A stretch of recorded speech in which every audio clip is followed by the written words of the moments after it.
Come on! Come on! Wait for me! The Frost Moon Enclave.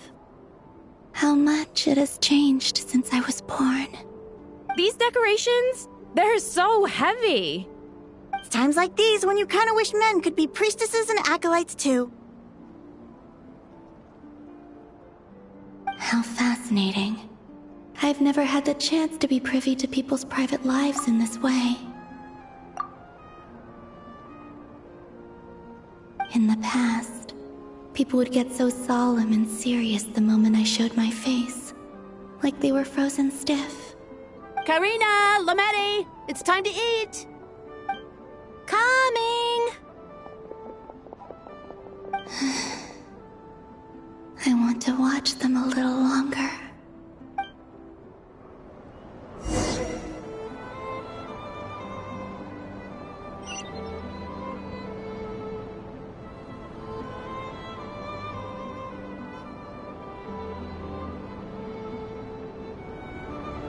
So just fill these balloons with air, right? Yep. Try a couple now to test things out. The rest can wait till Moon Prayer Night. Think fast. Rita! Teasing an acolyte of the Frost Moon Scions? Surely that's a punishable offense. Take this!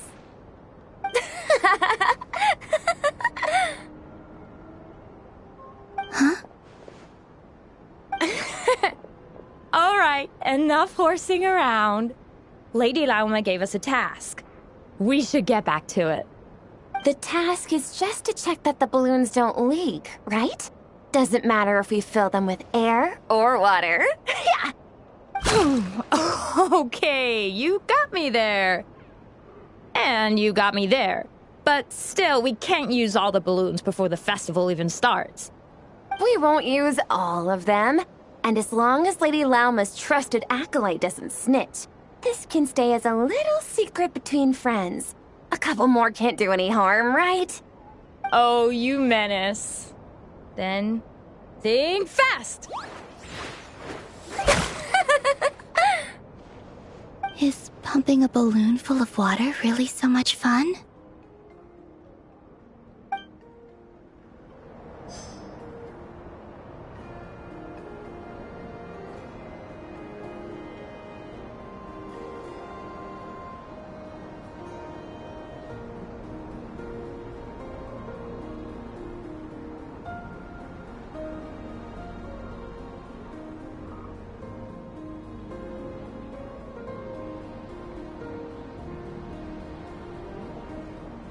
I'm sure you're both tired from playing all day. Come on, eat up. A plain, humble meal. That has always been the way of the Frost Moon Scions. Huh? How come Lametti got a midsummer berry dessert? Oh, I always get Lockaberry. I don't mind sharing. You can have a bite of mine if I get to have a bite of yours. They're sharing food? I've never shared food with anyone before. Even at the Harbinger tea parties, everyone just ate off their own plate. And when I couldn't finish my food offerings from the Frost Moon Scions, they'd leave the leftovers out under the moonlight for the animals to claim. Hey! That was 2 bites! Oh, then you can have another bite of mine. Oh, you too. Oh, don't fret now. Here, have some of Granny's too. So this is what it means to be family.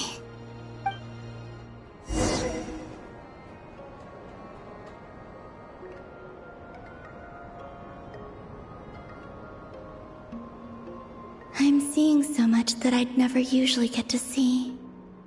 They'd never act like this when I was around. It's nice, being able to just watch people in peace in these final moments. What a rare opportunity. I think I'll go take a look around Nasha Town, too. Maybe the Traveler will be there.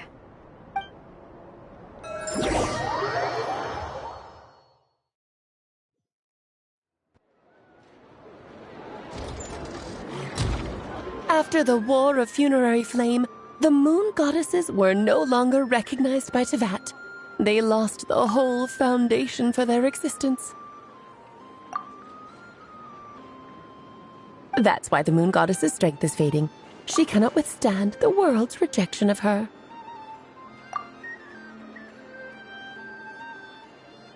To be more pedantic about it, the moon goddesses did something to offend the heavenly principles, and that's why they were ousted.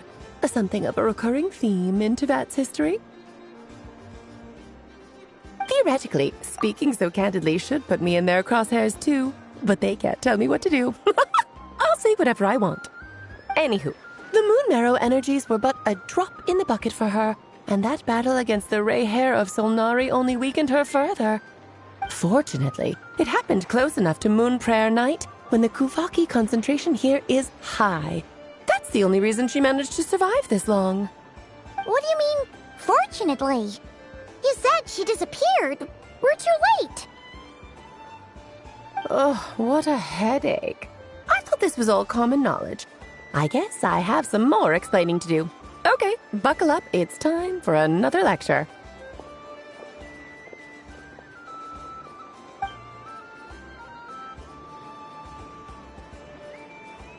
Now, I said earlier that the moon goddesses lost the foundation for their existence. The reason for that has to do with the natural order. Basically, the rationale for their existence in Teyvat was lost. The same logic applies to the present moon goddess, too. Consider her existence so far. Her comrades in the Fatui called her Damselette. And she was worshipped as Kutar by the Frost Moon Scions. But these connections have now been severed, whether by her hand or yours. So, the rationale that once sustained her existence is now gone. Wait, we did that to her? Oh, well, strictly speaking, yes. But let's not start pointing fingers, shall we? I'll only end up as the big bad villain, and that's not the kind of final boss I want to be.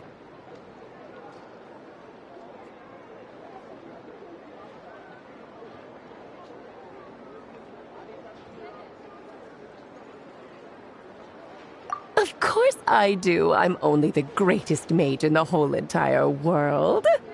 Now, if you wish to find your moon goddess, there are two problems we need to solve. Firstly, we'll need to strengthen the connection between her and Teyvat, at least enough to sustain her until Moon Prayer Night.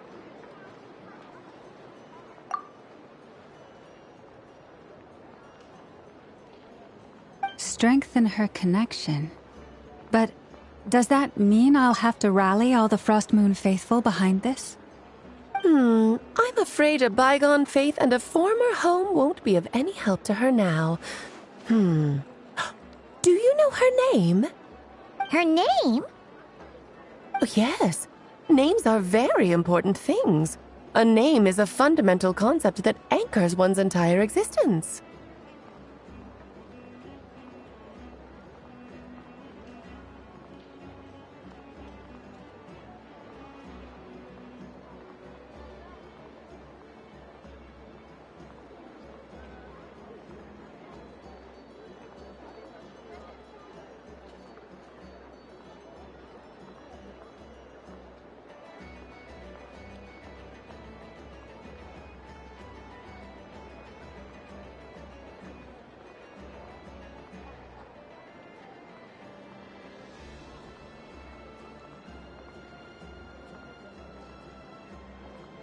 Then your first job is to find it.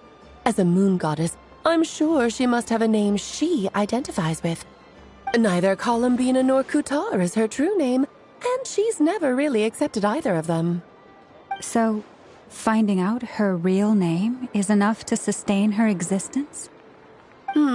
Yes, I know it sounds like a small step, but every journey begins that way. So for now, that's all we need to focus on. The second problem is with her plan to use the moon marrows to return to the moon. Unfortunately, piercing through the false sky will take an enormous amount of power. Given her current condition, she won't be able to provide anywhere near enough power, even if she recovers her physical form. But no need to fret. Nicole's the expert in this field, and I'm sure she'll figure something out. Wait, Mage N is going to help us out too? That means we've got 2 Hexacircle mages on the case. This is turning into a pretty big deal. Actually, this is more of a side quest for me. Like you said, I'm a busy lady, so I can't stay for too long. I'll have to return to Tibet's border soon.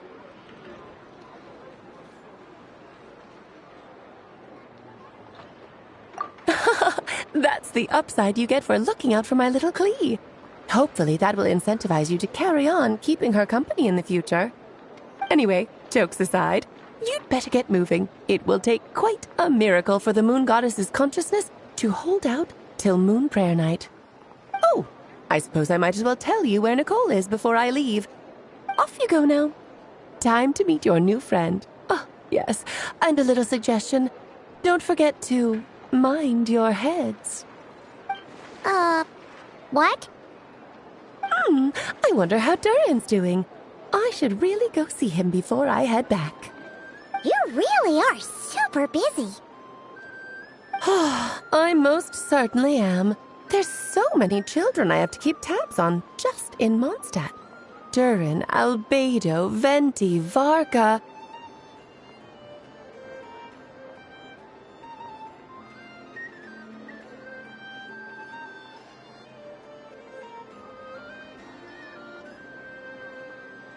Klee didn't make the list, huh? Of course not. Klee is my pride and joy. I have no qualms about her, because she's the best child in the whole wide world. Yep.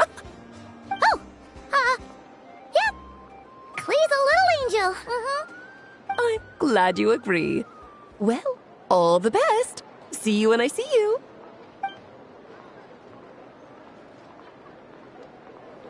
She left in a hurry. Yeah, she didn't pack up her stall. Should we handle it for her? I must say, I'm now very curious about her daughter. Klee, wasn't it? What's she like? That's a long story.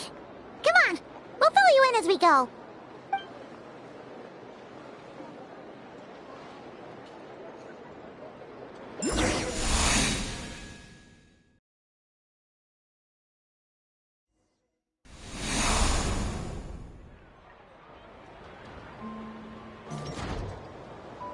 What a lively place. I've never experienced Nasha Town like this before. Hey, you old geezer! Your hammer's rusted through! Who are you calling old geezer? Are they quarreling? I'm looking right at him! You've really gone downhill since giving your daughter free rein in the workshop. Can you even swing a hammer anymore? It shouldn't take you days just to fix a single chair! You might as well use that hammer to massage my back for all the good it's doing. Don't run your mouth, or you'll get a back massage that'll put you in bed for the rest of your life. Look, the materials haven't arrived yet, all right? You know how busy it gets in the days before moon prayer night. I'll bet you send all the materials to your little princess. Blood's always thicker than water, huh? All right, you've made your point, Uncle Koski. As soon as the materials arrive, fixing your chair will be the #1 priority. And Dad, if you've got time to chat, why don't you lend me a hand, See? Lolka knows what the score is.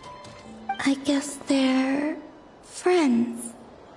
But the way they spoke to each other was so ugly. Then again, it wouldn't be the first time I've seen something like this. Columbina! Sing outside my door in the middle of the night one more time, and I'll unscrew your vocal cords. You hear me? Oh, Sandrone.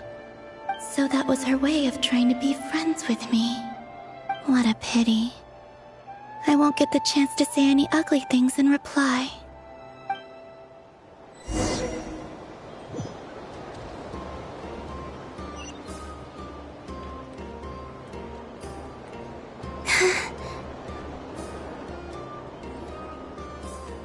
Hey, have you decided what to give her for Moon Prayer Night? I sure have. She's gonna get the surprise of her life when she's least expecting it. Then I'll whip out the ring and pop the question. The surprise of her life. What a fun turn of phrase. Cool, I get the picture. You can spare me the gushy details. Ooh, looks like we have a customer. Hello there, ma'am. Would you like some Moon Prayer Night candy? Huh? Is he talking to me? Can he see me? Here you go.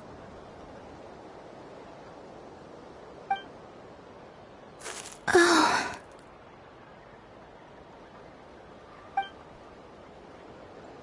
Come back anytime. Right. Now, where were we? I don't know why, but I still held out hope.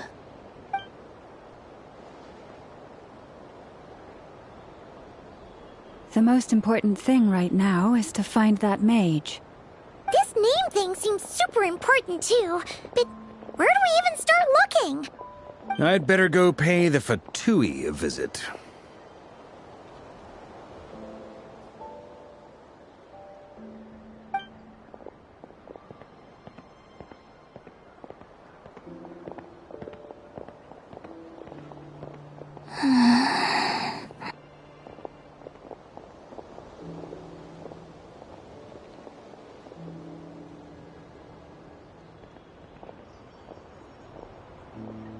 Columbina?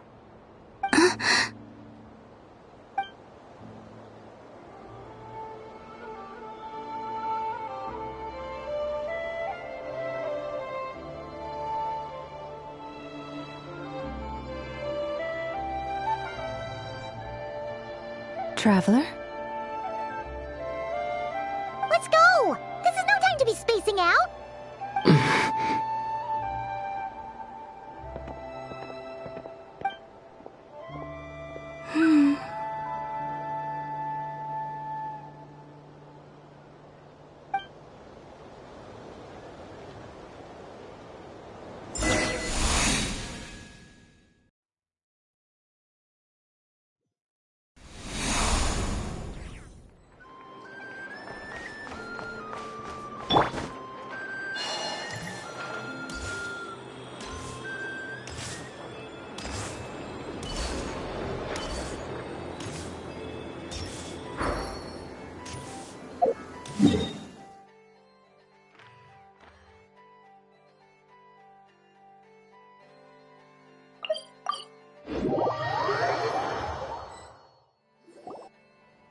Where are they going? They mentioned a mage and a name? So, Mr. Varka, are you acquainted with this Nicole? Or should I call her Mage N? Not really. We've never met, though she has come up in conversation. From what I've gathered, Alice kinda took Nicole under her wing.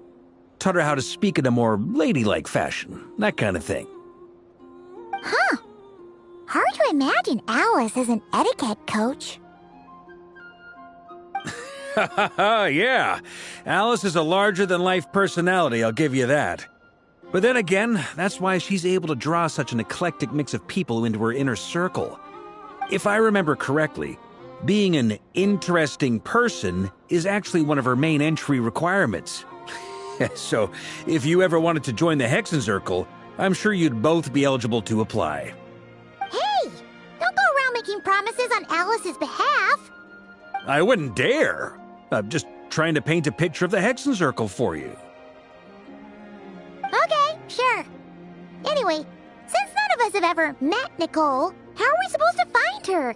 We can't just go up to every woman in sight and ask, "Hey, are you Nicole?" Maybe something she's wearing will give it away? Like, a wind bloom pinned to her chest or something. Wait a minute. Alice never said Nicole was from Mondstadt. Oh, true.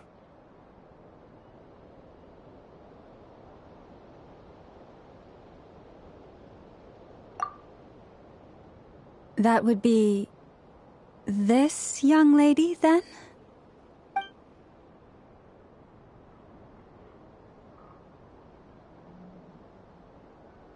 Hey there! Sorry to disturb you, but are you Miss Nicole?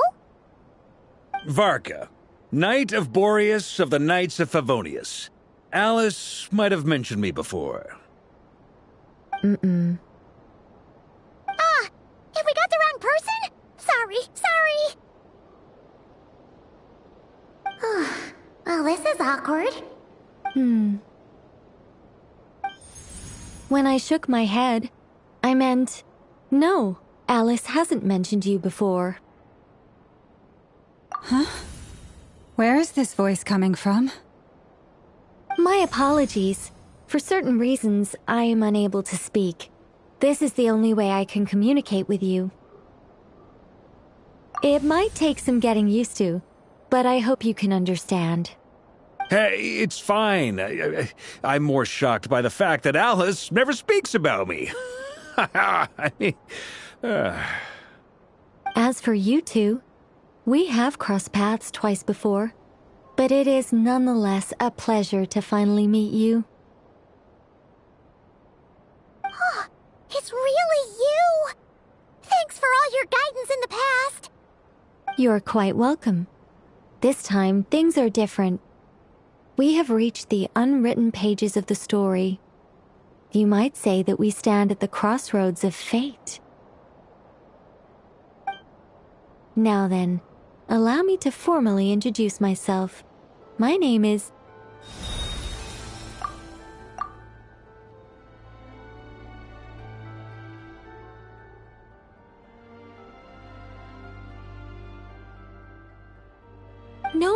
No, stop! Alice! I can't believe it! I had a whole speech prepared. I'd agonized over every single word. She always picks the worst moments to ruin other people's plans. I'm so sorry about that. Alice took the liberty of devising some bespoke self-introduction magic for each member of the Hexen Circle. But I could have sworn I deleted all of the triggering conditions for it. How did it bypass everything? Oh gosh, this is so embarrassing. This is a very different side of Nicole than what we're used to. Is she not used to face-to-face interactions? Don't worry about it. We've seen that introduction magic once already, so it wasn't too much of a shock. Please go on, Miss Nicole. We'd love to hear what you have to say, or, well, communicate. Huh?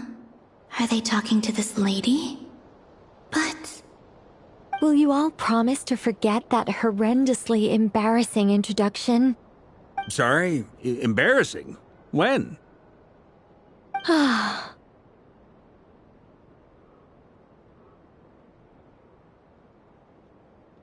Yes, my name is Nicole, and I am one of a very few angels who have retained both their preferred form and their power.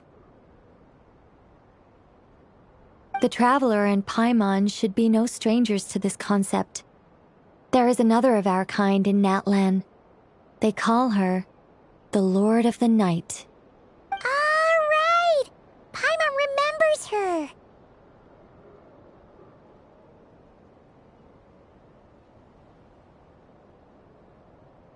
Yes. Well, I have retained more of my power than she. It's because I don't have a long-term duty to fulfill. To be more specific, no. We'll be here all day if I get into the specifics. Moving on. If I'm not mistaken, you are here because you wish to learn how one might reach the moon beyond the sky. That's right. Is that something you can give us any guidance on? Yes, I do know a way. It began with the Hyperboreans, who lived after the War of Funerary Flame. Blank looks. Maybe I should start with the background of the war. Or maybe not. It shouldn't be an issue. I'll fill in the gaps for you when we have more time. Anyway, after that war ended, the three moons retreated to beyond the false sky. The Hyperboreans were humans I once aided. They accepted the civilization and creations bestowed upon them by the angels. But despite accepting many blessings of the angels, many among them still held on to their faith in the moons. They were reluctant to accept the new order. Even after the War of Funerary Flame, they sought to contact the moon goddesses beyond the sky and receive their guidance. But all three had passed away by that point.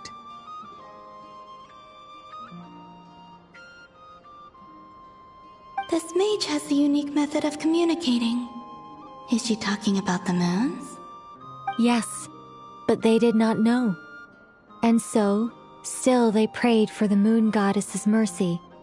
After building titanic structures that consumed vast amounts of Kuvaki, at last they glimpsed the moons and heard their voices. But of course, they were gravely disappointed. For it was then that they realized the three moon goddesses were dead. Oh, that's such a sad story. It is. Humanity was in a very sorry state at that time. The angels who had once aided them were gone, and the War of Funerary Flames had left them homeless and destitute. Just a second, I gotta ask. How relevant is all this history to the task at hand? Well, I mean, it's... Okay, it seems we've drifted into irrelevant narrative waters. It's been a while since I've had the chance to speak inside someone's head. As soon as I got started, I lost control and the words just flowed out like a waterfall. What I'm trying to say is... Right, yes, that's it. The relevant part is the ritual created by the Hyperboreans. The fact that they bypassed the false sky and saw the true moons implies that they successfully built a connection between Tevat and the outside world. Which means, with enough Kuvaki and a sufficiently stable connection, it should be feasible to send one person over the border. Okay, so they built some kind of portal? Oh, yes. A portal. Yes. Is something wrong? You sound disappointed. I just didn't expect you to summarize it so well. It turns out I could have said all that in one word, if only I'd managed to think of it. No, please, it's fine. This is invaluable knowledge. I'll be sure to record and preserve everything in writing. Oh, really? Well, in that case, I suppose I could backtrack and add some more detail. I did gloss over a few things so far. Whoa, time out. Let's summarize what we've got first. The Hyperboreans were the last ones to use this method, right? So we somehow need to find whatever structure they built and make sure there's enough Kuvaki to power it up. Luckily, we have the moon marrow of both the eternal and iridescent moons, so we're all good for Kuvaki. Which means the key issue we need to focus on is finding the place. Am I right so far? Yes. Although I expect the structure is long gone by now. That said, what if we could take advantage of the phantoms to travel back to a time when it still existed? Well, travel back isn't quite accurate. It's more like we'd be creating a handshake between 2 points in space-time.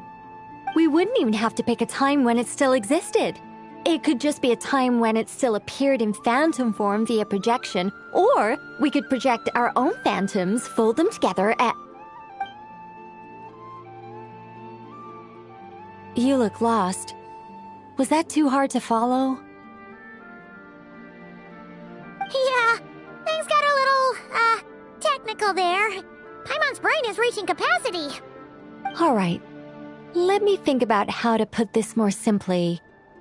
Okay, got it. Over the next few days, I'll search for phantoms that we can use. Once I find one that meets the criteria, I'll let you know and we'll regroup. By completing certain rituals, specific individuals will be able to enter the phantom and make it to the Hyperborean structure. If everything checks out and it looks feasible, we'll just need to wait for Moon Prayer Night, and we can send the Moon Goddess back home. I'm really skimping on the detail here. Is this making any sense at all? I think so. For now, we'll just wait to hear from you. Yes. Basically, yes. Great. Counting on you. In the meantime, we'll focus on finding the Moon Goddess's name. My name? Are they looking for a way to stop me from disappearing? Excuse me, Miss... Go on, Miss Nicole. This conversation was a little all over the place. I didn't catch your name. I am Lauma, of the Frost Moon Scions. Ah, I did wonder. I noticed that you listened very intently when I spoke about Hyperborea and the moon's history. If you'd be interested, I'd love to visit you this evening and go through it again in greater detail. Also, if you were serious about making a record, it would be too risky to simply write down the raw details as is. I would suggest some tweaks. Maybe rewrite the stories as fairy tales or fables, perhaps even prayers. Anyway, we can cross that bridge when we come to it. So, see you later then? Oh, and no need to prepare anything. Just a cup of tea will do. See ya! She seems friendly. It's just... It's so nice to find someone who's actually willing to listen. I've been dying for a chance to finally go through all this systematically from start to finish. Any longer and I'd probably start forgetting it.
Now Paimon gets why Alice told us to mind our heads.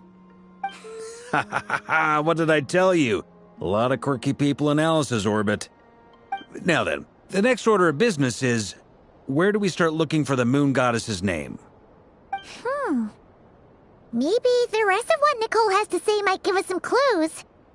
Once I've heard her out, I'll summarize the salient points and share them with you all. I'm also inclined to review our other documents.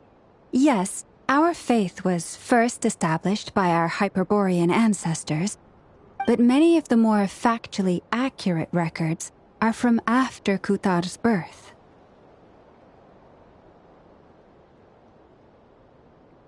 Sounds like we're gonna follow Columbina's journey through Devat, huh? In that case, we'll start by heading to the Frost Moon Enclave. Sounds like a plan. Take this with you. I'll see about getting in touch with the Fatui. It'll probably just be Arlecchino and Sandroni again. They're the only ones who would want to help. Thank you, Mr. Varka. Ha ha ha ha! Don't mention it. Honestly, I'm more comfortable dealing with the Fatui than prying into the details of a young lady's childhood. Catch you later. I should follow them, just in case there's some way that I can help.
A while ago, I took the time to organize all documents in our possession that pertain to Kutar.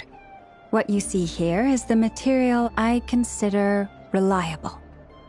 You're saying there's unreliable material too? Yes. Most of the information we have was transmitted through an oral tradition. Inevitably, some of her stories were mythologized and deified over the years through countless retellings. That's why I organized them into reliable and unreliable. There's no sense seeking answers in history unless we can ensure the veracity of the historical record. Makes sense. All right, let's take a look through.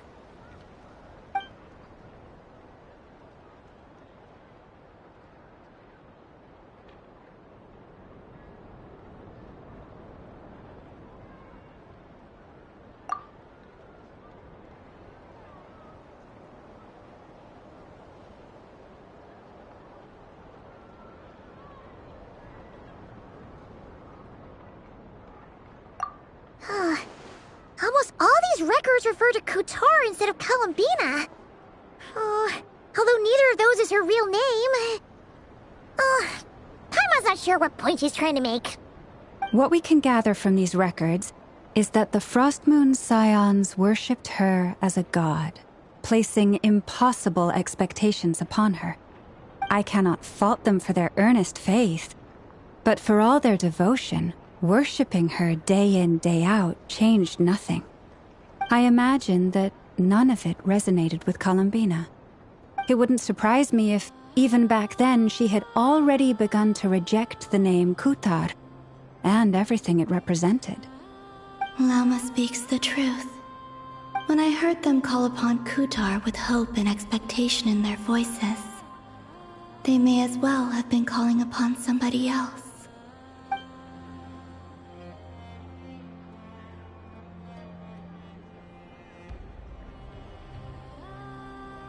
Well, that's a bit complicated.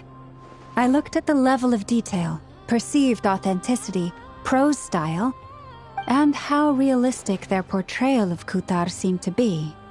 Amongst the Frostmoon Scions of today, only I know of her existence, and I alone have spoken to her face to face.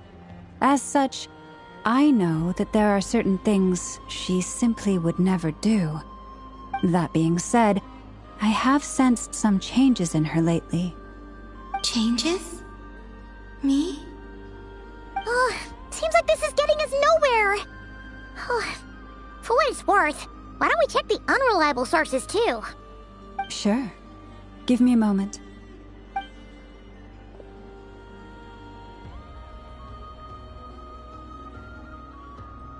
Exerting but a fraction of her divine might, Kutar sheared a great mass from the snow-capped mountain and cast it into the sea, upon whose surface shone the mirror image of the moon. Thus was formed the island of Hisi. Yeah, right. That doesn't even begin to pass the sniff test. The 3 moons are naught but lies through and through. Only one moon has ever shone for us, and Kutar is her name. The vast majority of ancient texts are filled with fanciful tales like these. I trust you understand my criteria a little better now. Kutar did not speak, merely gazing into the distance in silence. And where her gaze landed, this was her prophecy. Clearly, whoever wrote this text never even met Kutar. Otherwise, they'd know that her eyes are always closed. What about you, Traveler? What are you reading?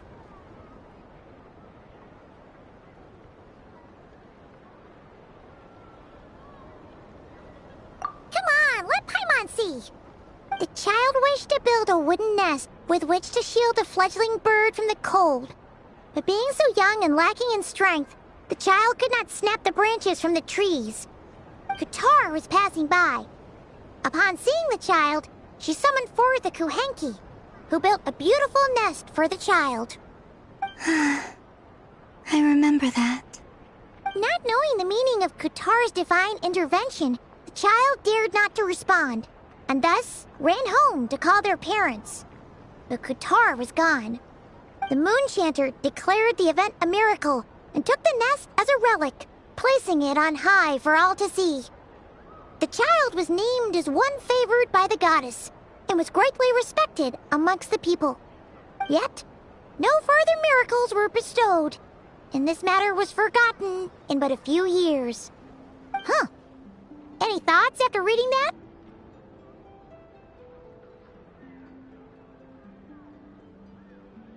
Yeah. Columbina probably just wanted to join the kid in making nests. Ah. I'd originally considered this a fabrication, because Kutar did not perform any similar actions in subsequent records. But now that I think about it, it does seem like something Columbina would do.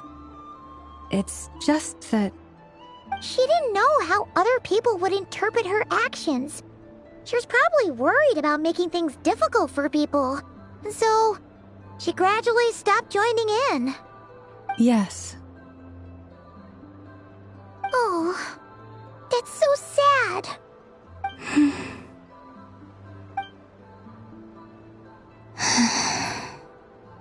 And now, I can make no such gestures of warmth, even if I want to.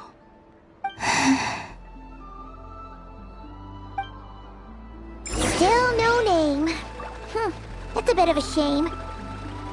But we did learn some interesting stories. That's gotta count for something. Barca said he was gonna set up a meeting with Arlecchino and Centrone, right? Let's go back to Nasha Town and see how he's doing. Peace, all the same.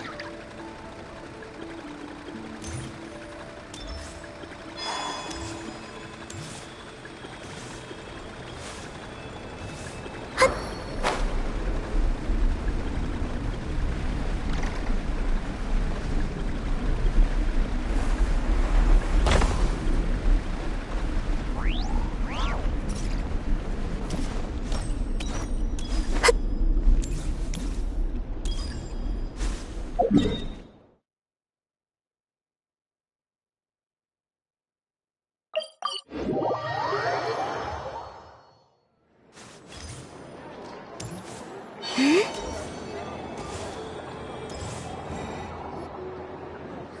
see. There's Varka. Oh, and it's Durin and Albedo too. Yeah, this is pretty much the same place we bumped into each other last time. I convinced them to stick around a little longer. We were all waiting on people, so I figured having a little company would help pass the time. Ah, so you've been waiting for us? Does this mean that you've already arranged things with the Fatui? Sure does. Now you're back, we can go meet up with them together. How'd your investigation at the Frost Moon Enclave go? Well, we didn't find out Columbina's true name. But apart from that, it went pretty well.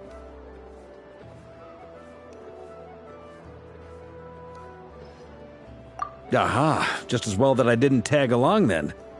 I'm sure our moon goddess wouldn't want every man and his dog knowing all about her private life. Still, desperate times, desperate measures, I guess. Someone had to do it. So, Varka was waiting on us, but what about you two? Are you waiting for Alice? Oh, no, we already met with her. We discussed that experiment I mentioned to you last time. Oh, and she also handed me this communication device.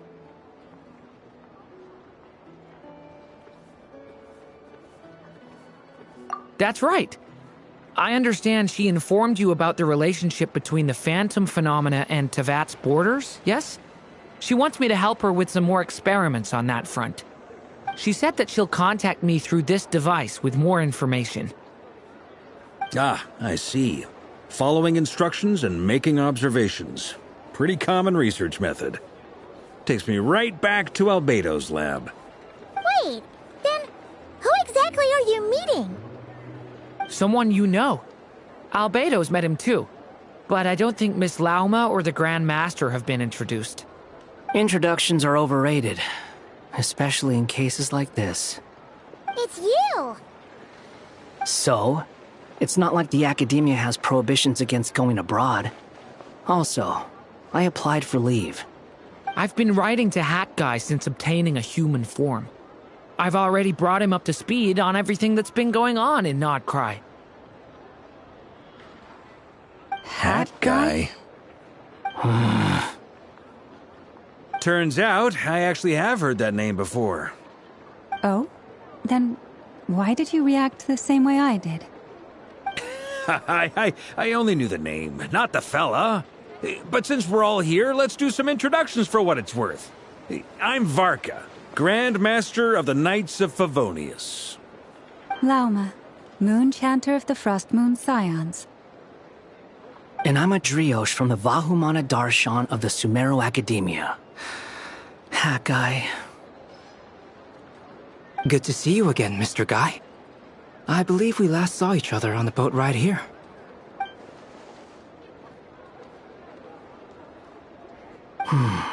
Mind you, the only reason I came here is because there's someone I want to look into. Who's that? The Doctor, also known as Dottore, second of the Fatui Harbingers. From the tone of your voice, it sounds like there's bad blood between you. I was reviewing our archives and noticed that a lot of information about him was missing. Left a bad taste in my mouth. That's all there is to it. Dottore, or Zondique, as he was then known, once studied at the Academia, but he got kicked out before he could graduate. So the Harbinger's #2 man is a college dropout? How embarrassing for them. Last we heard, he was planning something. We actually heard that a few times before, even coming to Nodcry, but we haven't seen a trace of him since we got here. He only appears when something interests him. For all we know, he might have left already. But the fact he did something here at all is worth noting. It'll fill a couple extra lines in his file. Why does it sound less like a file you're writing and more like a criminal record? Anyway, we were just about to meet 2 of the other Harbingers. Want to come along? You might learn a thing or two about him there. Sure. Even though they're Harbingers, well, they're old acquaintances of ours, so, when you talk to them, try to be... I got it. The Frost Moon Scion's relations with the Fatui remain tense. Forgive me if I do not attend. In that case, we'll continue assisting Miss Alice with her experiments. Good stuff. Everyone's having a fruitful time. All right, we better get going. I'll lead the way.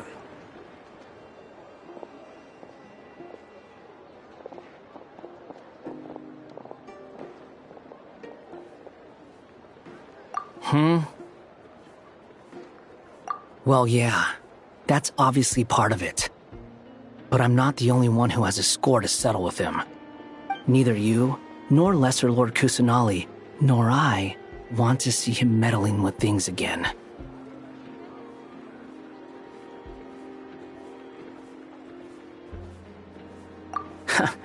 What's the hurry? Don't worry. Pigeons always know which way home is.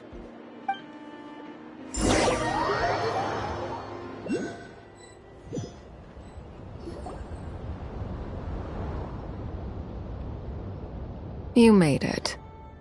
Who is this? A scholar from Sumeru. They call him Hat Guy. He's an old friend of the Travelers. Wait, this is the academia representative you wrote about? He doesn't exactly look the part. I believe this will prove my identity. You'll notice it bears the seal of the Sanctuary of Surasthana. Well, what do you know? So it does. All right then. My mistake. It's fine. I expected as much. What? So as I mentioned in my letter, the Academia's got its eyes on Dottore. But this matter remains top secret. Apart from those assisting in the investigation, the fewer people who know, the better. If anyone asks, I'm here in Nodcry to pursue my personal academic interests. Gotta say, Varka, you did pretty well to keep all this under wraps for so long. Sounds like you got in touch with the Academia about this way back. You flatter me.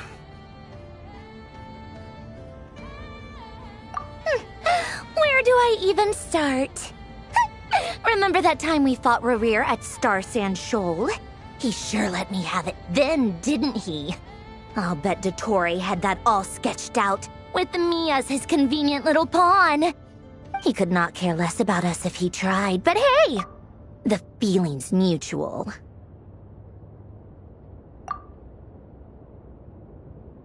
Does Dottore really strike you as the sort who values his relationships with his colleagues? Fair point. Definitely not. Which is why I always keep my guard up whenever he starts making suspicious moves. To that extent, our motivations align. On top of which, I consider you trustworthy people. Now, back on topic. In the wake of the Reikir of Solnari episode, Sandrone and I grew suspicious about Dottore's complete inaction during the entire affair. So we tried to find out what he'd been up to, but unfortunately to no avail. He never lets anyone in on his plans. The more he cares about something, the more secretive he gets. Indeed. Perhaps he believes that by keeping a low profile, he can avoid trouble. But that trick isn't going to work on his colleagues. Yeah, I mean, he's been researching the ancient moon's remnants. And he's been trying to get his paws on the moon marrows. Only an idiot would believe he doesn't have something more planned. With this in mind, I returned to Snezhnaya and relayed my thoughts to Her Majesty the Tsaritsa, entreating her to have him recalled. That's pretty direct. Did the Tsaritsa agree? Yes. I made it abundantly clear that the Fatui's business in Nodcry is almost concluded, and we do not need 3 harbingers in this territory. Her Majesty concurred. Accordingly, Dottore has returned at her orders. I imagine he is continuing with experiments, which no one besides he would ever have any interest in. Common sense might mean nothing to him, but he's not stupid. He knows that no good can come from opposing the Tsaritsa. Smarts alone won't get him all the way. He needs the Rooster's resources and Regrator's Mora, both of which the Tsaritsa can strip from him by waggling a finger. But doesn't he have a track record of publicly following orders while going against them in private? He probably has it down to a fine art by now. Wouldn't put it past him. We worked together on a research project once. Only briefly, but it was enough to show me that we're fundamentally different people. He has no interest in doing things methodically, stage by stage. His thoughts jump all over the place, and the moment his curiosity is satisfied, or he gets the results he wants, he disappears. The only similarity we share is that, once we set our minds on doing something, we will see it done, whatever it takes. Well, we definitely saw some of that in your battle with Rerir. You got so competitive. Ugh, do not remind me. Then I believe we all concur. Dottore will not simply give up. Fantastic. Now this is turning into a whole day of unpleasant memories. Ugh. Are you talking about the moon marrow stuff? He also strikes me as the kind of person to disregard experimental regulations, ruin all the equipment, and go way over budget. Then leave the first person he can find to deal with the fallout. Exactly. This one time, he was running some high-temperature experiment and the substance exploded. But does he care? No. He orders his subordinates to open the device so he can observe the results, which causes the gas inside to leak out. That gas was poisonous! If I hadn't been there, who knows how many people might have died. And after all that, he left, while I was still cleaning up after his mess. What a waste of time, he said. Waste of time? The nerve! He wasted my time! You've been bottling that up for a while, huh? Hat guy, I must say, you seem awfully familiar with internal Fatui affairs. Especially when it comes to Dottore. Thank you, Lady Harbingers, for providing such valuable information. I have no other questions for now, so I'll be on my way. Wait, what? You're just gonna leave? You're welcome to join if you want. Ugh. Just when Paimon thought he'd finally mellowed out. He makes quite the impression. I'll say. I've met tons of headstrong people, but not many of them would join me in bad-mouthing Dottore. Anyway, back to the main agenda. Barca, you said that Columbina has gone missing? Or rather, disappeared. Yeah. We're working on building a connection between her and this world. The simplest method is to find out her real name. I've actually asked her that question before, but she said she didn't know. Considering our relationship, I doubt she was lying to me.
As far as I recall, she was never dispatched by Her Majesty to claim a gnosis or anything like that.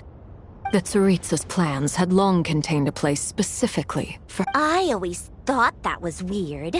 What could she do that the rest of us couldn't? Knowing what we do now, it's probably something related to Kavaki, right? More than likely. When she first arrived, Columbina would often go to Her Majesty and ask when she could start the task assigned to her. But Her Majesty always gave the same reply. The time has not yet come. So she spent her days in Snezhnaya doing basically nothing. The Tsaritsa has summoned a beautiful blind maiden to be a harbinger, giving her the third seat by virtue only of her enchanting voice. It was a dumb and stupid rumor, but the reality of the situation made it hard to refute. And what happened after that? I imagine she stopped caring. She no longer seemed to care why she had been recruited, and Her Majesty never gave her any missions, so she just continued to sing in the flower garden. For my part, I was busy. So busy, in fact, that watching someone be that idol had me fuming. But still, I got the sense that she had long been used to a life of other people claiming she was needed when she wasn't. I just felt that having a place to stay would cost me something eventually. And so I waited quietly for the day that I would have to pay the price. And on the other end of that spectrum, you had me. Someone once told me that I had the lousiest work and the toughest luck. That's a good way of putting it. I forget who said it, but those words have always stuck with me.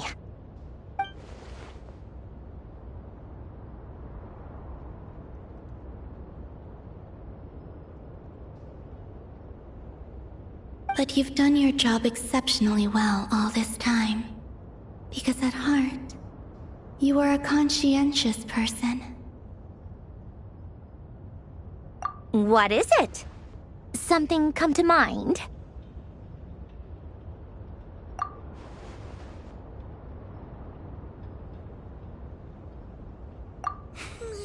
That makes sense.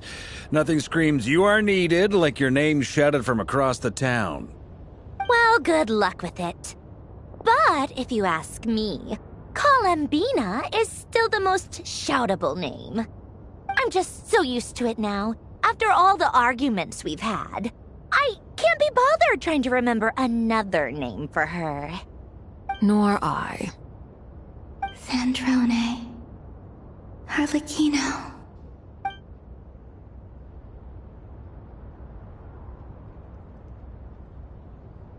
Huh! It's a Sealy! Does that mean Nicole has news for us? Ladies, I thank you for your hospitality. If the chance ever comes up, I definitely owe you both a drink sometime. I'm sure it will. You can make your own way out. Heck, you've been here enough times, you probably know your way around better than I do.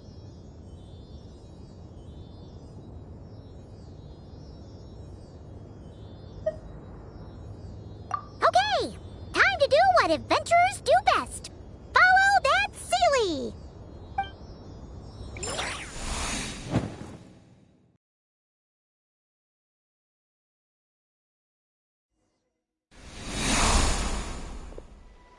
Here you are.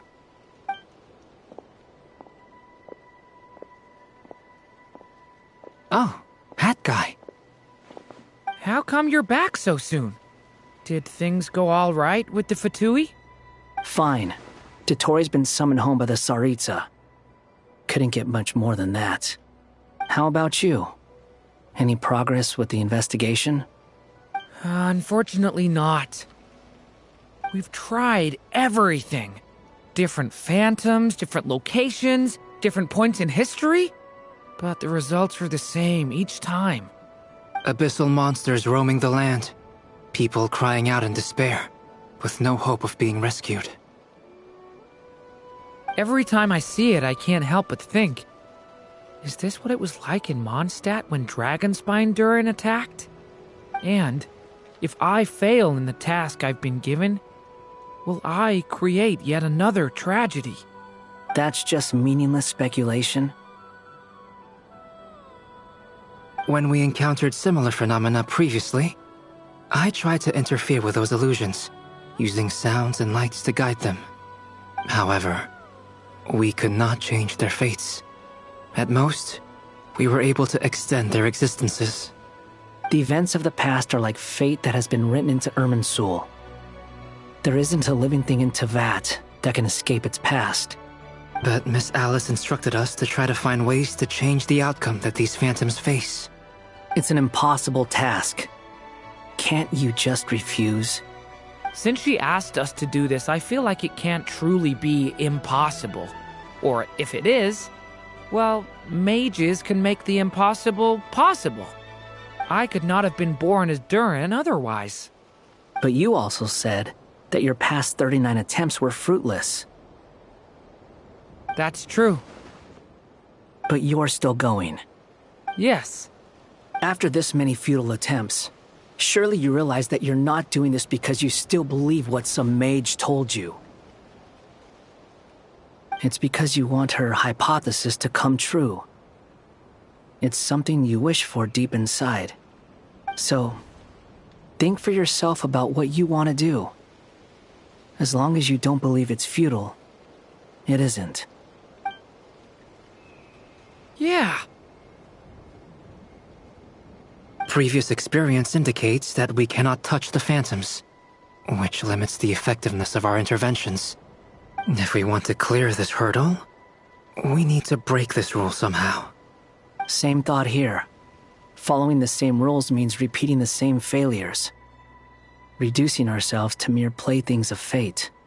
So you mean we need to figure out a way to make contact with them despite knowing that we can't? Yes, and I suspect that's something only you are capable of. Everything in Teyvat is logged in Irminsul, but the withering that once occurred in Sumeru was a sign that the Great World Tree was being corrupted. This corruption allowed things that should not have existed in Teyvat to appear. This is tantamount to rewriting reality to an extent. You're saying abyssal power might be able to affect those phantoms? No one's ever tried it before. If you're gonna try it, it'll take courage. And you have to be confident that you can control it. Is anyone there?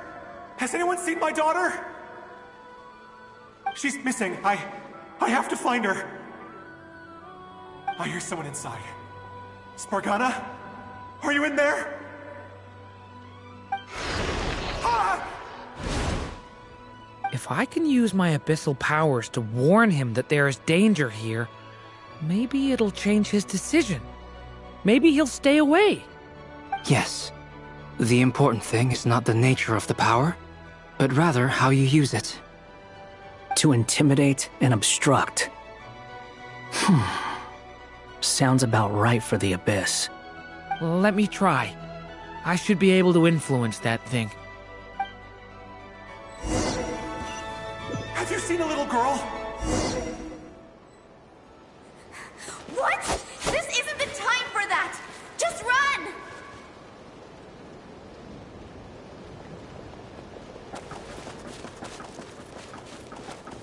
I hear someone inside. Spargana?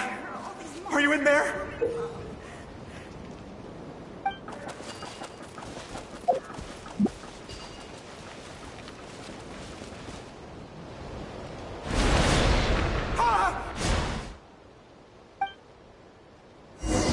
Have you seen a little girl?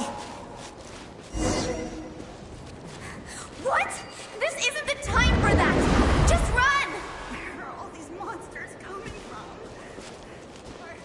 I don't want to die! I hear someone inside. Spargana? Are you in there? What is this? Looks dangerous. I should get out of here.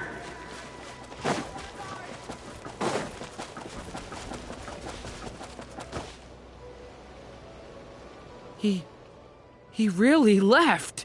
Ha! We did it! Don't celebrate too soon. Follow him. See what he does next.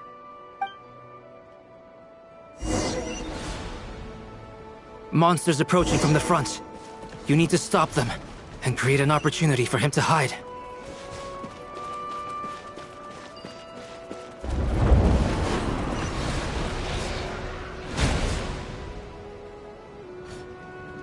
Help me!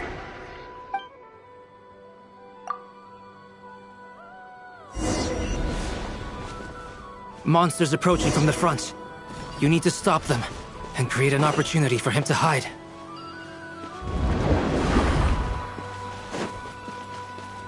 No! There's a monster ahead!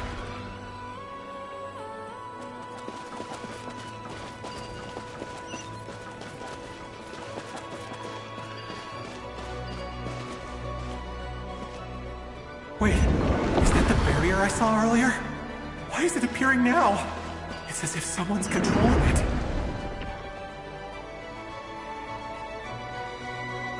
The monster's gone. Is it safe now?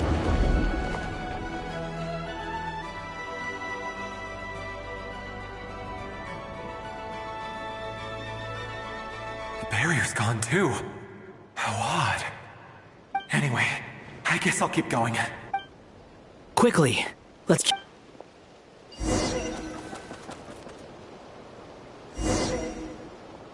Wait, there was someone else here?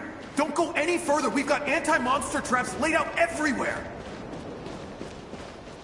But my daughter must just be up ahead. I have to go. This way's blocked.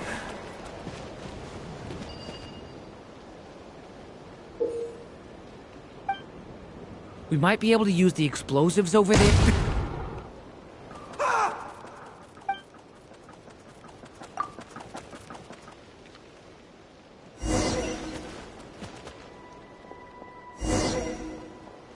Wait, there was someone else here?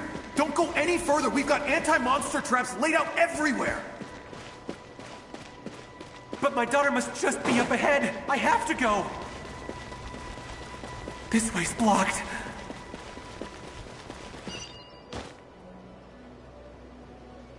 We might be able to use the explosives over there, but we need to take care not to hurt him. I'll use the barrier to keep him at a safe distance. This barrier seems to be helping me somehow.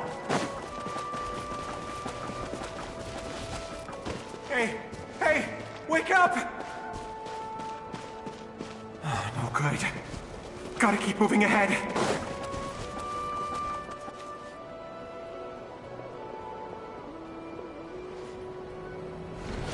So many monsters!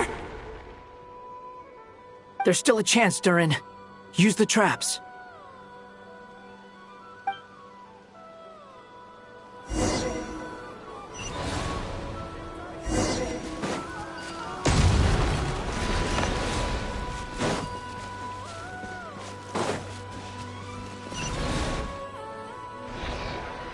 Help me!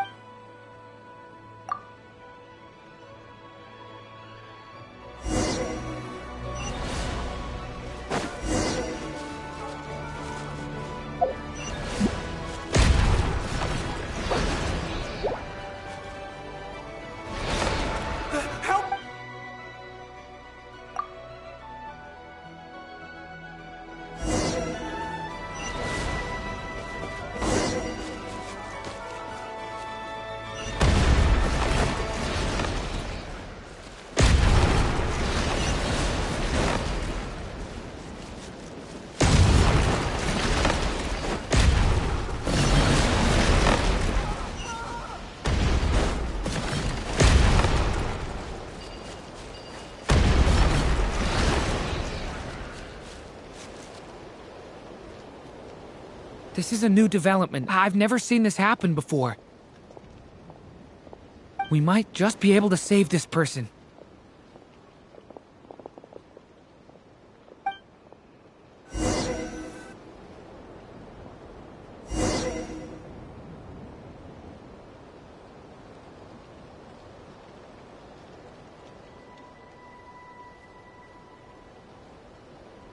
Hello there.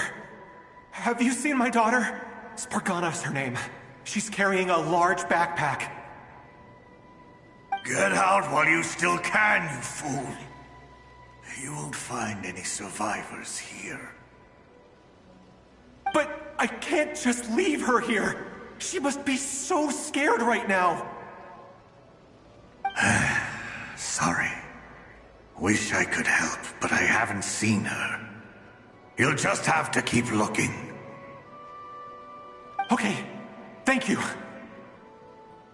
If I do find her, I'll get her to shelter and come back for you. Don't bother. I've got nowhere left to go.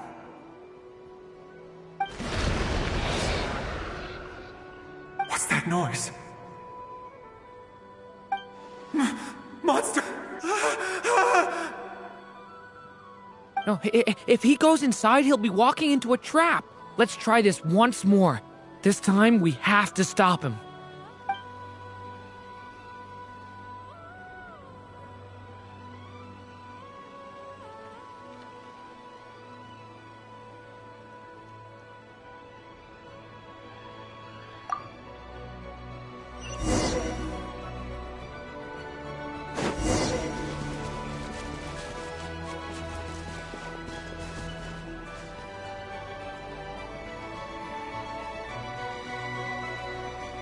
Hello there. Have you seen my daughter? Spargana's her name. She's carrying a large backpack. Get out while you still can, you fool. You won't find any survivors here. But I can't just leave her here. She must be so scared right now. Sorry.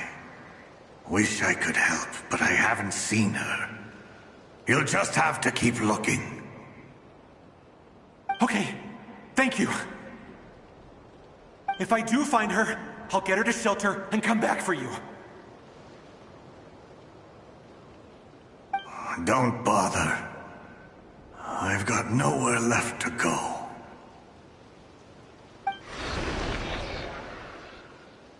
What's that noise? Monster! No, if he goes inside, he'll be walking into a trap. Let's try this once more. This time, we have to stop him.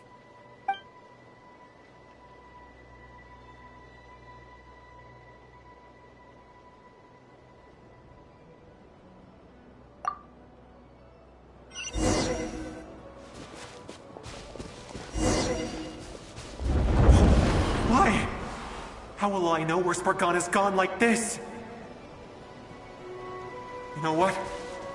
I'll trust this strange barrier. It's gotten me this far after all.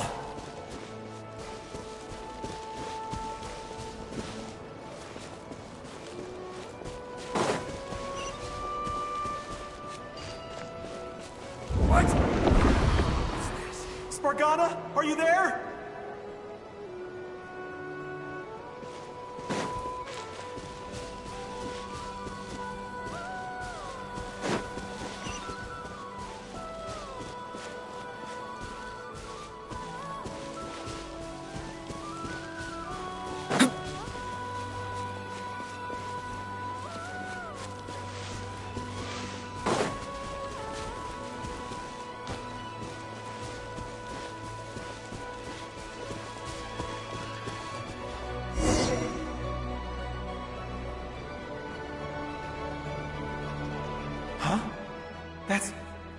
That looks like one of my daughter's books! Thank you. Thank you! Yes, it's one of hers for sure. That's her name on it right there. She left her backpack here.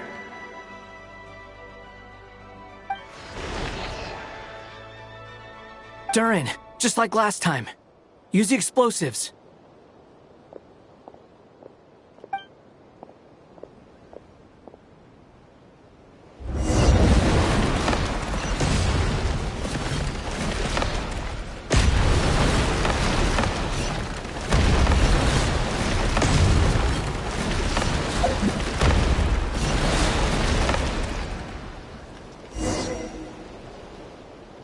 It won't work. There's not enough left. If he makes it in, he'll die. But then, this clue could be the key to him finding his daughter. It might not be the only one. Better he misses that clue than loses his life. I guess so.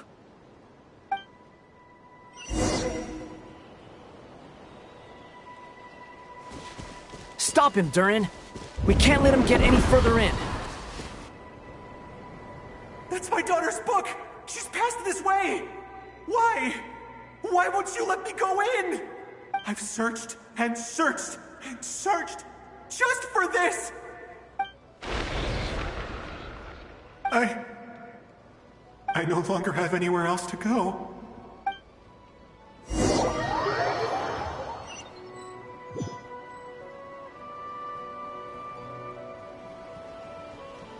I'm sorry. I'm so sorry. He refuses to go anywhere else. Whether he opens this door or not, all that awaits him now is death. We couldn't change his fate. Albedo? Hat Guy? Let's try one more time.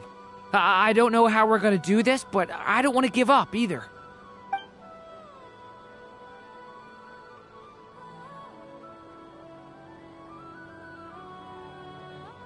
Why am I here? What's going on? All these scenes running through my head. Where are they from? Huh? What's going on? His reactions have changed. How many times have I... What's happening to me? Huh? Wait. Who are you? You can see us now?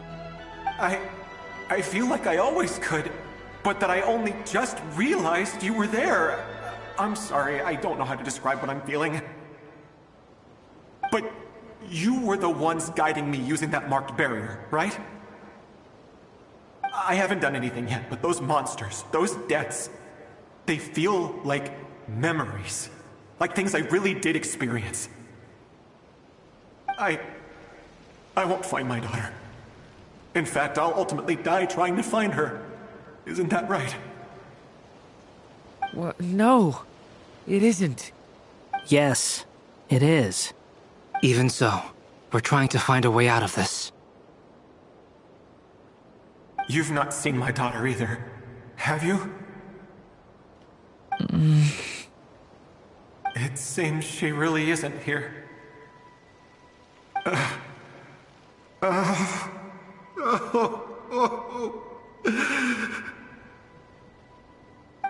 I'm sorry we couldn't help you.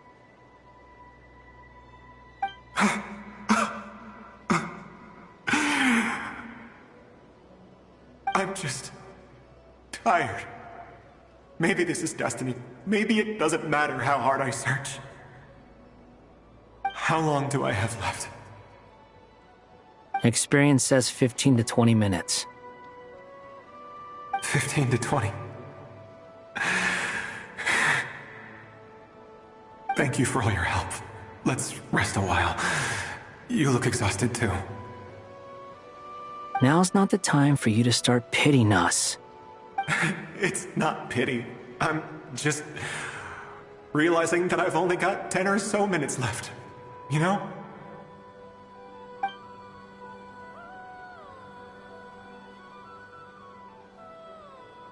You say you're from Mondstadt, yes? A place with windmills, where people enjoy limitless freedom? And you're from Sumeru, where they've built an academy into a giant tree? Yes. It seems you've never heard of either place. Those names are unknown to me, I'm afraid, yes. Have you heard of Hyperborea? I have, but I heard that it was destroyed in the distant past. I see. That was where my ancestors once lived. What about Delphi Pytho? Was it later rebuilt? I've never heard that name. Then what about Sal Vindaknir? I have seen that name on stone tablets on Dragonspine. But I'm afraid the only things left of that place are its ruins. I see. Sure enough, there was no way to turn this around, huh? I'm sorry.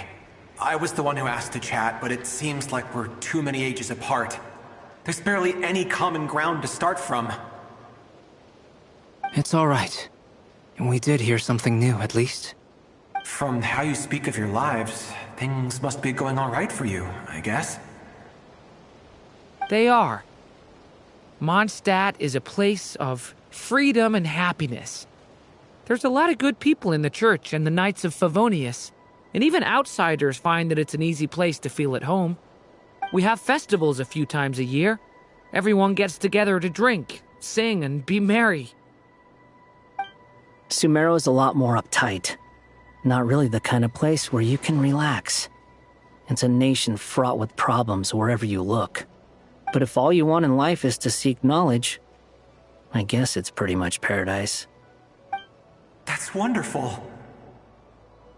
In other words, after this all-devouring black tide passed, humanity did not merely avoid extinction, but rose to build prosperous civilizations anew.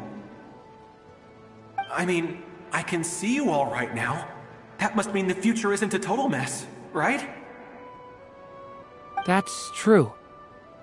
Well, time's almost up. Let's part ways, I think. Might be best if you don't waste too much time on me. The chances are slim, I know, but I'd like to spend these last few minutes looking for Spargana. If things work out, I'd love to tell her about what I've heard. May we meet again. Well, or not, most probably. In that case, may your wishes come true.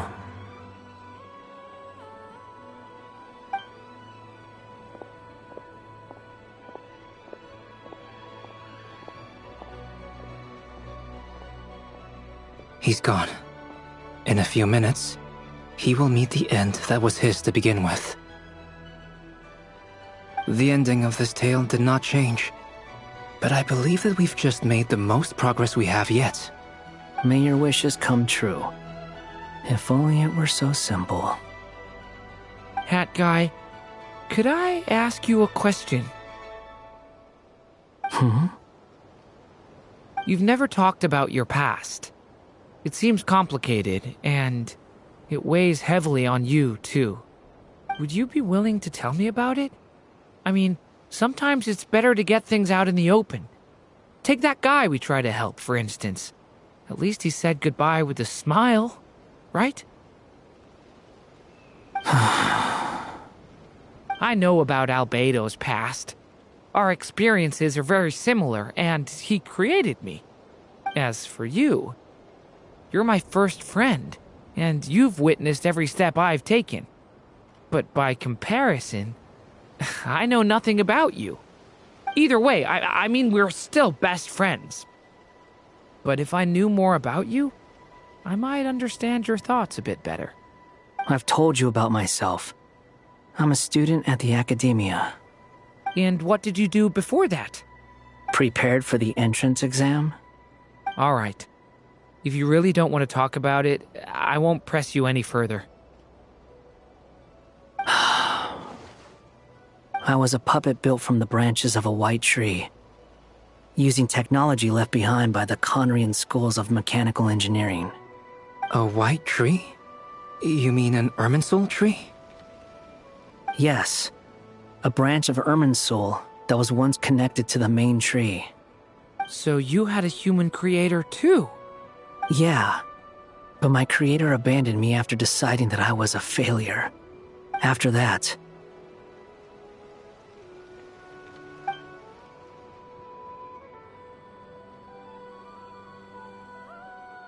Durin. Resisting the influence of the abyss, suppressing the urge to destroy, trying to do the right thing. None of these things are easy. But no matter how hard they are, trying to rewrite past wrongs is far harder. You asked me if you would create a new tragedy if you failed. I told you there was no point speculating about that. But the real answer is, yes, You absolutely will. That guy. But at least you've got people here to help steer you away from the wrong path. So, just keep aiming towards the light. I will. I promise. All right, break time's over. Hello? Durin speaking. Hello, friends, it's me. What have you been up to, I'm detecting some unmistakable fluctuations here at the border. The amplitude isn't particularly high, but they're completely different signals from the ones before, and the scale is comparable to those I've detected previously. Alice, we were unable to save that person. However, he appears to have retained a portion of the memories gained through that cycle, and was able to hold a conversation with us. I see. Well, that is rather odd indeed. It definitely merits further attention. Could I trouble you to keep trying the same approach? I need to gather some more data. Counting on you. I should probably have Nicole come and check this out as well.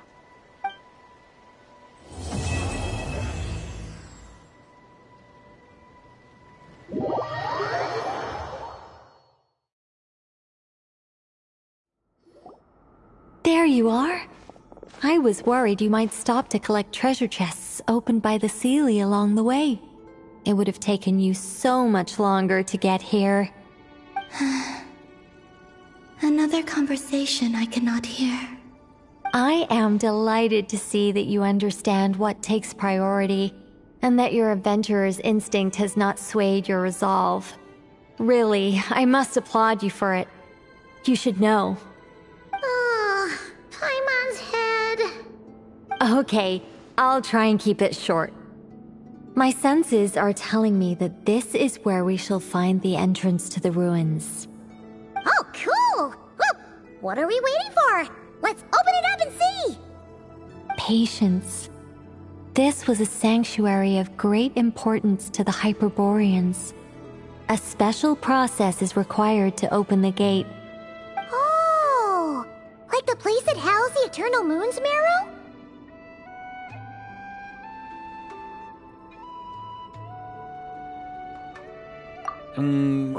Okay, so what's the plan? Need us to do anything? And just the short version, if you can.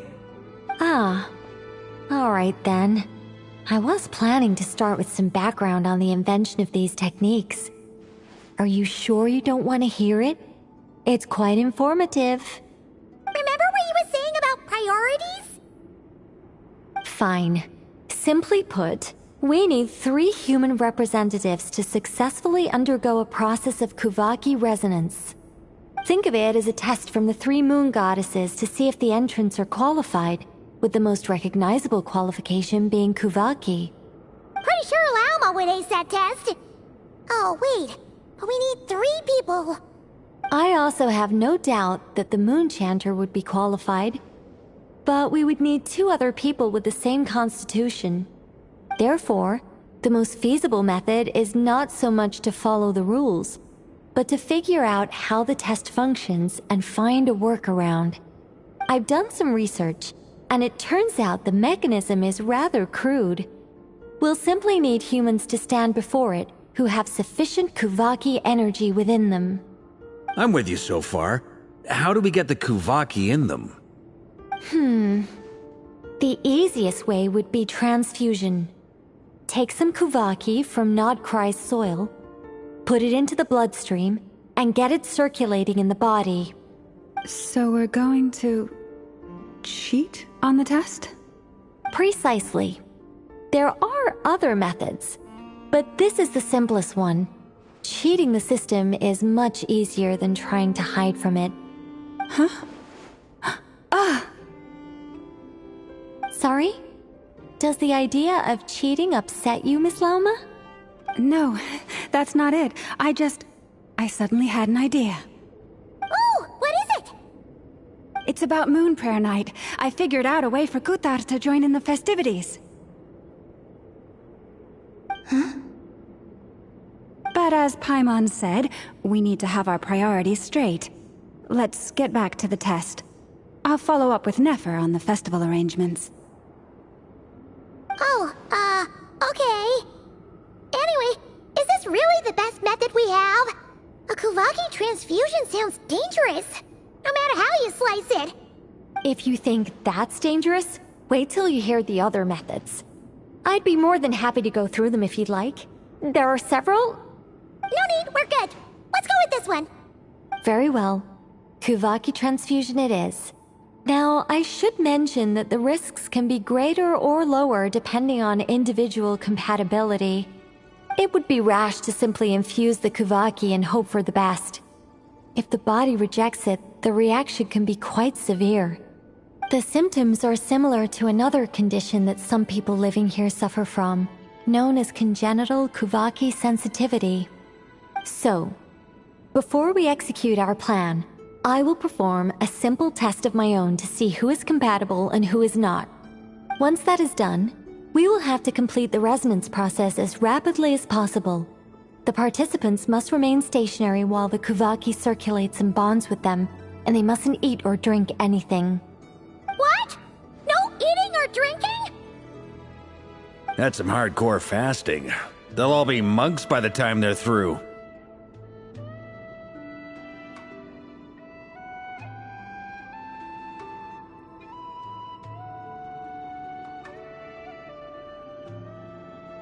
"3 days. Oh, that's so long! And we still need to find 2 more people who are not just compatible, but also willing to volunteer. Fasting? What are they talking about?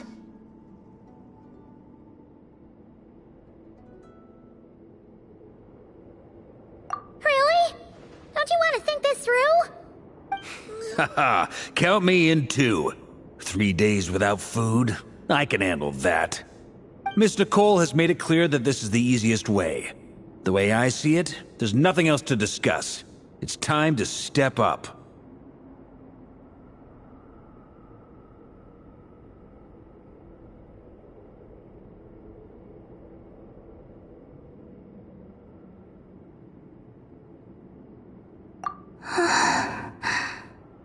Yeah, you're right. In that case, Paimon volunteers to be captain of logistics. She'll keep the fires lit and grab some spare clothes to keep you comfortable.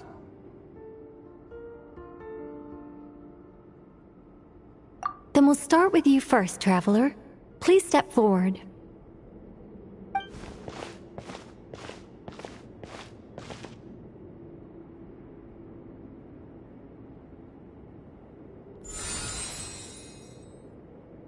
How's it going? Do you feel anything?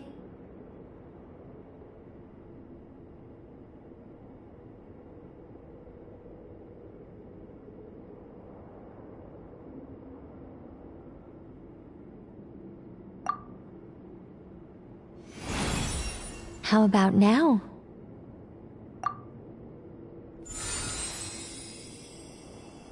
And now?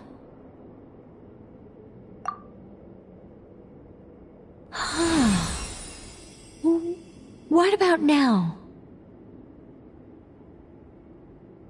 You guys, it's not a competition, you know. All right, I'm officially impressed. Even as a descender, you can withstand far more than I imagined. It's like I summoned a giant stone titan to arm wrestle you, and your arm hasn't even moved an inch. In my last attempt, I infused 5 times the amount of Kuvaki required.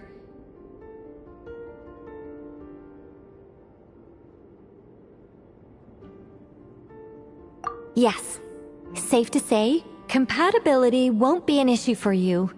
You're eligible to join. You're next, Mr. Varka. Sure, here goes nothing. All right, I'll start where we left off. 5 times the required Kuvaki dose. Whoa, whoa, whoa, hey, wait a minute. How's it going? Ooh, no, not great. I kind of want to puke. Feels like I've been drinking too much. A few bottles of wine, then a big stein of Dark Horse, with some hard liquor from Liyue mixed in. You think this is funny? I just lost to a young lady in an arm wrestling contest. I'm never gonna live that down. My apologies. I'll lower the concentration and try again. Oh. How's it going now? I'm not as dizzy as last time, but I can still feel it pulsing around. In that case, you wouldn't be an ideal choice, Mr. Varka. Let's try someone else. Okay. Let's go ask some of our other friends then.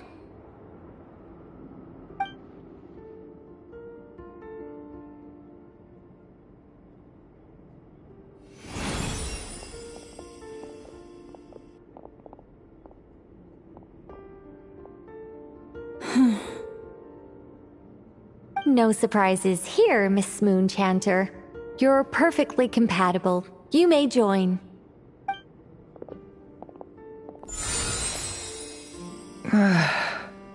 I'm getting a slight headache. Shame. You were so close. Whoa! I'm itching all over! Allergic reaction. We can't have that. Huh? Well, are you gonna start a what? The Hexenzirkel is an organization that cares for and protects children. We will not have them do dangerous things. Not even tests.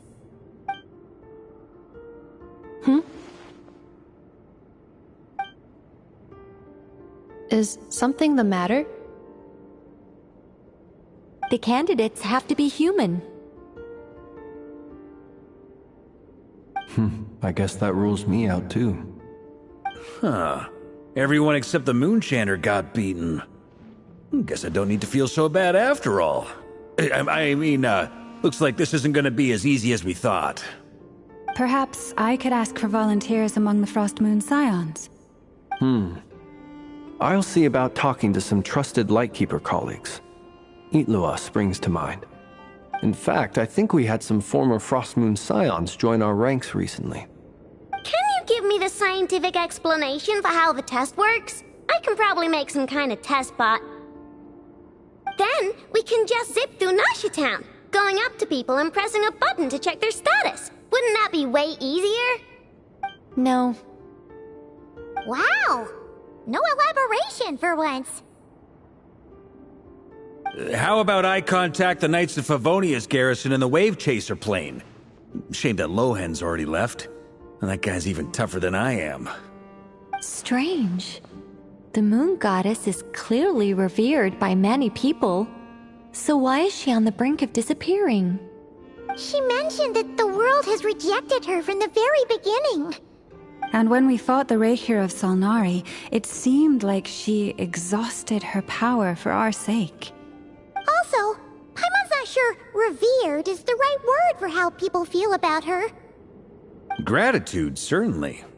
For my part, anyway. It's basic reciprocity. She helped us, so she deserves our help in return. Yeah. Even though she looked like she didn't care, she still saved a ton of people, including me. A review of the relevant data leads me to conclude that Miss Columbina is a good person. Yep, you bet! They really think so? I'm super surprised that Columbina isn't her actual name, though. I think it really suits her. It's light and graceful and... yeah, just a really pretty name. I know, right? Unfortunately, that's not our decision to make. Columbina. That was the code name the Fatui gave me. But it also came up in the song I heard when I was born. But... is that really all there is to it? What do I truly think of my own name? Is there anyone left who will still call me by that name?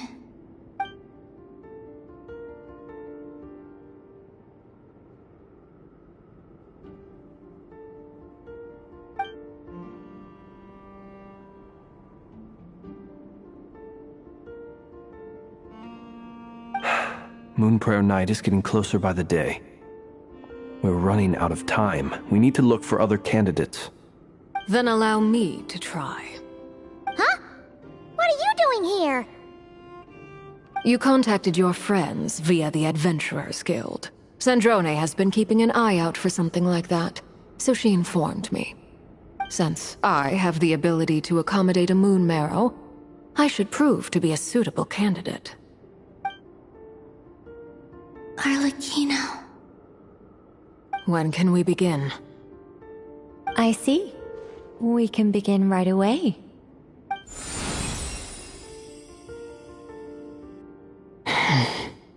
How was it? Did you feel any discomfort? Not at all. Then it seems we shan't need to look for additional candidates after all. Great! Cool.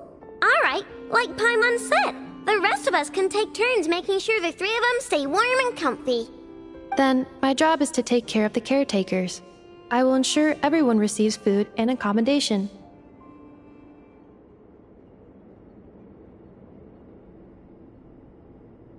I'm ready as well.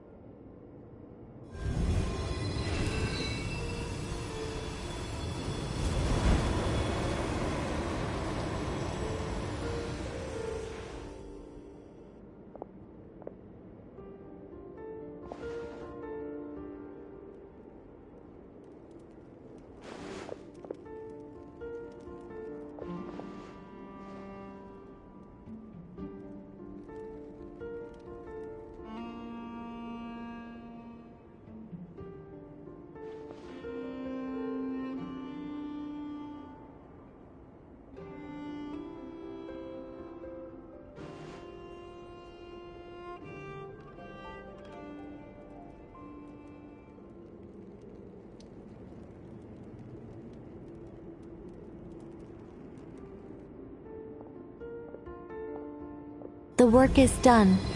The sacred scroll shut. The stars grow dim, the people silent. The white sun sets, the silver moon rises. O path to the temple, appear now before us.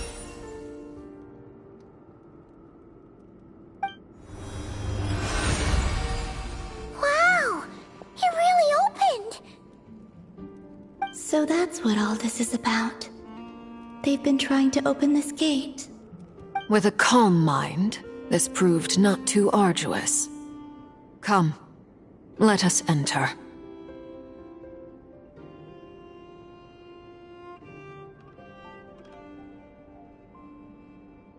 It might be best to eat something first.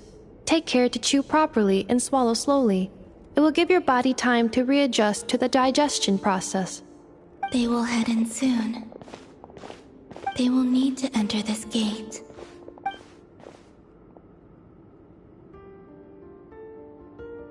Huh? I cannot pass through. Is it because I have no physical body? It has been 3 days. My strength has all but completely faded. Can I really hold on until Moon Prayer Night?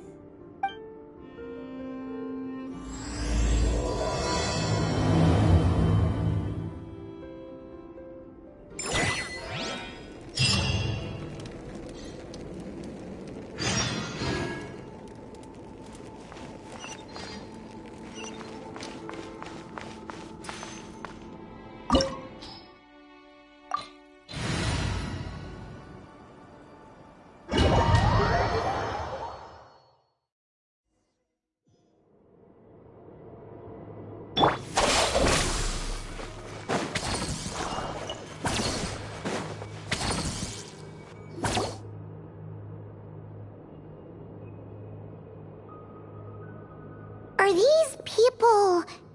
Judging by their clothes, they appear to be phantom Hyperboreans from the distant past.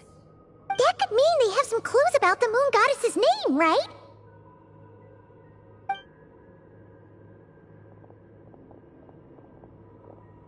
Hey there! Could you tell us what the moon goddess's name is?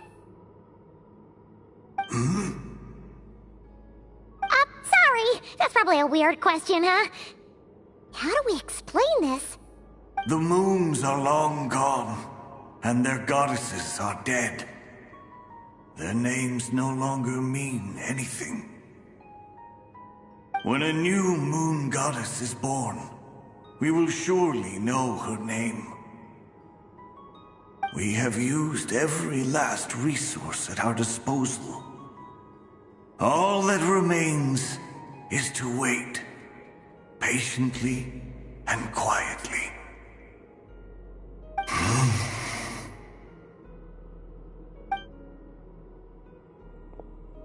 Were the people of the past all this devout? It looks like this phantom doesn't intend to converse with us any further. Surely the new moon goddess he speaks of must be Columbina.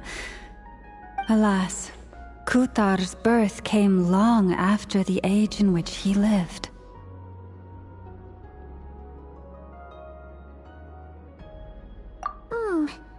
But, maybe if we find a phantom from a more recent age, they might know Columbina's real name. True. Keep an eye out. We should be able to tell which era they're from by the clothes they wear. Yeah, you've been pretty talkative this whole time. What changed? Oh, nothing. I'm fine. You all make good points. When the Hyperboreans speak of moon goddesses, they mean the three from truly ancient times. I can't imagine they would know anything about our current moon goddess. There once was a time when the moon goddesses blessed them greatly and protected them from harm. So, when the war between the gods and dragons plunged the world into chaos, it seems they looked once more to the moons for help, praying for a new goddess to be born. Yeah, that checks out. Let's continue on. Who knows what else we may discover?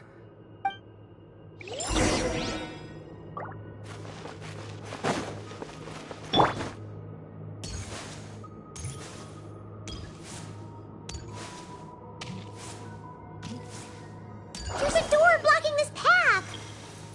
Not a problem. Try this.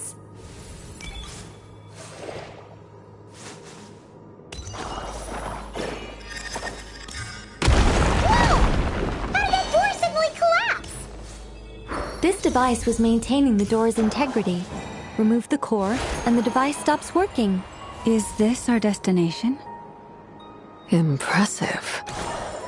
More precisely, this is a device that will help us reach our destination. Let's go. We still have a long distance to cover.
Let's try that device again.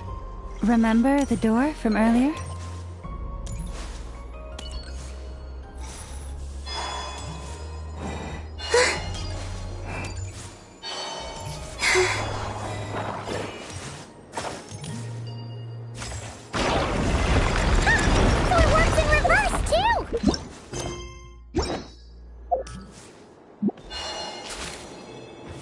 The humans we see are all phantoms, but the monsters are real. What a fascinating place. There'll be plenty of time to admire it later. No one yet. The Temple of Wisdom. For the everlasting forest, branch into song. This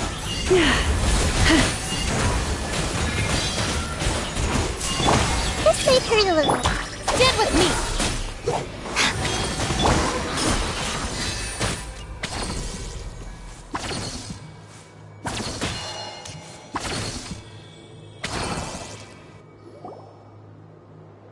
Ooh, there's a whole bunch of artwork in here. Seems pretty old. Nicole, this is probably your area of expertise. What do all these paintings mean? Let me see. To understand these murals requires some knowledge of the history surrounding the War of Funerary Flame. I shared a little of this with Lauma before. Yes, I think I follow. The dispute between the Moon Sisters, the transformation by Nibelung.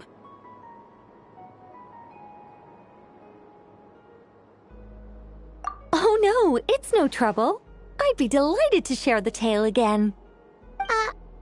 Alright then. Tevat's 3 moons and their goddesses were brought into being by the will of Nibelung, the then ruler of Tevat. But when the heavenly principles came, they changed the world completely, down to its very foundations. The moon goddesses were nowhere near strong enough to challenge this entity. But the heavenly principles did not view them as heretical entities that had to be removed. Essentially, the 3 moons existed to keep this planet alive and operational, which did not directly conflict with the heavenly principles' aims. Nevertheless, the inherent precariousness of this arrangement would soon be revealed. Nibelung returned, yes. He did, and thus began the War of Funerary Flame, a battle for dominance between Nibelung and the heavenly principles. Discord would soon emerge between the 3 moon sisters. One would voice the opinion that they should follow Nibelung, for it was he who first hung the moons in the sky. Another would argue that taking sides in the conflict would only bring the world closer to ruin. There was no telling where it would lead, especially since their creator had returned, bearing the perilous power of the abyss. Nibelung would eventually discover their disloyalty. He had all 3 imprisoned before transforming the moons into weapons with which to fight against the heavenly principles. What? Weapons? Yes. The very moons that had once defended the planet became instruments of death and destruction, striking terror into the hearts of all living things. And although the heavenly principles and the 3 moon sisters had once been at peace, it now seemed that the moons posed an unacceptable threat to Tevat. It is possible that the heavenly principles did not know of the goddess's imprisonment. If so, the weaponized, regardless of who knew what, when. The heavenly principles shattered 2 moons and flung the other beyond the skies. Whether the goddesses managed to escape Nibelung's captivity after his fall, nobody knows. But this much is certain. From that day on, the moons no longer belonged to Tevat. The rejection slowly drained their power until eventually they passed away. So that's the full story. You say the moon ceased belonging to Tevat from then on. Why then would Columbina be born here? That is perhaps due to the lingering connection between the frost moon, which was not shattered, and this world. You could see it as the 3 sisters' dying wish. They never desired war. All they ever wished for was to protect this land. I see. If the final fate of the 3 goddesses is as you say, then Columbina faces the same grave danger. Our investigation has yet to bear fruit. We must hurry. Yeah, you're right. Let's keep going.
need to activate this thing? Indeed. I was a little worried about that at first, but as we got closer, I sensed that the Kuvaki within it flows unimpeded. It should be functioning normally. The only issue is how to activate it. It's looking a little worse for wear. What about the cores from some of the other devices we've seen? Can we repair it using those? In all likelihood, yes. I imagine that would have been the Hyperborean's backup plan. Let's look for some cores.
I see everything! Lush as the moonlight.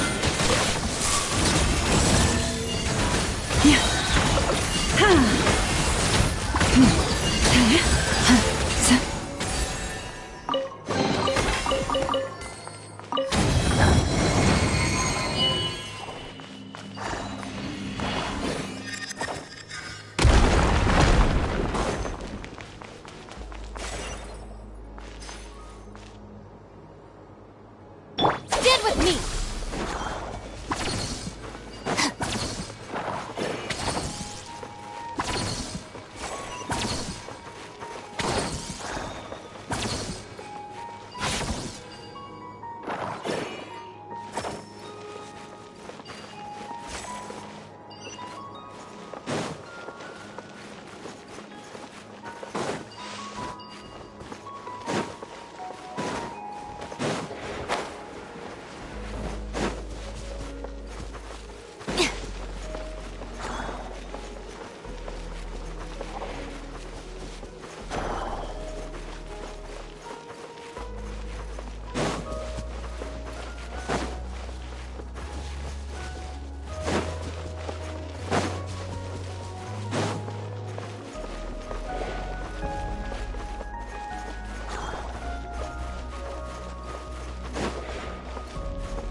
Walk up, then jump down.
The device is up and running.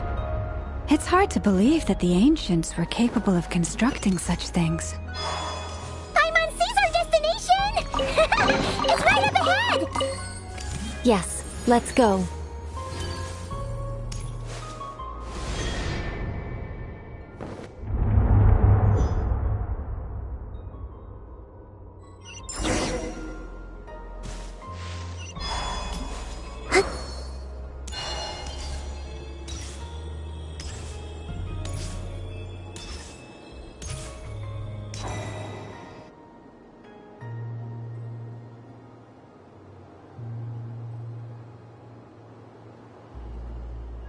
This is where the people of Hyperborea communicated with the moons.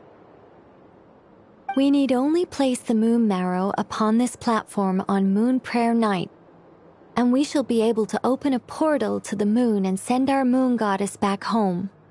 The assumption being, of course, that we can find her first. That's right. You want to know if it's safe there, don't you? And yet, she has no choice but to return. You know this.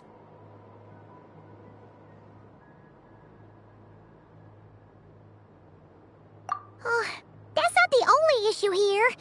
This is the end of the line, right? We've explored everything we can.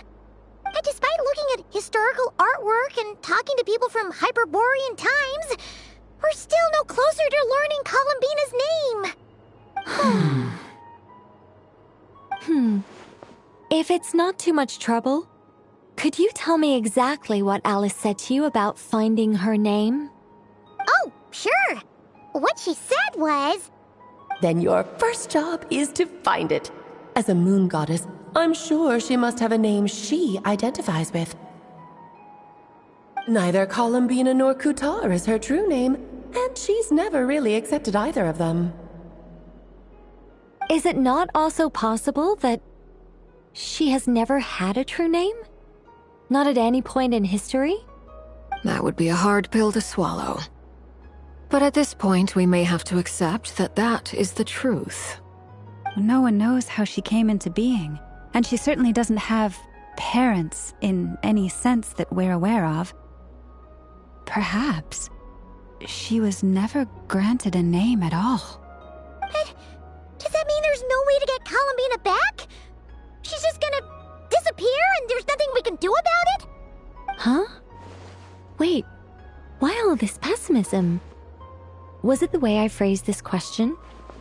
You all seem to be taking the... Well, just because she's never had a real name in the past doesn't mean she can't have one now. What? Think about what Alice said again.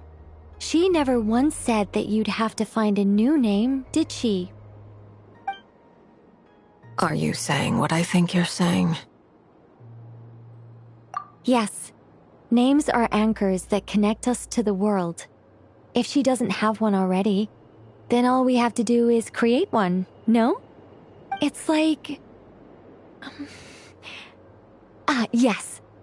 Traveler, when you first arrived in Teyvat, do you think you would have turned around if someone behind you shouted, "Hey, Tumaini"?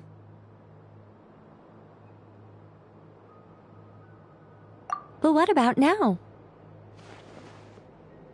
I understand what you mean. Life is a long journey. Even the friends and family by our side can change over time. When people call you by different names, what matters isn't so much the words themselves, but what they symbolize. And of course, whether that resonates with you. Lumine. So, close your eyes and picture the moon goddess in your mind. If you were to call out to her in this moment, what would you say?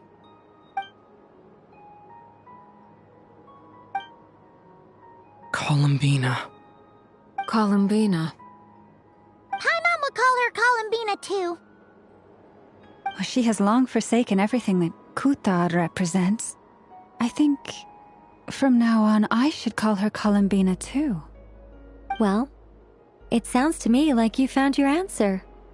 Are you sure? Is it really that simple?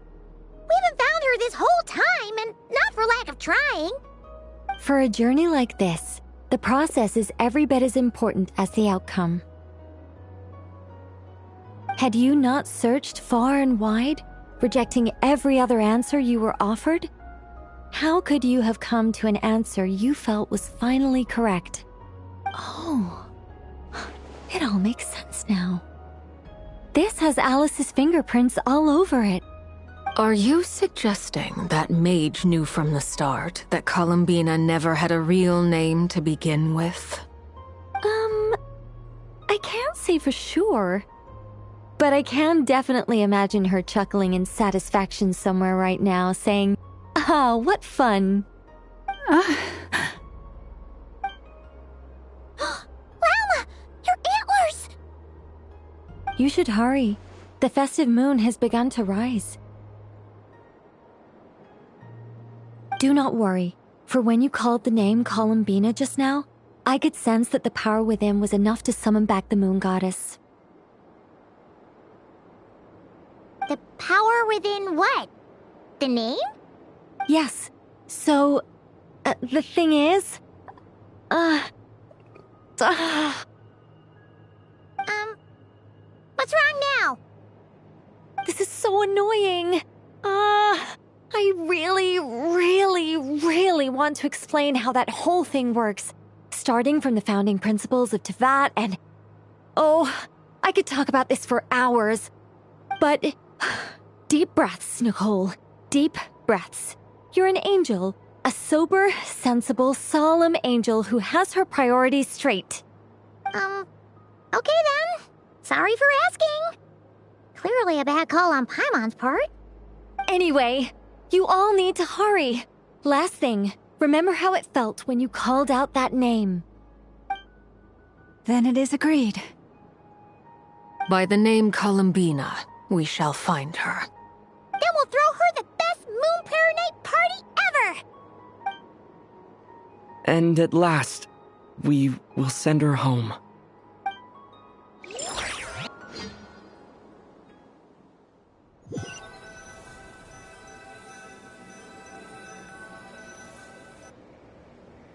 I can barely move anymore. My consciousness is fading away. Have they come back out?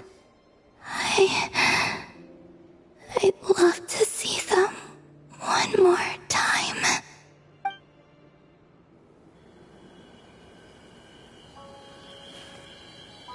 They didn't make it.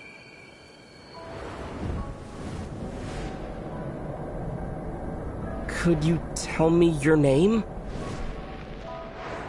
My name is... Columbina!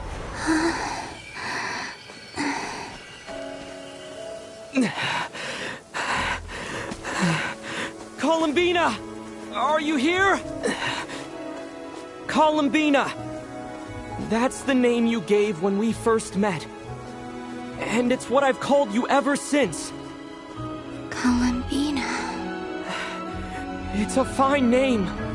I have many fond memories of Columbina, and so do all of your friends.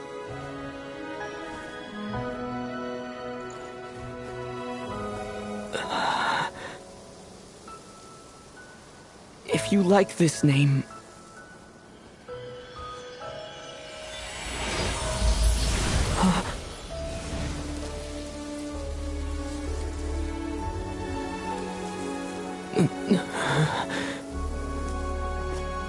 Looking for me?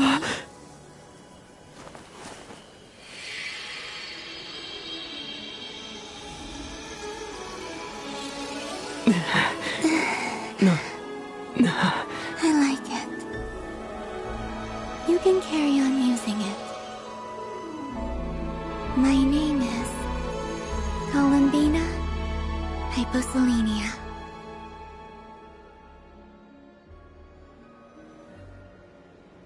Columbina Hyposelenia. That's a wonderful name. never thought that Columbina would become my real name.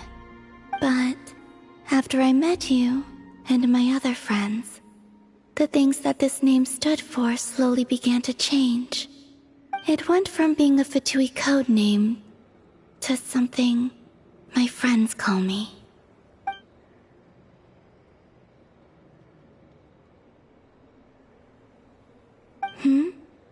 What is it? Why aren't you saying anything? I'm just so happy for you. Thank you. So, where's everyone else? We can go and meet them very soon. Everyone went to different places to try calling your name. Great. I'd like to thank them as well. Everyone's done so much for me. Searching for my name, entering those ancient ruins. Huh? Wait, so you were... Yes, I was there. Not physically, but my consciousness was still holding on. I followed you the whole way. Starting from when? You turned around and called out my name while you were in Nasha Town. Do you remember?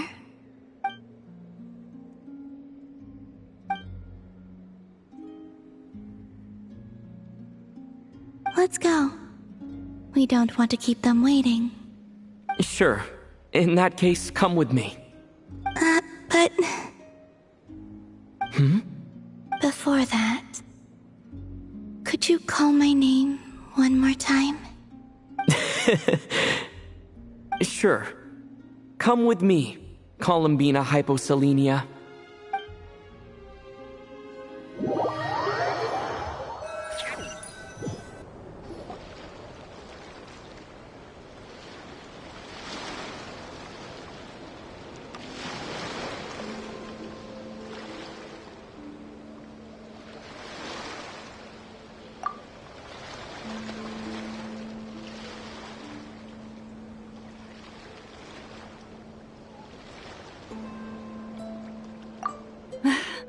Columbina!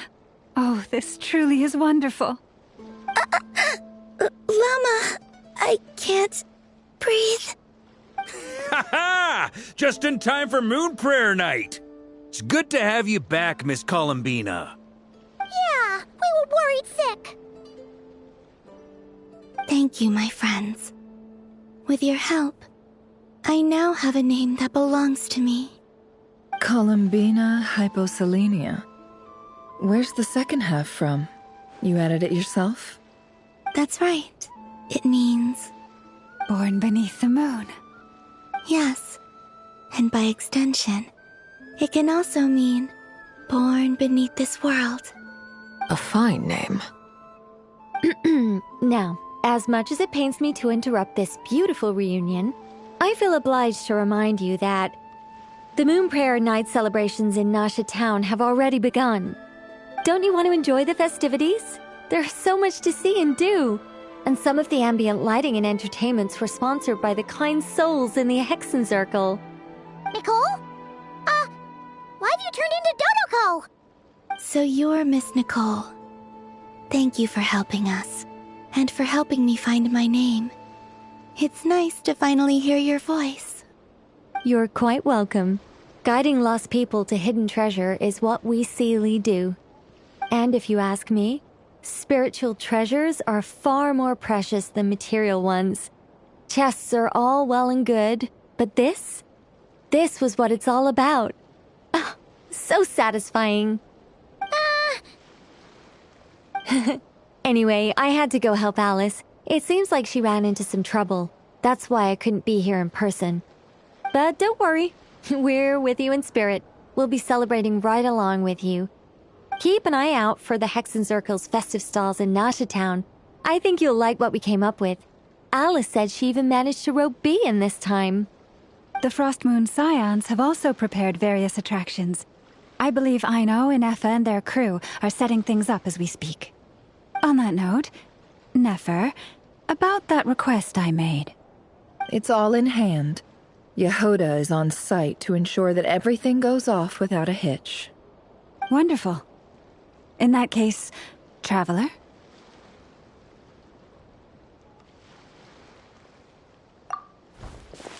Huh? Come on, Columbina. It's time to celebrate the best moon prayer night ever.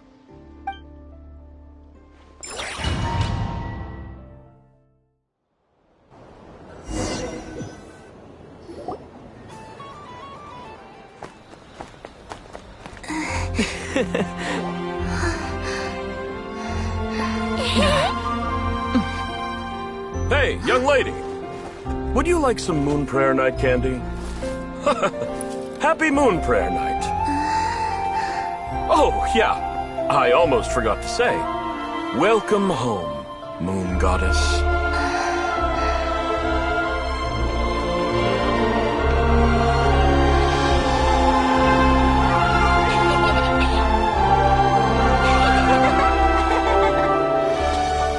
Welcome home, moon goddess. Welcome home, moon goddess. Welcome home, moon goddess. Turning Nashatown into her home is a festive gift. A rather brilliant idea. Perhaps this is what Nodcry, Columbina's home, should have been like all along.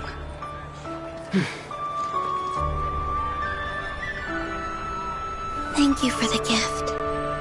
I like it a lot.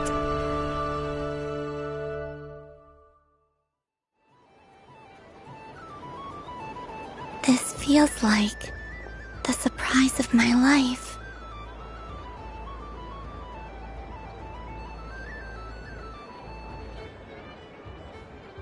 I do. I never imagined I'd ever get to enjoy Moon Prayer Night with everyone so freely. If you're happy, we're happy. Quite a strategy you came up with. Hide the tree in the forest. It's not your usual style, Lauma. Is there something about Moon Prayer Night that enhances what's in your head as well as the antlers on top? Apparently so. It even inspired a perennial penny pincher to use their resources for a greater cause. It truly is a magical festival.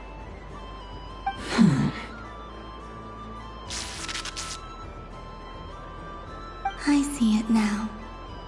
This bickering is actually a sign of a strong relationship. Huh? What's everyone doing here? Oh! Miss Columbina, you're back! Yes, I'm fine now. Thanks for your concern. How's your progress with Alice's assignment? Very well indeed. I've never heard her sound so excited.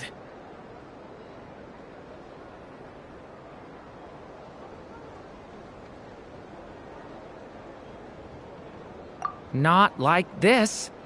This time, her excitement seems more serious. Seems like she's had a major breakthrough. She said she'll contact us once she knows more. In the meantime, we're free to relax and have some fun. Enjoy the time off while it lasts. I have a feeling that our next task won't be so simple.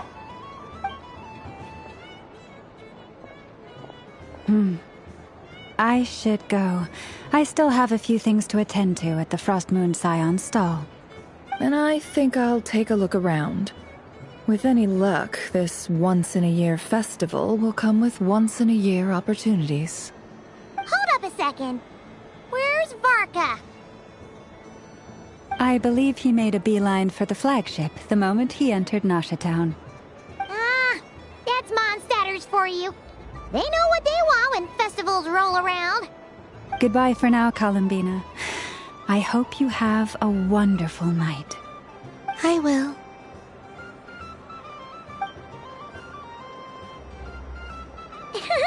Well, in that case, don't just stand there. Get out there and have some fun. You'll definitely get a warm welcome at every stall. Oh, also, take this map with you. It's a guide to the festival.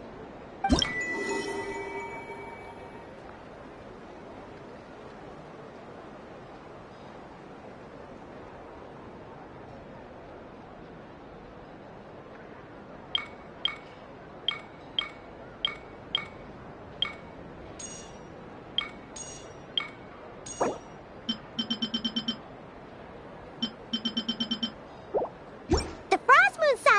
festival is over here. Lauma's invited a whole bunch of cute animals to celebrate too. Over there is the Hexen Circle section. Alice seemed more excited than anyone about this festival, so she insisted on making it a grand affair. Oh, and then there's the Nasha Town local specialties, including... Actually, forget that. Better if you go check them out for yourself. Thank you. It looks like a lot of fun.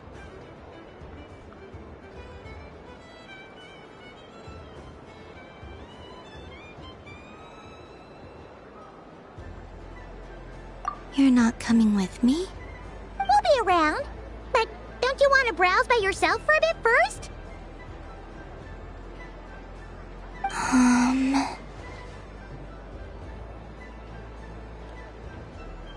Yep. If you find something you like and want to try it out together, just give us a shout. We'll be right with you. Otherwise, just relax and enjoy yourself. There's so much on offer, so try to experience as much as you can. And don't forget to stuff yourself with all the delicious festival food!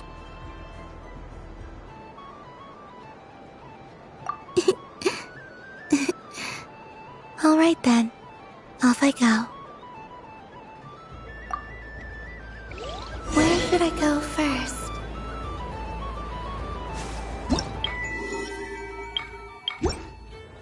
This must be the mage's stall. So this is the Frost Moon Scions area. It feels very familiar. But everyone looks much happier than usual.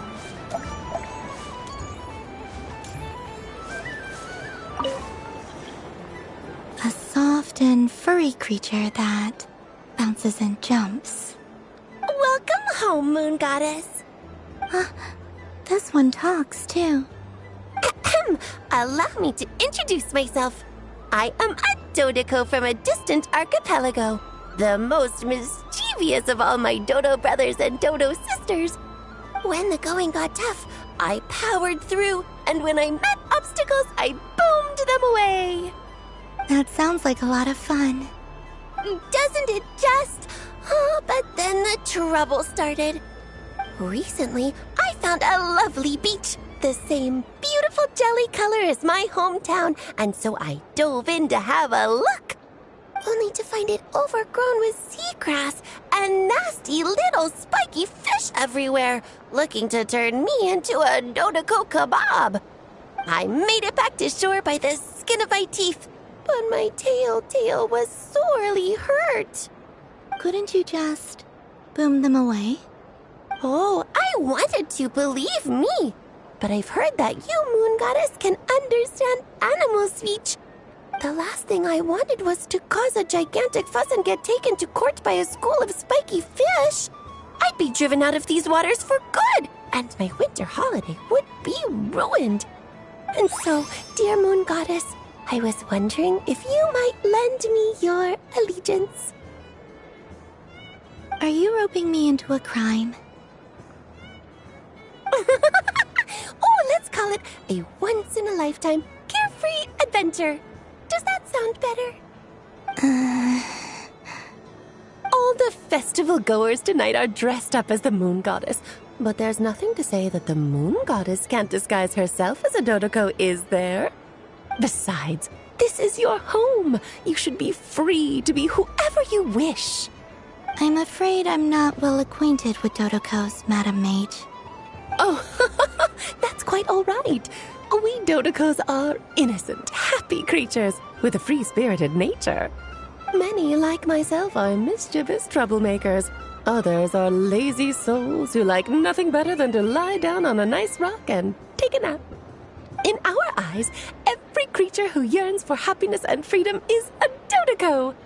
But perhaps in yours, we Dodoco are a fluffier and more mischievous breed of Kuhenki. Yes, that is a much easier image to follow. Oh, wonderful! Then let's play! Grab onto my tail and follow me into the sea. Time to settle some scores with the bad guys.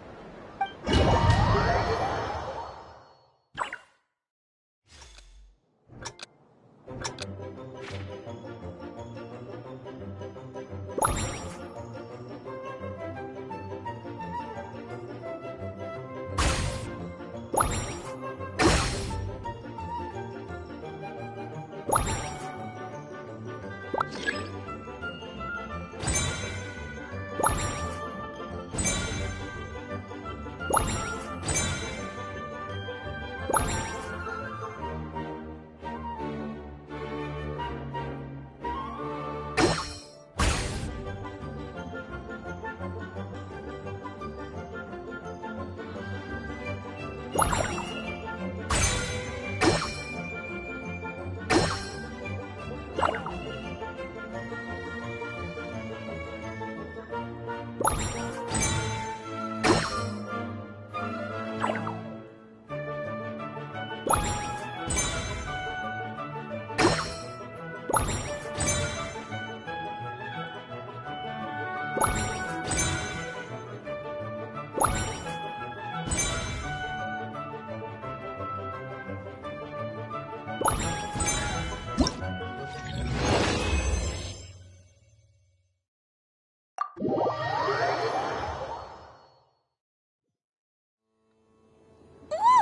a remarkable talent.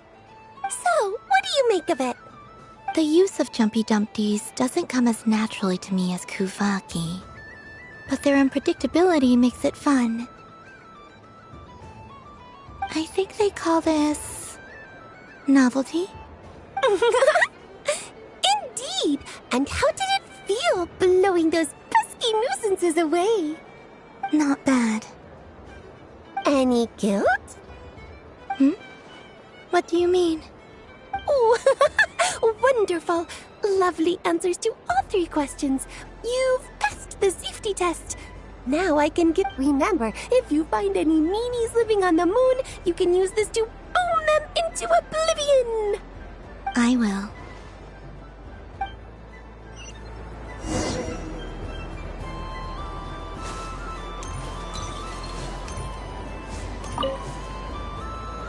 Welcome home, Moon Goddess. Oh, you're the genuine article. Alice was right.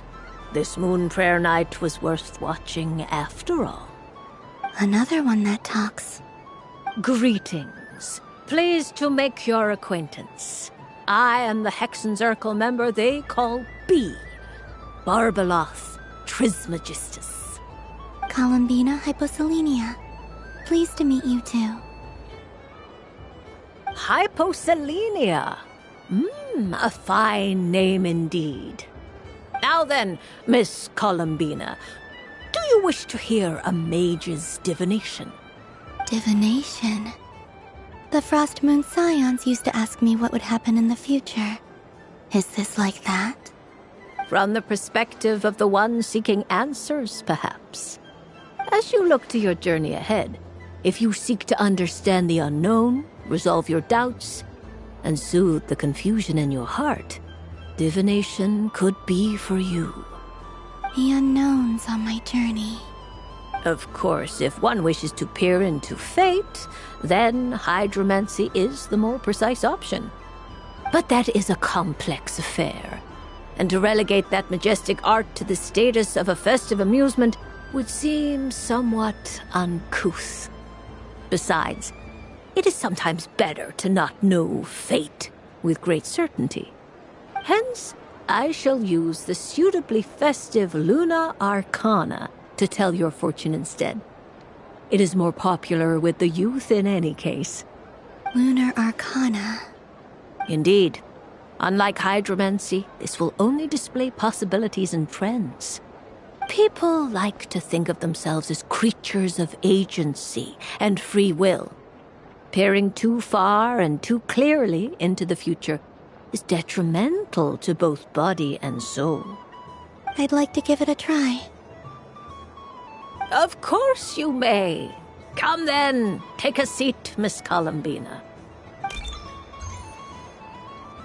Before we begin, are there any specific questions you would like to ask?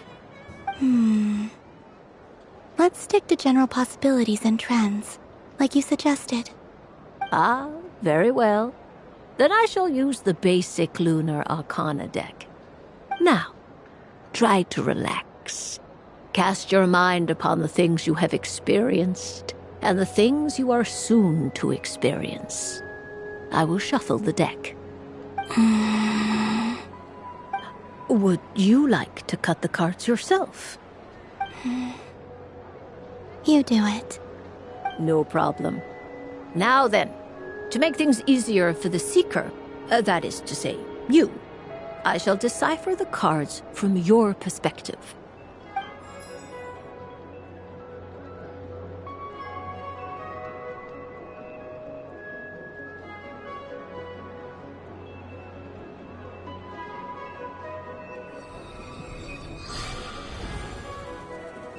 Please, draw the first lunar arcana. This represents destiny and is the foundation for the divination as a whole.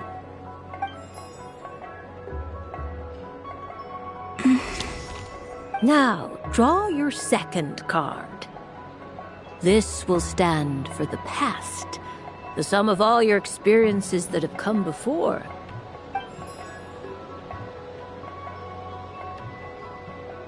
And now the third arcana.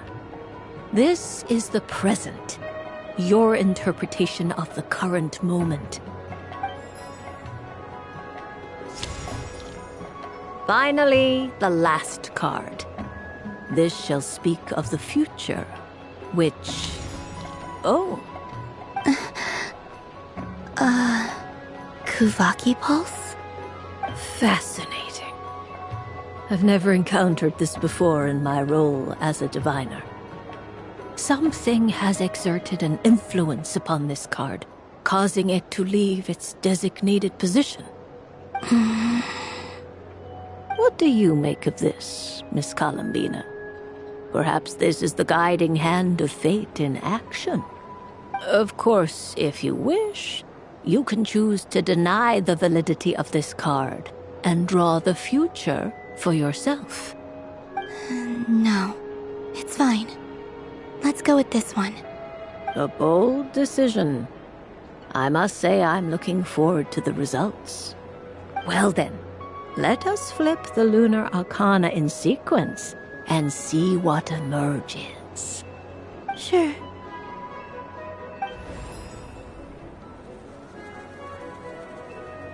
First, destiny. No surprises here. The card that represents yours is the moon. The moon. Indeed. The moon can represent the truth at some times, but deception at others. False peace, destructive calamity, and the world-changing power that lies within. When the moon is placed on the destiny tile, it indicates that your destiny is not what it may appear on the surface. Instead, it may yet have a hidden side. It symbolizes a journey through the fog, fraught with uncertainty and deception, where one must face inner challenges head-on. I don't understand. Patience, my dear. This is but the first card, which serves as a basis for the interpretations that follow. Our divination will only grow clearer from here on out. Now then, flip the second card, the one that speaks for the past.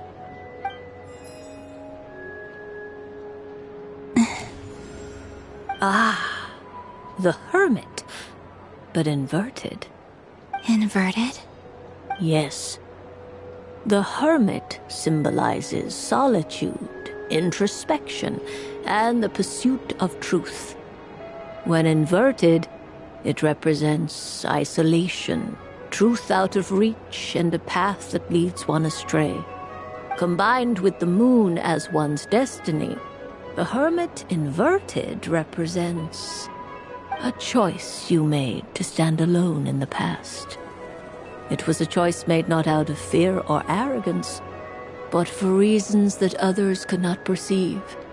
You fumbled through the darkness without a guide, but you did not find your way. Rather, you went astray. More than once, it would seem. Is this about how I became Kutar despite not wishing to become a god? And how I joined the Fatui because I yearned for a place to belong? I suspect only you know the answer to this question. All is not lost. The past is in the past, and so it shall remain. Shall we look into the present now? Oh my. The Lovers. One of the most interesting Luna Arcana. What does this one mean?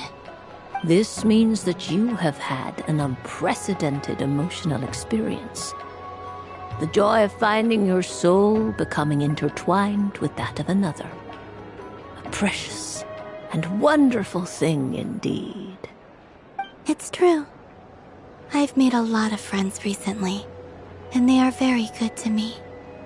I like them a lot. That sounds lovely. I am most delighted for you. The lovers can also represent important decisions, perhaps related to a parting of ways. Now, if I were to guess... Yes. My return to the moon. I understand. Parting with friends is never easy, Columbina. But rest assured, this is not the end of your journey. There is always another story waiting to be told. The future always lies ahead. The future. Well now, it's finally time to flip this most mysterious of cards. Why did it appear? And what does it wish to tell you? I'm ready. Very well. Flip this card and see what lies on the other side.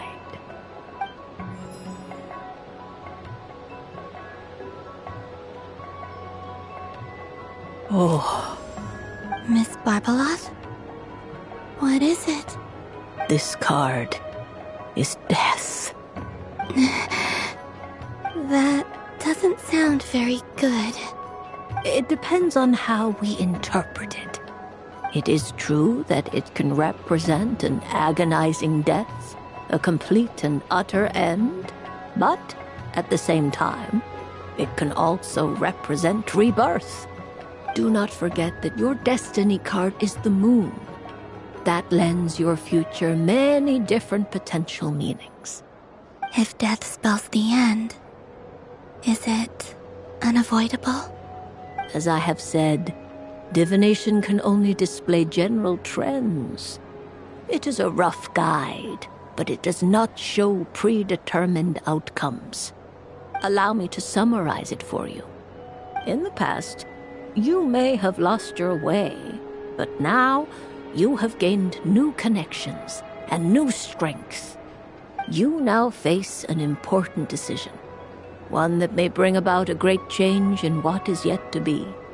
This change might, in turn, be the end of all things, or their beginning. But remember, everything is subject to change because of the moon present in your destiny. You must see the truth clearly and face your innermost thoughts. The truth. My innermost thoughts. Thank you, Miss Barbeloth. Don't mention it. Some people dislike divinations, for fear of glimpsing an ending to their story that they wish was not so. But I can see that you're different. The result of this divination will not sway your decision. This is a rare quality, and one that diviners always hope to see in the seeker. We are here merely to guide, not to exert undue influence. I understand. Go then and illuminate your future, Miss Columbina. The moonlight that shines from you now is most captivating.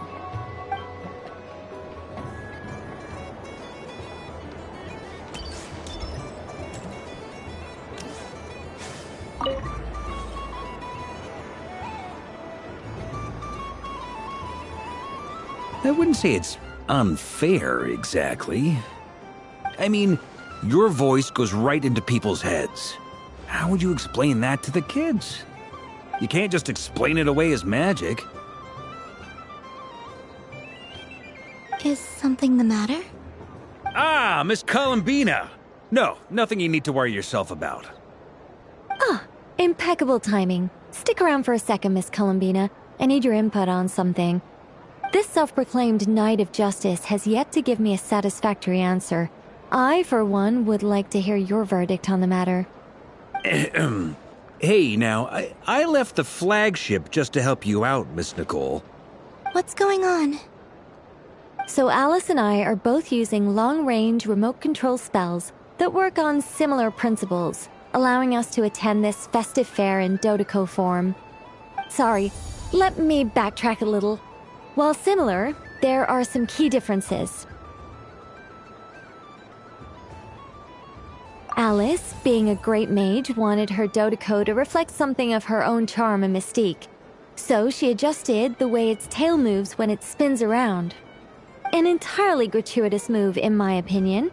I hardly see how anyone is going to notice that. If anything, I'd say that anyone who stares intently enough at a Dodoco's tail to notice such a small detail is someone we ought to be highly concerned about. I only say this to emphasize that my question has nothing to do with tails. Now that we're clear on that, why is Alice's Dodoco permitted to interact directly with the children celebrating Moon Prayer Night, while mine is not? Your voice speaks directly into people's minds. See? Exactly what I said.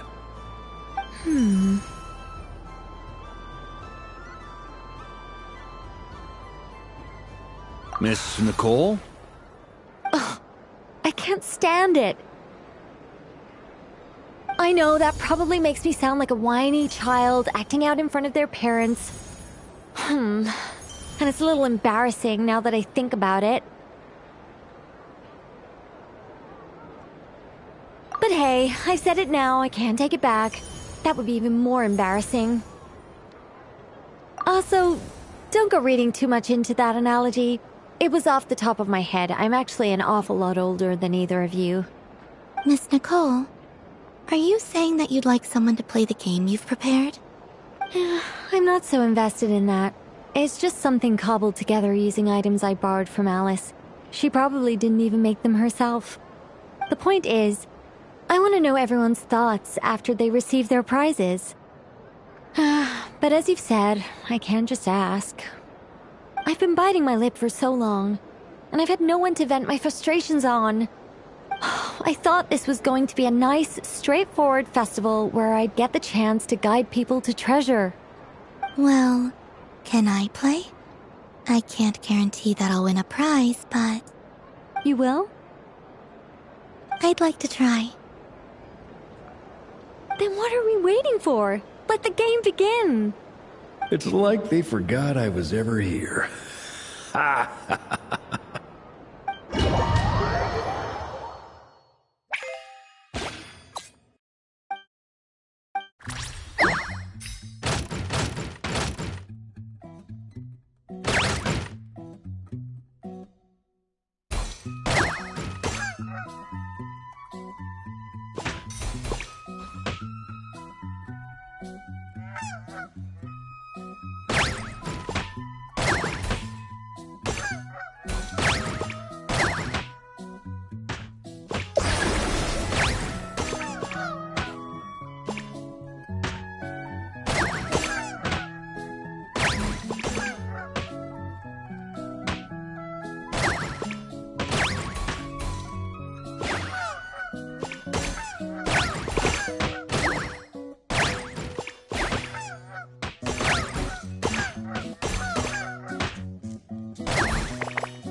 Congratulations, Miss Columbina! With your great wisdom, you have overcome every obstacle in your path and conquered the great challenge posed to you by fate. Fate? Well, something to that effect. If you'd prefer something more poetic, it could be the icy winds or the dawn. Anything you like, really. You could even go with The challenge posed to you by Dodoko, if that's what you're into. Anyway, you can take or leave my suggestions. Moving on. All my hopes are now resting on this. Can I open it now? Stop teasing me. Please, I'm begging you. No more talk. Just open it. Wow. What a lovely sculpture. Classic and cute at the same time. Thank you, Miss Nicole. I'll always treasure it. Ah, there we go. Music to my ears. You have my sincerest gratitude, Miss Columbina. Thank you for sharing your precious time with me and fulfilling my wish. Don't mention it. You've all done much to help me. And still, I'm the one receiving all these gifts.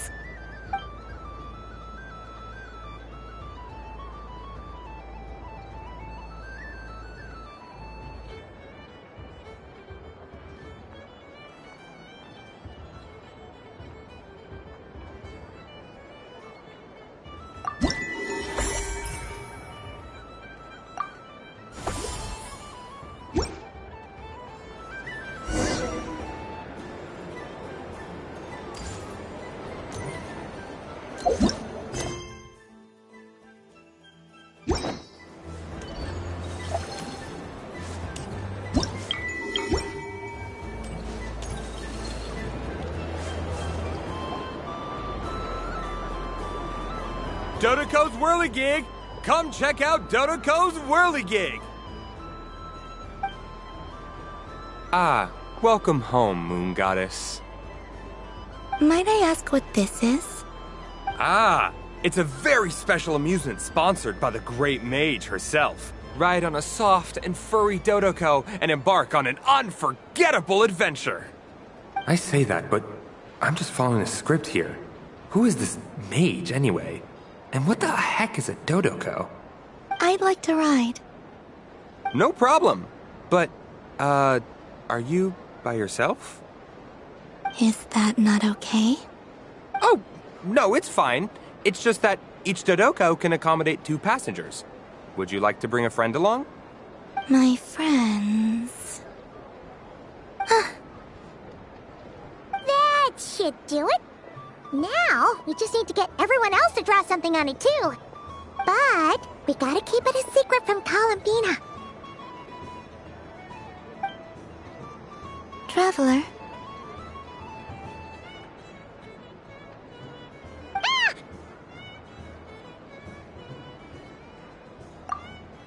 I want to go on that ride. Will you join me?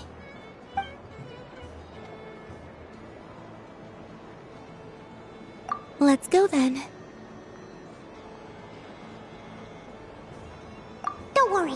Paimon will do the rounds. You go have fun.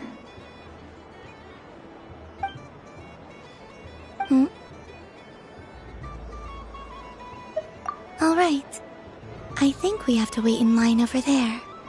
Please take your seats. For safety reasons, you mustn't try to leave the ride before it comes to a complete stop. All right, you're all set. I wish you both a wonderful journey.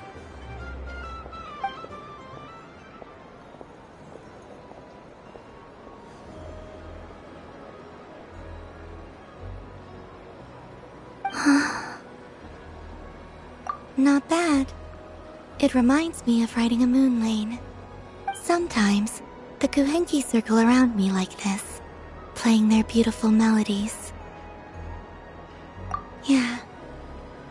I'm going to miss them.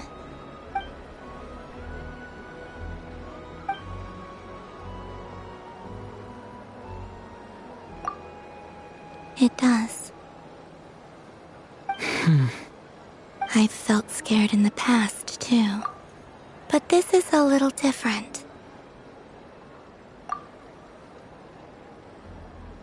You know something? I got to see a lot of fascinating things during my disappearance. I saw how the Frost Moon Scions act around their families. So different than how they used to act in my presence. And I also saw how they interact with their friends. It made me curious at first. Why do people act so sincere when they're worshipping gods, but save their truest, warmest feelings for each other? Slowly, I came to realize that it's because they trust one another. They know, deep down, that they'll be accepted for who they are. All of it. The good and the bad. I know.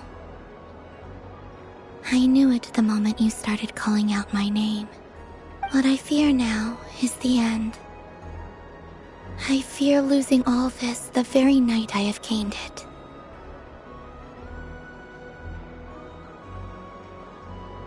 Hmm?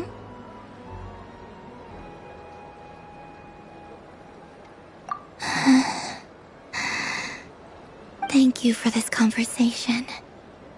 Thank you for listening to me. Don't worry. This fear I have, and the unknown that awaits me, they cannot hurt me. Not when I possess a treasure far greater. I just want you to remember this version of me. The real me. On this final night together.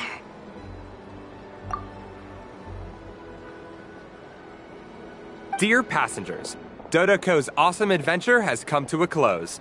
Please leave in an orderly fashion, and we look forward to seeing you again in the future. Don't want the journey to end, huh? Don't worry, you two. There's always another adventure waiting just around the corner.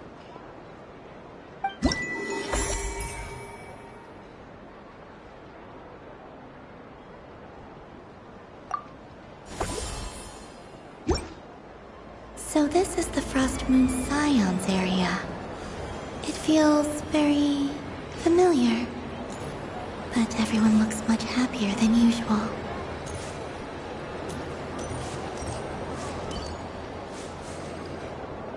Sunny days! I prefer sunny days. Ah, well, you are as warm as the sun itself, Moon Goddess. Very well. I believe your spirit animal has to be this most adorable chic badger. Wow! Thank you, Mr. Talking Magic Lamp. Have a very happy festival, Moon Goddess. Valence? That's you, isn't it? It's our little secret, my dear traveler in Paimon. Okay, sure, but why are you here selling sugar sculptures? Everyone celebrates in their own way. After gazing into the abyss and spending time around gravestones all year, what better way to relax than to see sunny smiles on the faces of the living? Besides that, I like to think of myself as a fair judge of character. I dare say matching personalities to confection suits me rather well. That's not what Paimon was talking about. Aren't you afraid that your true identity might be exposed? Should I be? There is all manner of magic in the air this moon prayer night, thanks to the work of the great mages. I see Miss Columbina is hiding in plain sight. Why should I not do the same? Why miss this rare opportunity to enjoy a special evening in my true form? Fair enough. You got a point there. People who don't know you will probably think you're just a talking lantern. Well, now that we see eye to eye, what brings you here? Not a search for your spirit animal, I presume? Well, actually... Here, see for yourself. Oh, this is... How wonderful. A beautiful idea. Yeah! We just met Barca, and he said that having everyone draw their own section was kind of boring. So, he did your bit for you. Varka. Ever the maverick. I see his artistic skills are truly one of a kind. In that case, I shall paint something on Mr. Albedo's behalf in a short while. What? Why not now? Ahem.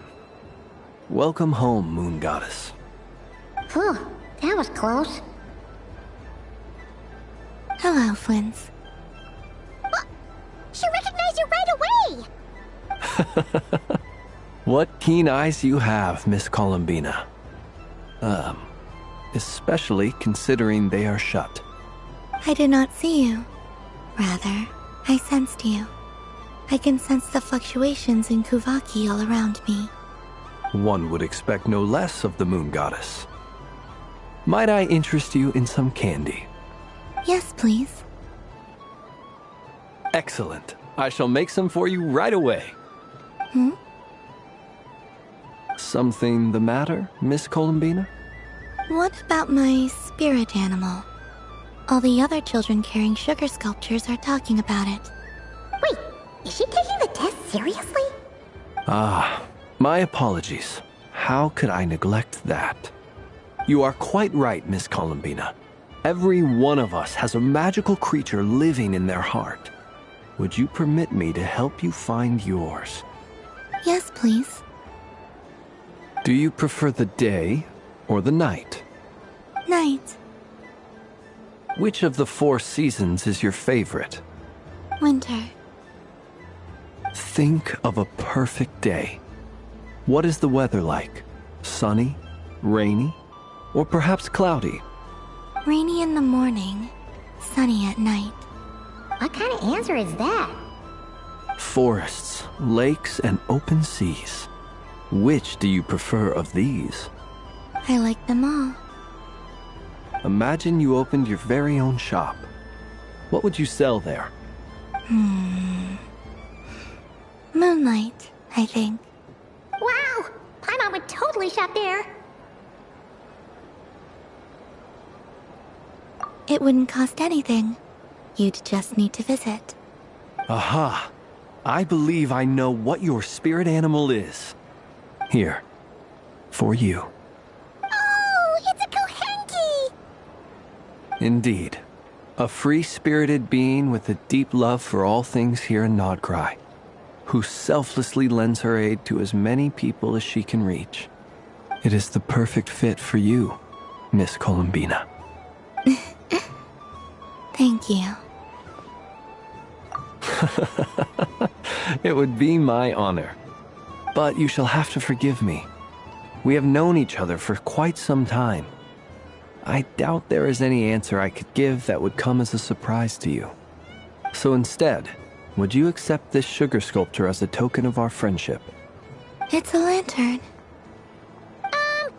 Hey, why don't you two go enjoy your candy over there?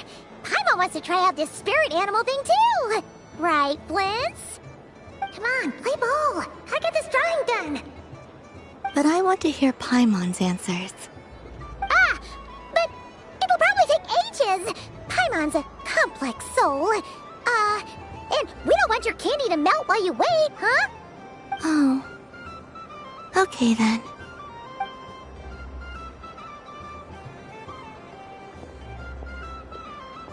Phew. Nice excuse, Lady Paimon. That was some quick thinking. Yeah, no thanks to you. A little help next time.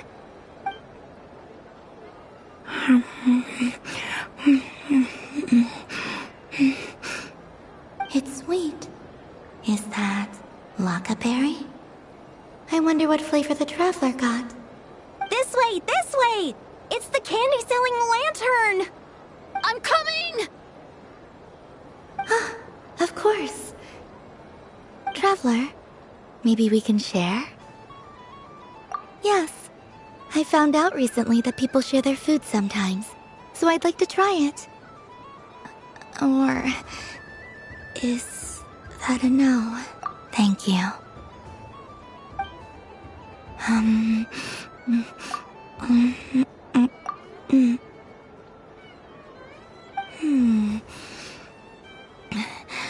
Yours is a little more sour than mine. Here, you try it. Amazing. My sugar sculpture has shrunk, yet my heart is filled with feelings of sweetness. I will remember this feeling. Sure.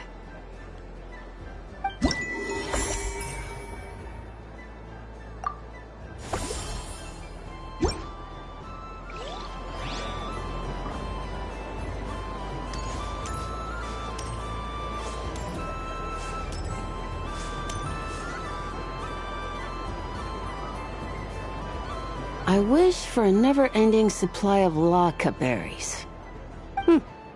What a humble wish. Probably written by a child.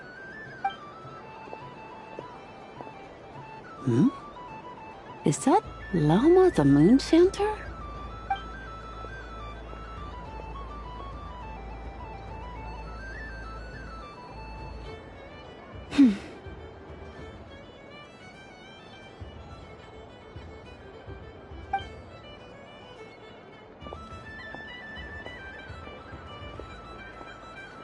I wish that the long plume ibises would stop biting me. Oh dear, poor Lauma.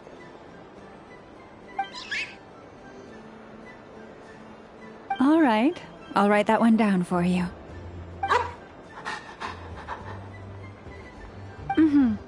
I got it. While everyone else is celebrating Moon Prayer Night, you're as busy as ever. I don't mind. It's rewarding work. A good kind of busy. My antlers are at their heaviest tonight, and the Kuvaki waves are especially strong. But as I help these dear friends hang their wishes up, I feel a great peace within myself that is hard to describe. You see, they are all such beautiful wishes, and they are ones that we can fulfill by our own strength. Do you blame me, Lauma? I want to hear your honest answer. It is by the help of so many people that I can return to the moon. But I feel as though I've hardly done anything in return. You've done plenty, Columbina. I say this in earnest, both as someone who knows your history, and also as a friend who has seen what you've been through. What about as a moon chanter? I feel proud to honor our moon goddess's wish, and I'm sure any moon chanter in history would have felt the same way. Thank you for your kind words, Lauma. But... Since you asked for my honesty, I won't lie to you. My feelings are mixed right now. Besides pride, I also feel... I suppose it's a reluctance to let go. Once you return to the moon, we will be far apart and separated by a false sky. I'm sure those of us left behind will gaze up at that sky, yearning for the moon once in a while, just as you used to do. I will miss you, Lauma. I will miss you all. I hope to stay in touch. I will try and find some way to send messages down from the moon. Perhaps you could use Kuvaki. I've heard Yehoda say that signals can be sent using long and short waves, or strong and weak lights. That sounds a little complicated. What if we forget what the signals mean? We could prepare a codebook beforehand, but... You're right. It wouldn't really suit you. Still, whatever happens, I believe that you will find your own unique way of communicating with us. And now that I think about that, my heart feels lighter. Because you trust in me? Yes. I have faith in you, and in the power of truth. In my experience, the truth tends to be difficult. But that's what makes it stand out from what is false. So I'm confident that your thoughts and your love will shine through the curtain of lies. We will know it when we see it. Thank you. Now, could you help me hang up my wish? Is this? I wish that all who dwell in this moonlit world can find a place to belong. And I wish that I shall one day see my friends again. It's 2 wishes. I hope that's not too greedy of me. Not at all. And I think you speak for us all with the second one.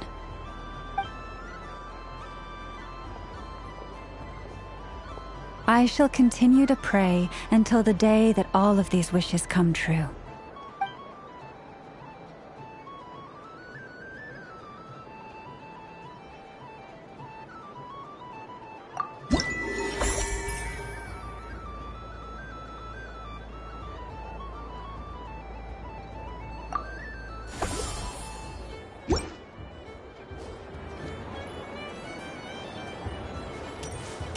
What's this? Should I give it a try?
Welcome home, Moon Goddess. Would you like to try on some animal-themed headwear? I always hear Lauma saying how heavy her antlers are. I wonder how it feels. Let me give it a try. Oh my! It really suits you. It's a little itchy, and it's hard to turn my head. Should I keep wearing it?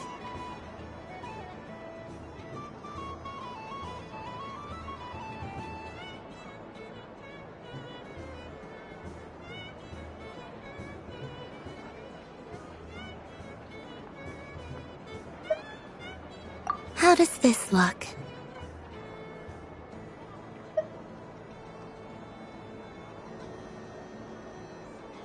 How does this look? How does this look? How does this look?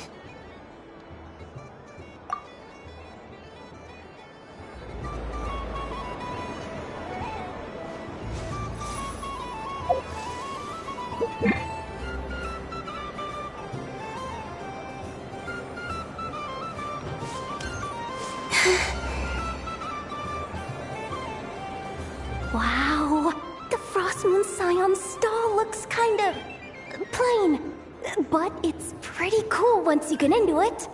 I don't go to Hisi Island much, but it's got that, like, old-world cultural feel. And if culture means we get more festivals, I'm all for it! Hello, Yahoda. Columbine... hello, Moon Goddess. That was too close. I almost gave the game away in front of the staff. Oh, wait, what's the deal with her shoes? They don't make a sound when she walks. I could do with a pair of those. Do you like balloons too? Balloons? Oh, you mean those? What's so fun about balloons? I'm not a kid anymore. They're probably more up Aino's alley. Yes. The animals seem very curious about these strange flying objects. I was drawn here by their voices. I recently learned a fun new game you can play with balloons, so I decided to come and give it a try. A new game?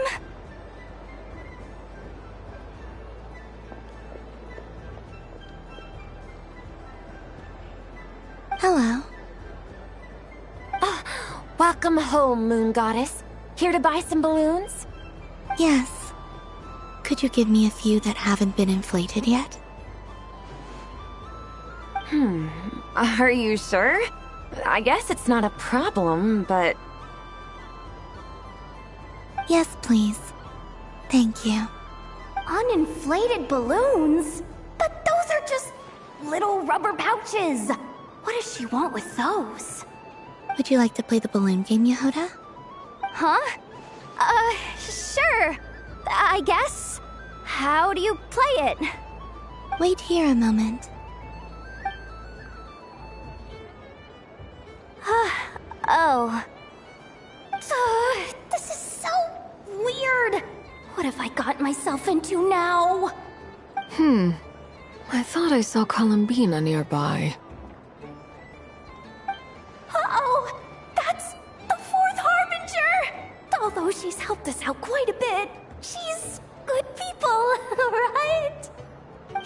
for Columbina.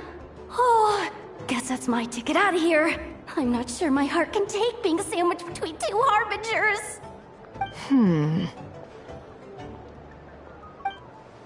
Which stall is she checking out? Oh, it's that other Frost Moon Scions one. Try on the headgear, see what it's like having antlers or animal ears for a day. Oh, I wouldn't be caught dead wearing that stuff. So embarrassing. I have enough gear to carry as it is. Wait, what? She put it on? How peculiar. This would take some getting used to. I wonder if this is what it's like for Lynette. It really suits you, ma'am. What is this? She was so intimidating a moment ago, but now, dang, she's really rocking those ears. How does she make them look so cool? I suppose I may as well keep them on for now. All part of the festive experience. She's coming this way. How do you do, Miss Yehoda? Oh, jeez. Don't talk to me while wearing that thing. Where am I supposed to look? Oh, hey there. I'm looking for Columbina. Have you seen her? She just... Huh?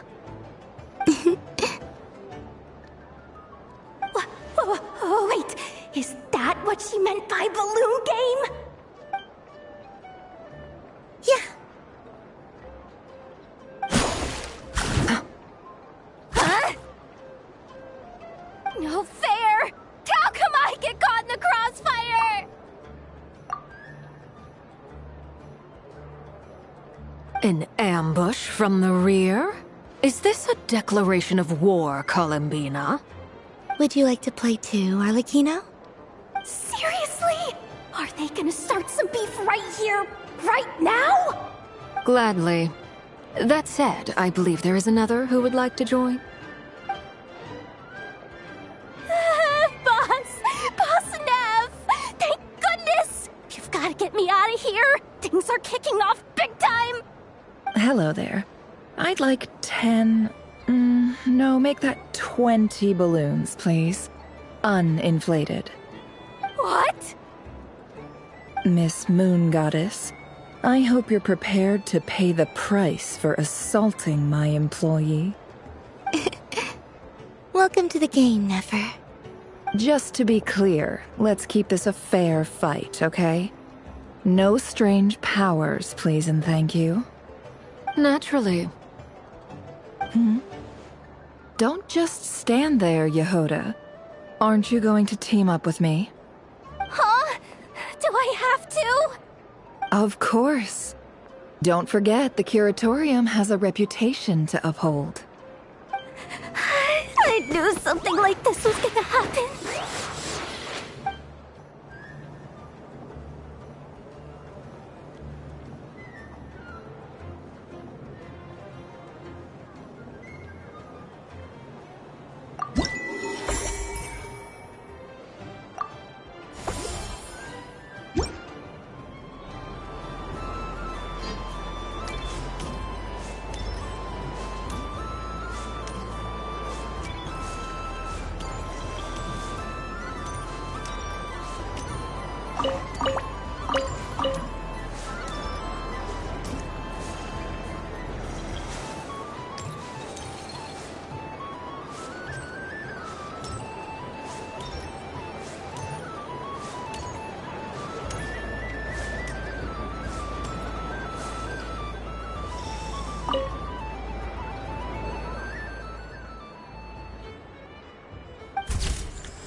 I think it looks quite funny.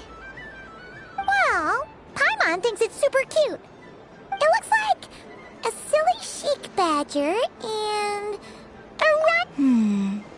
Maybe I'll stand on the chic badger side. It looks like we've attracted the attention of quite a few animals.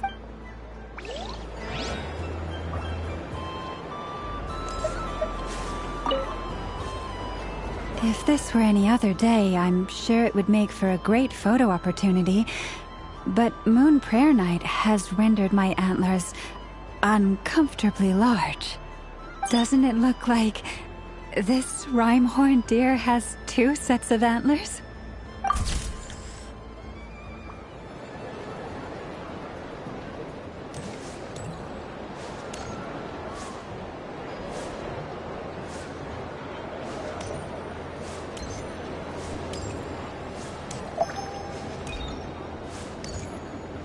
What's this?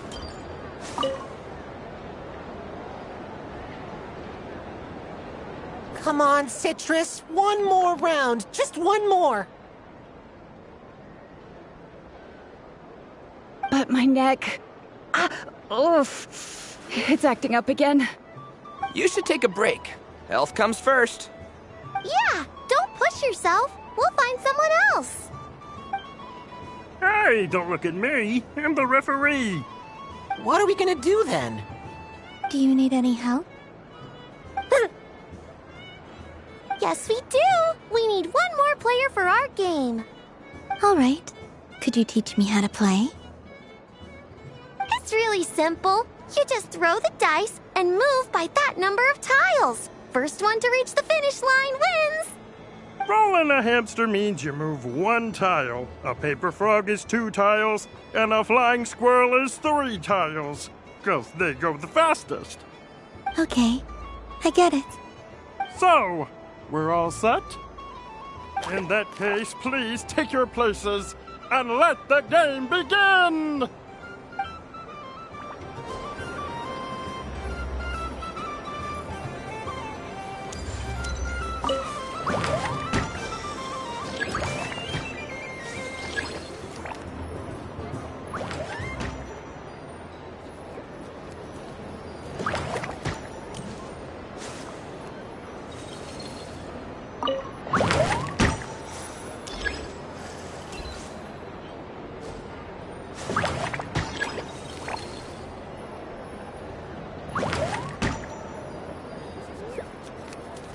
And the winner is Cranberry! Bravo!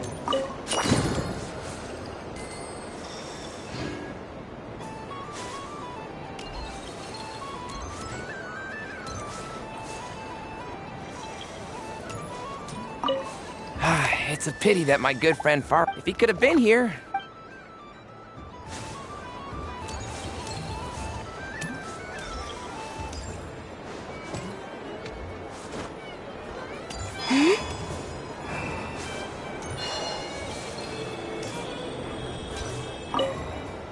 Happy Moon Prayer Night, adventurers.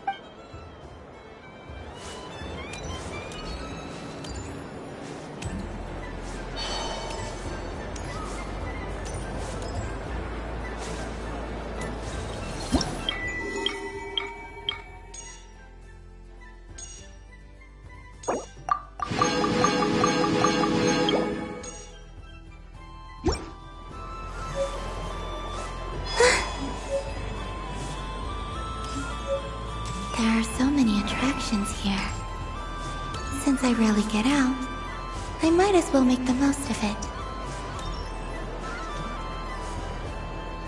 Moon Prayer Candy! Beautiful, tasty Moon Prayer Candy! Buy a whole box, share it with your friends and family! Candy? To share? I wonder what flavors everyone would like. Welcome home, Moon Goddess. Fancy a box of Moon Prayer Candy? Sure. I knew you would. Now, what flavor would you like? I'm not sure. What flavors do you have? Is this for yourself or as a gift? A gift for my friends. Ah, I see. In that case, I'd recommend apple, lockaberry, or midsummerberry. Those are the most popular. Do you have nocturnal blossom flavor? Huh. I've seen couples give those as gifts before, but I did not know they were edible. No? Okay then. Moonfall silver? You did say this was for friends, right?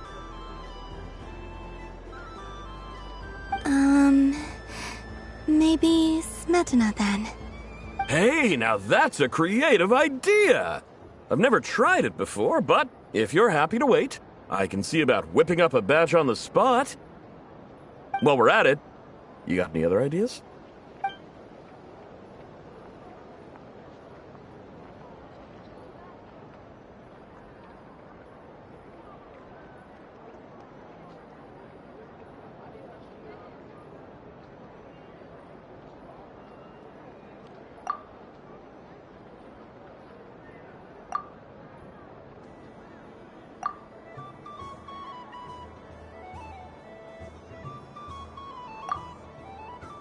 Here you go. Every flavor you asked for is in there.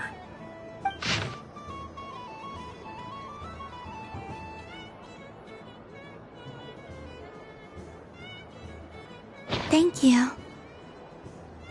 Haha, I should be the one thanking you! You brought me a whole bunch of new business. It's like a genuine blessing from the moon goddess. I hope you and your friends have a lovely night.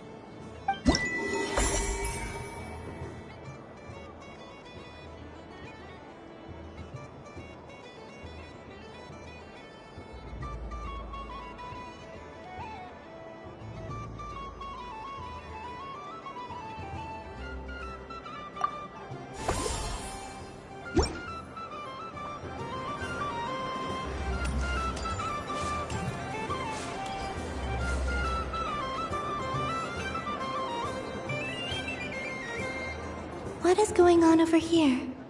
It looks like fun. Hold it right there! You can't run away from me, Moon Goddess. Are you talking to me? Of course. Do you see anyone else here dressed up as the Moon Goddess besides me and you? Hey, come on. Call me by my title. Happy Moon Prayer Night, Moon Goddess. And the same to you. Anyway, there's no time to waste. Get ready for the duel of a lifetime. Duel? Meet my partner, Stacko. Come on out, Stacko. Well, don't just stand there. Let's see your partner. Partner?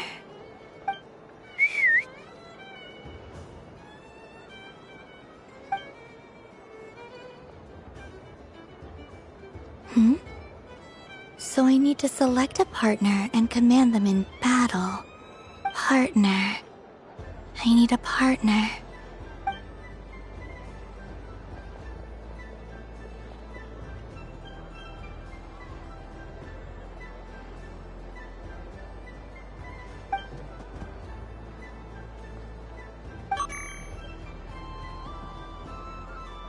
Whoa! Am I seeing things? Where'd you get a Kuhenki? They're super rare. That's great. But you can only bring one partner to battle against me and Stacko. No ganging up allowed. They all look so eager to be picked. Which one should I choose?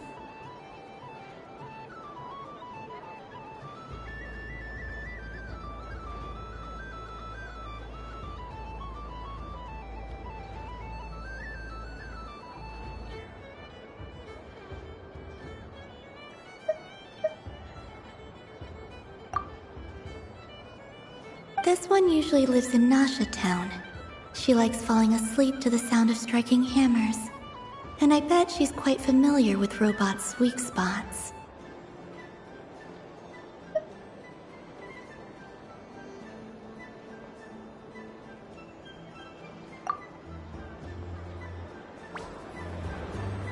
Testing! Testing! Oh, this is an emergency broadcast! An exciting battle is about to take place right here at the Nasha Town Special Arena! In this corner, we have the Moon Goddess and her robot partner. And in the other, we have the Moon Goddess and her Kuhenki partner. Only one moon goddess can be victorious in this ultimate battle of destiny! But who will it be? There's only one way to find out! Now, without further ado, let the Battle of the Moons begin! I don't care who we're up against. Stacko and I ain't gonna lose!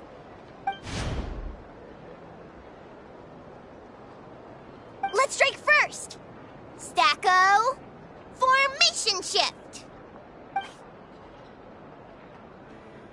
Ho ho ho! The robot has kicked things off with a change of formation! But how will this affect the battle? Nobody knows!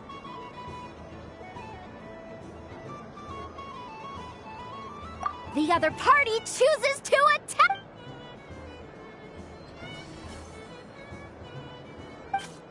Stacko! The attack lands! And if those sizzling sounds are anything to go by, it was very effective! Okay then. Stacko, maintain formation and enter your empowered state. Empowered state! There we go! Now we're absorbing the immense Kuvaki present on Moon Prayer Night! This lean, mean machine has greatly increased its offensive power!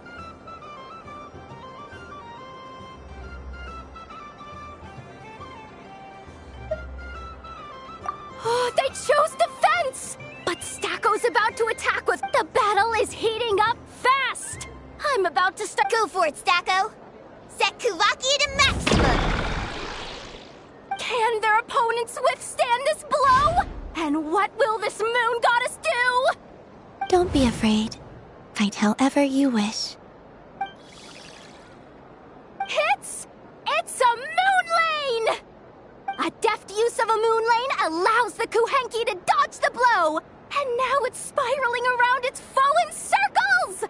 1 loop, 2 loops! The robot screen is bugging out! It's getting dizzy! Stacko! Oh, Stacko is down for the count!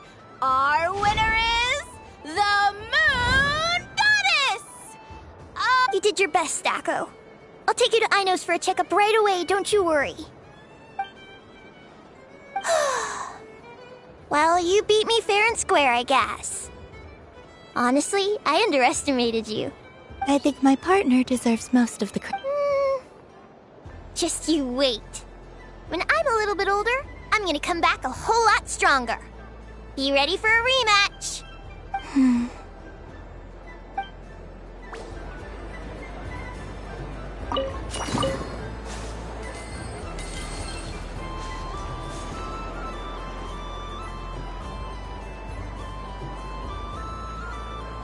Well, well, look who it is. I heard someone went and disappeared on us the moment we let her out of our sight. They looked all over for you. Frankly, I didn't think you'd be back for Moon Prayer Night. Were you worried about me, Sandrone? You would like that, wouldn't you? Do you even hear what you're saying? It seems to me like you disguised yourself with festive headgear, just so that you could come see me on Moon Prayer Night and make sure I'm okay. You didn't even bring Polonia with you. You? Ugh, I thought you couldn't see. I cannot. But I sense the confusion of those around us rippling through the Kuvaki currents. Based on what I know about you, let me guess what you're wearing. Is it cat ears? Shut up! I'm only here to protect the Fatui's interest in this territory. Running into you was pure bad luck. Really? But you were the one who asked Arlecchino to help everyone find my name. Columbina! Ugh! Just one more word, and I'll unscrew your vocal cords. It's Columbina Hyposelenia now. Tell someone who cares. I've missed you, Sandrone. The whole time I was gone, I was thinking.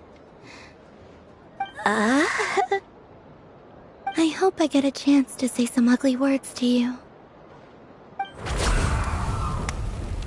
Is that supposed to be a joke? Anyway, let's go play that game. What? You mean that frostfin whale? Yes. It's some kind of game where you get bitten if you step on the wrong tooth. Seems like fun. Who in their right mind would wanna? Because you're not a scaredy cat. Fine! You wanna play? Let's play. Don't complain when I kick your sorry butt. Lovely. You old geezer! I'm gonna beat the pants off you! Just you watch! I almost forgot. Sandrone? What is it now? You'd better not lose, or I'm going to beat your head in. What? Allow me to demonstrate since I'm feeling so nice. You just step on the teeth, like this.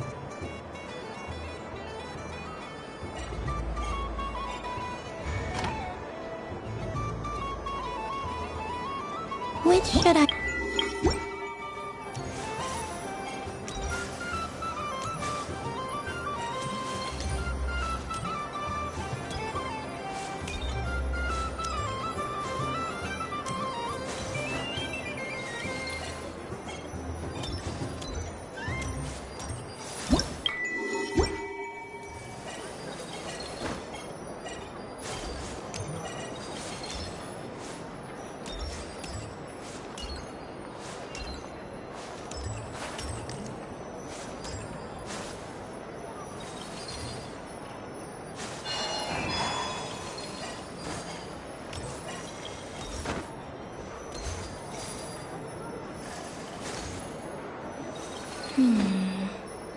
I'm getting a bad feeling from this one.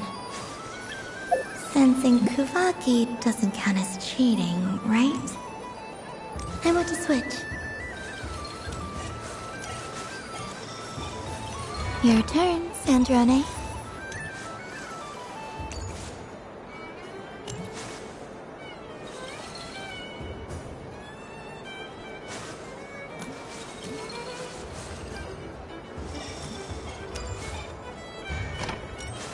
Don't come crying to me if you get bitten.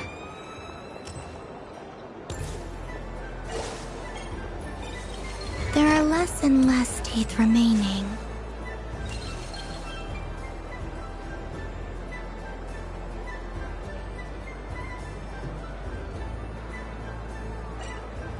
Huh? What's that noise?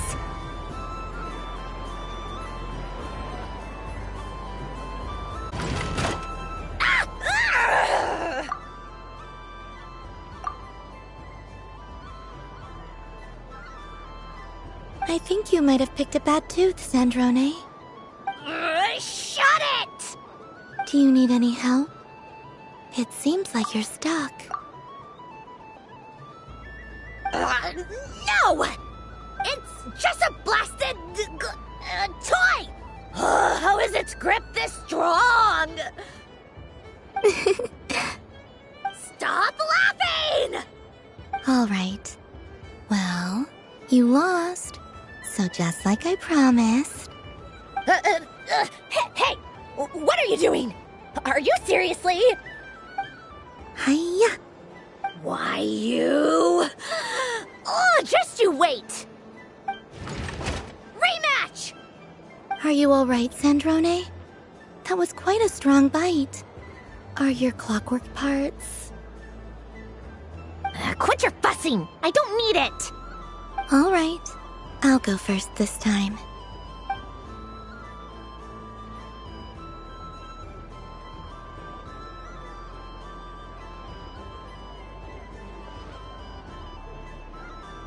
I see it now. She can sense which teeth are rigged. So I just need to avoid the same ones that she does.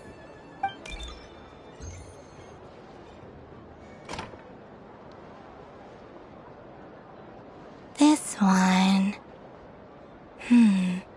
Seems fine. She avoided that one then? Now I've got you. All right, my turn.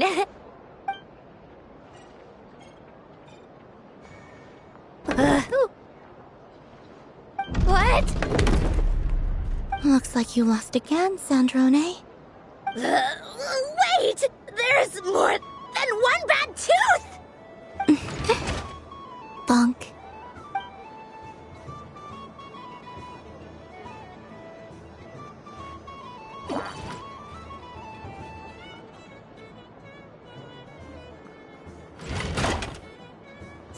Stupid game! What idiot came up with this? Are you alright, Sandrone? You said some nasty things just now. Oh, I'm peachy. Should I let you bonk me on the head as well? Ah, forget it! Come on, bonk away.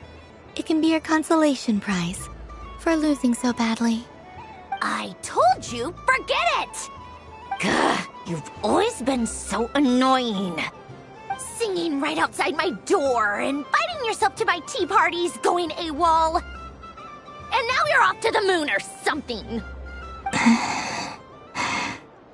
Of all my days with the Fatui, the times I spent with you, Arlecchino, and Rosaline, they were my favorite. I will not forget them. Just as I shall not forget this moment. We'll always be friends, no matter where we are, right? Who'd want to be your...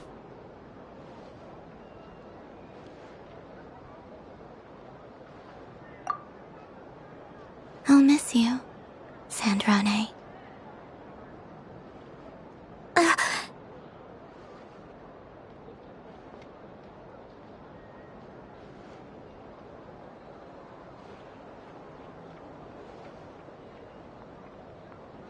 Goodbye, Sandrone.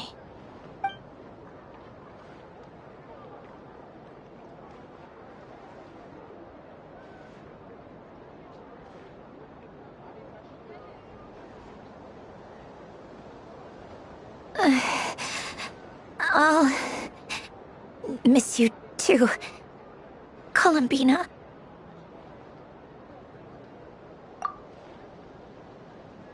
Sorry, what was that? Ah! Ah! Yeesh! No need to freak out. What's wrong? We've been looking everywhere for you. What do you want? Oh, nice ears.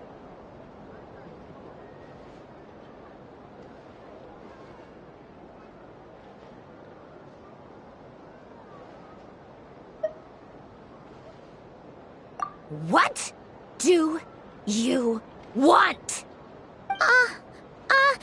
This! Huh? It's your turn to draw something. You're one of her friends too, aren't you?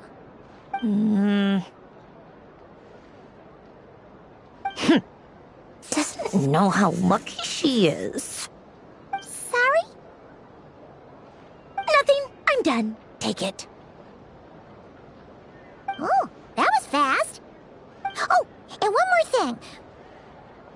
Last time we spoke, you mentioned you were interested in the Narcissan Kreuz Ordo's research, remember? There were too many people when we last met, so we didn't get the chance to do this. What are you talking about?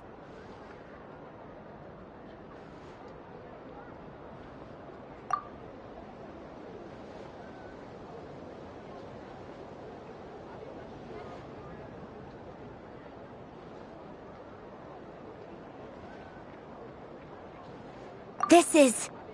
Oh. Alain, Renee, and Marianne. Huh. The Holy Blade. A savior's plaything. It's not about whether I approve or not. These people, they would sacrifice themselves for the sake of the world. Especially Alain Guillotin and Renee. That is something I would never choose to do. Still, I didn't know they had any pictures left from that time. If I'd have thought to bring a camera, I'd have...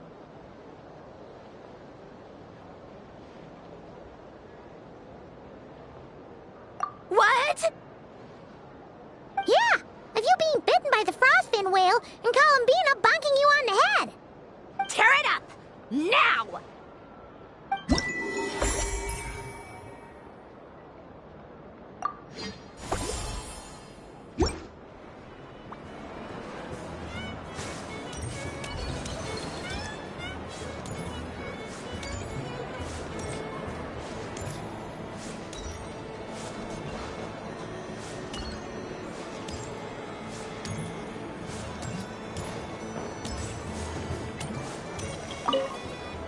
Assorted...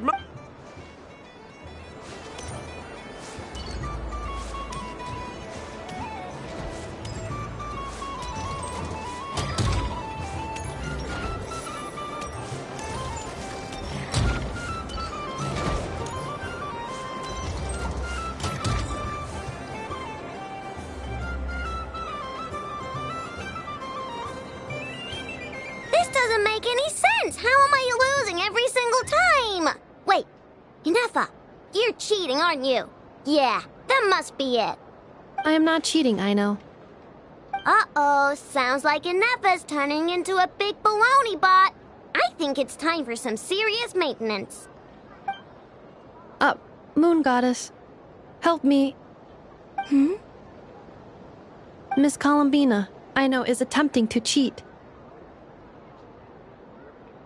What the? I'm not the cheater. You're the cheater. How dare you throw it back at me?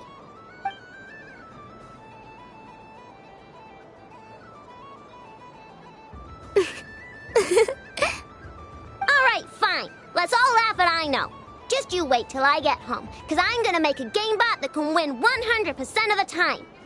Let's see you laugh when I come back and beat your butts. You'll all have your heads covered in stickers when I'm through with you. We came to check everything was okay after all that yelling, but,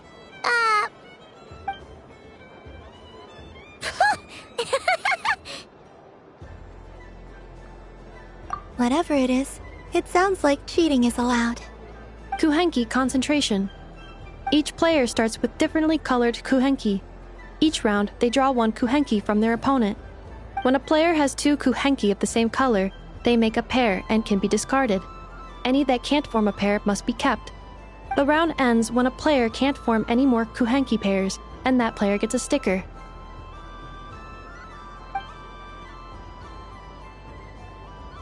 ooh, can 4 people play as well? That is fine, so long as the turn order is fixed beforehand. Alrighty then. In that case, the 2 of us will join as one team. Okay, but if you lose, you're both getting stickered. I don't want to hear any excuses.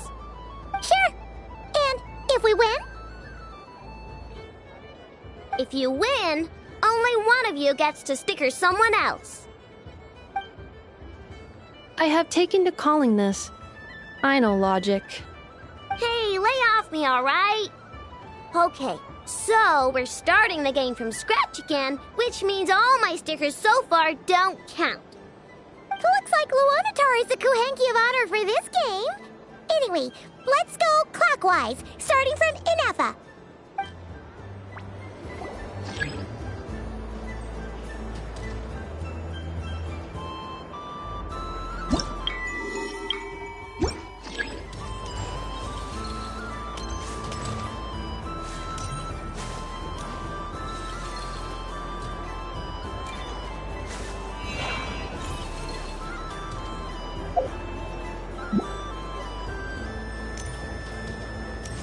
Nice!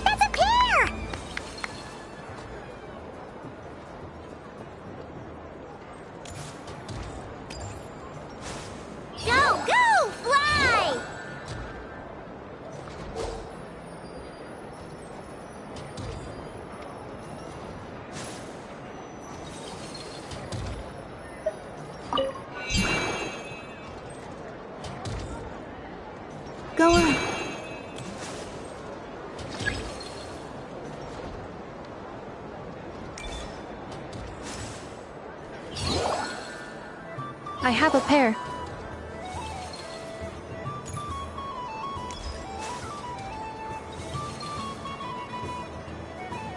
Uh-oh!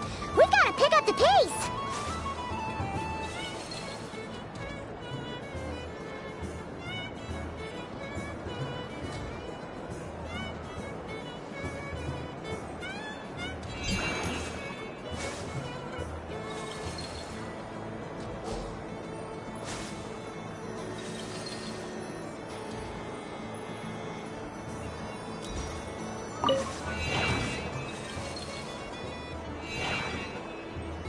I win.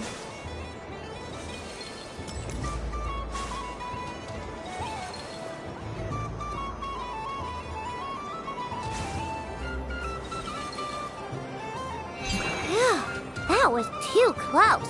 I thought I was gonna lose. Good luck, everyone. Aw, we're out!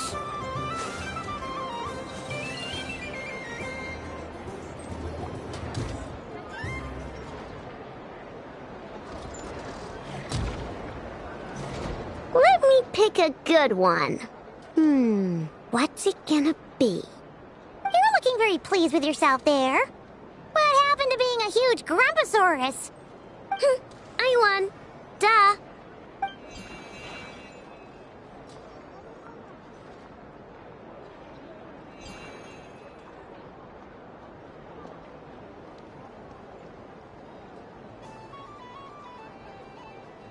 Oh, me again? Don't fidget too much, Ino, or the sticker's going to fall off. I don't care. If it falls off, it falls off. If a pair of Kuhenki get discarded, why not a pair of stickers? Huh? Huh?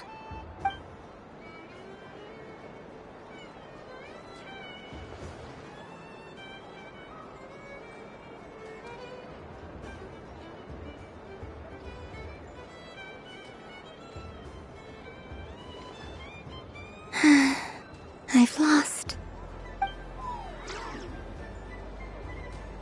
Sticker, sticker, sticker!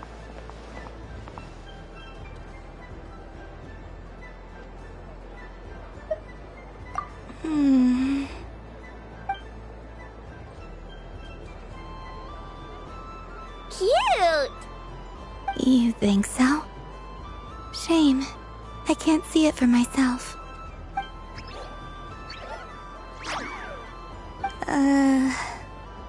What did Luanatar say? She said it looks so cute that she wants me to lose a few more rounds.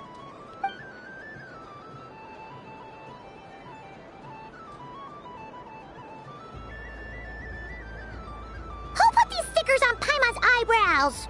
Ugh, she can barely see! Alright, now, I think we got enough evidence to prove that there's a serious problem here. Yes, I agree as well. The culprit is... Inefa! Culprit? What did I do? Quit acting dumb, Inefa! You're not wriggling your way out of this one. I've been watching you. Not only did you remember whose side Luanatar started at, but every time someone drew a Kuhenki, you were logging it and calculating every last possibility.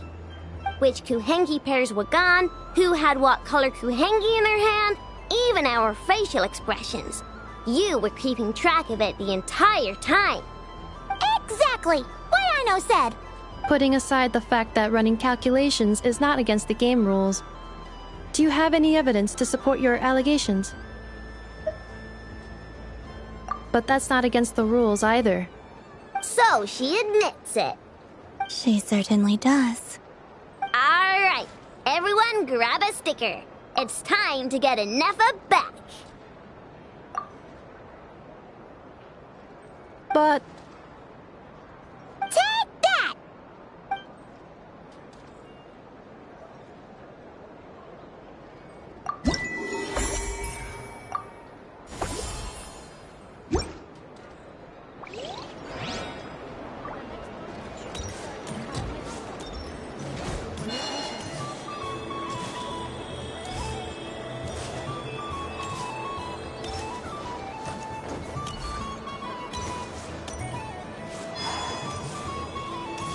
What's this? Should I give it a try?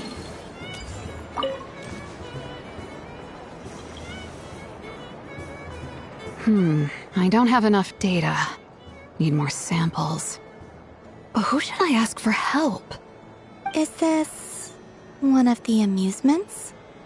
Or is it a research project? Bit of column A, bit of column B. I'm currently running some synchronization tests on these bots. Basically, you need to press the button to help them successfully obtain the treasure. But you've got to time it right. I'll record your data, which will be used to improve the robot's accuracy.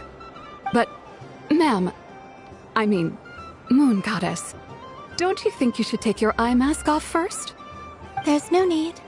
I will be all right. Okay then. Whatever you're comfortable with.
Great! Then let's begin.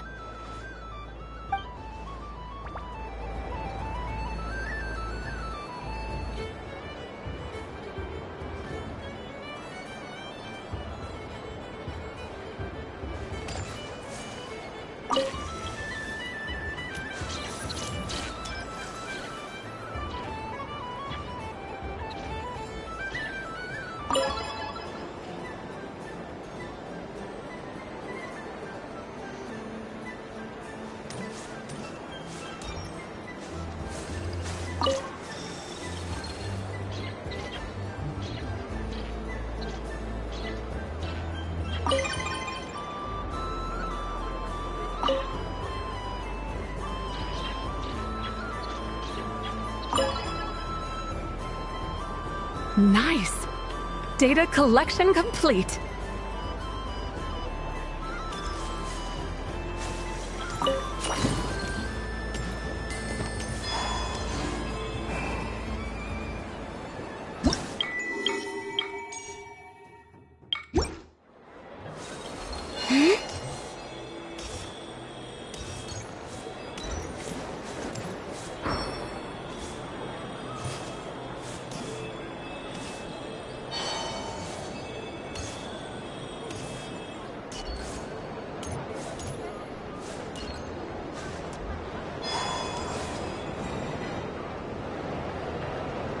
But I was aiming right at it!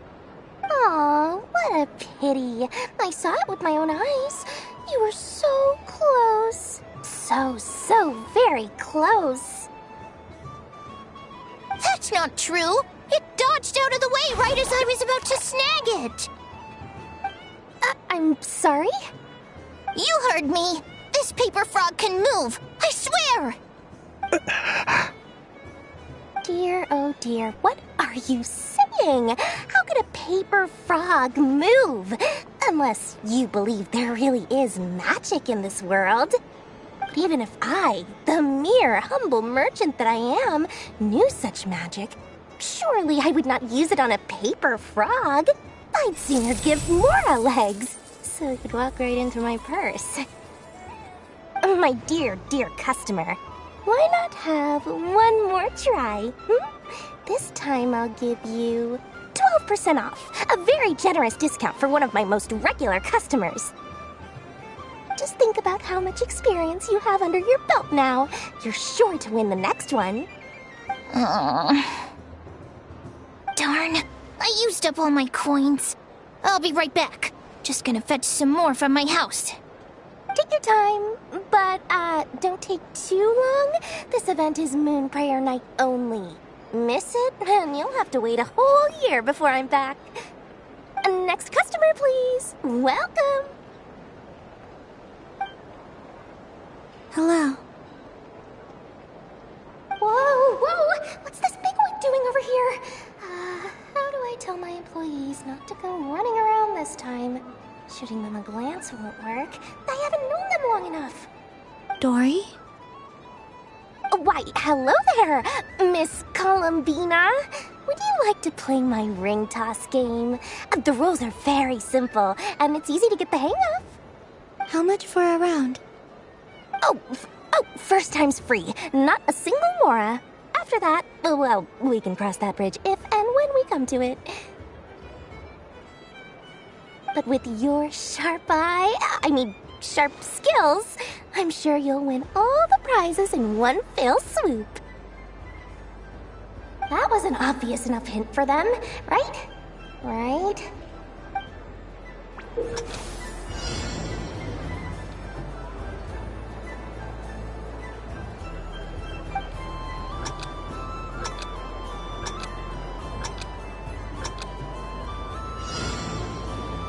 Here comes the ring! Oh, peanuts.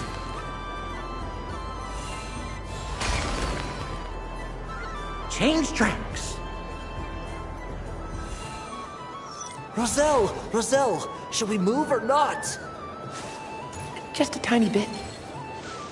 All right, then I'll... Oh, sugar plums, not the clock hands. How do I move the legs again?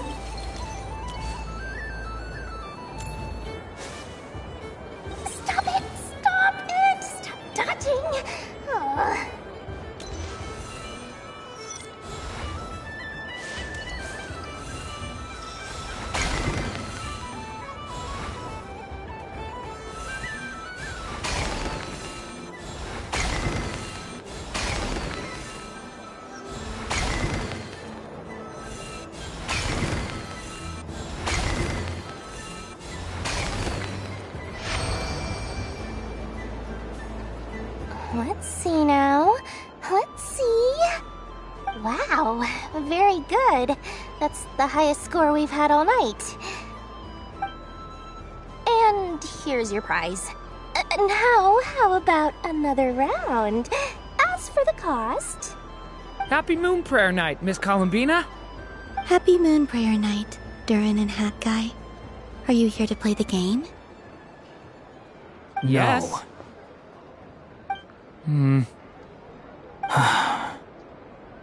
You said we were just coming here to say hello.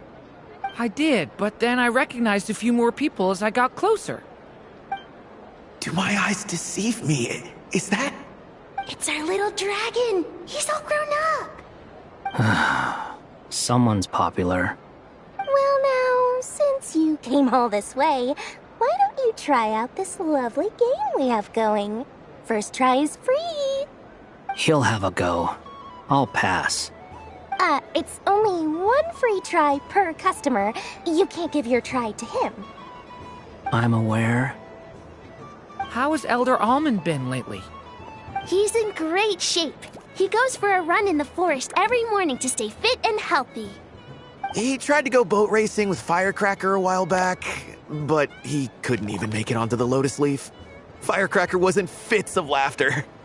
How about you, little dragon? Can you still fly? Yes, I can. But you've become less chatty. Has growing up been tough on you? We call that maturity. You know, the thing people sing about. The knight wields a sword of stone to defend those hearts that are made of gold. Stone is very heavy. That's what keeps them from talking too much.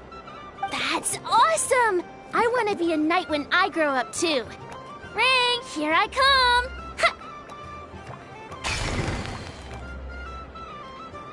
Oh, the hat-wearing man. I never thought I'd see you again. You seem more determined than when I saw you last on the train.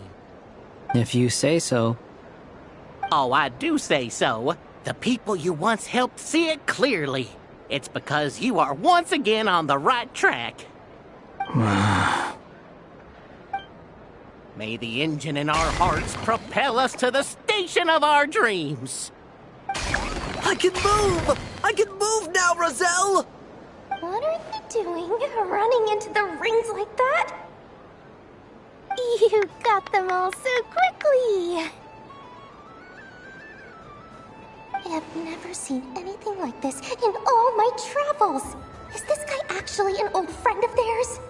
But how? They're origami animals and clockwork people from a fairy tale! Getting to know them would be quite an arduous task, unless they share a hometown? I have to get to the bottom of this. Next time I see the Great Mage Alice, I shall demand answers. Thank you, Dory. I had a lot of fun. So, now for your prize. Where did I put it? Give me a moment to dig it out.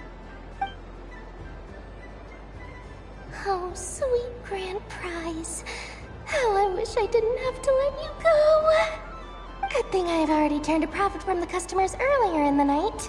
Otherwise, I'd have wasted all my hard work. Okay, I'm back. What? I leave for 2 seconds and someone's already claimed the grand prize? Oh, well, these things happen, you know? Perhaps you'd be interested in one of the other prizes instead. We've got all kinds of wonderful goodies here. Is this the thing you wanted? Here, you can have it. Huh? But... Don't worry about it. It will be happier with you. Oh, thanks so much, miss. Moon goddess. Oh, goodness gracious, Columbina. Give me strength. How am I supposed to make any more money from this child at this rate? Daddy, look! That's the game I was telling you about! Forget it. She is the moon goddess after all. I'll think of some other way to swing this. Maybe I can try to hook this new kid. Huh? Oh, someone already won the grand prize. You can take mine if you want. What? Why? Why are all these bleeding hearts coming here to ruin my business? Happy Moon Prayer Night, everyone. Happy Moon Prayer Night.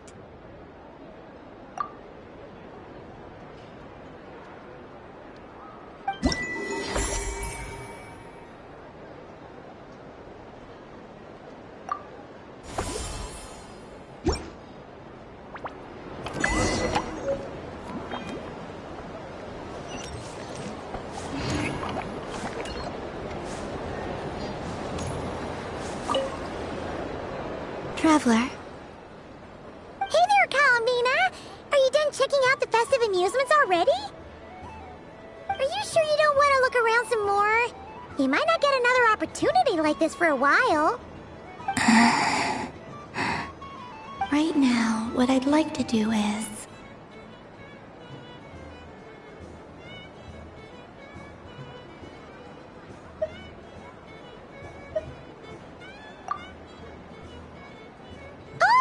Candy for us? Thanks a bunch, Columbina. Don't mind if we do. Whoa! This one's intense. But it's so tasty. What about you, Traveler? How does yours taste. Oh, sounds good. Paimon's drooling now. Are there any more Smatna candies in the box? Yes, I believe so. Okay, gotcha. Let's see.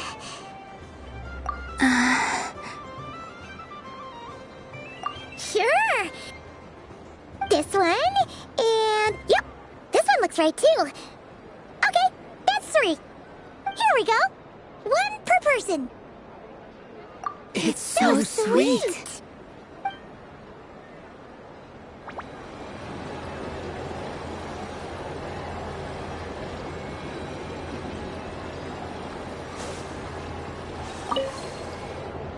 Traveler, Paimon.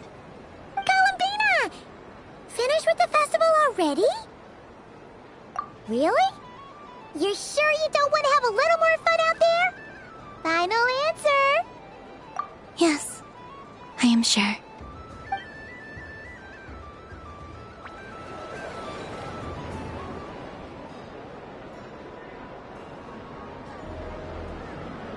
This was the most fun I've ever had on a moon prayer night. Everywhere I went, people were saying, "Welcome home," and there were friends at every turn. I only wish it could last longer than one night. Oh.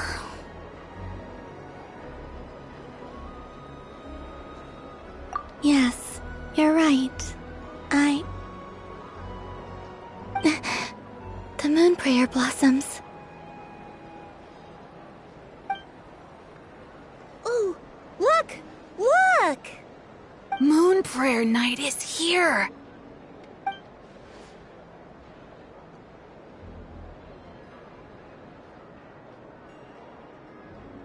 The moon. It's so beautiful. Happy Moon Prayer Night, dear. Happy Moon Prayer Night!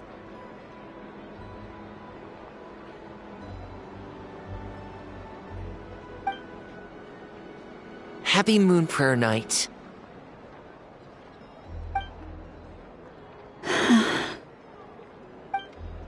Aww. Huh.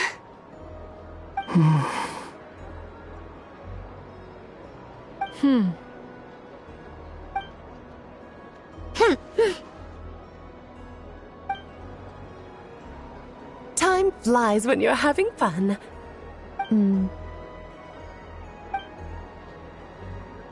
Oh. Looks like the time has come.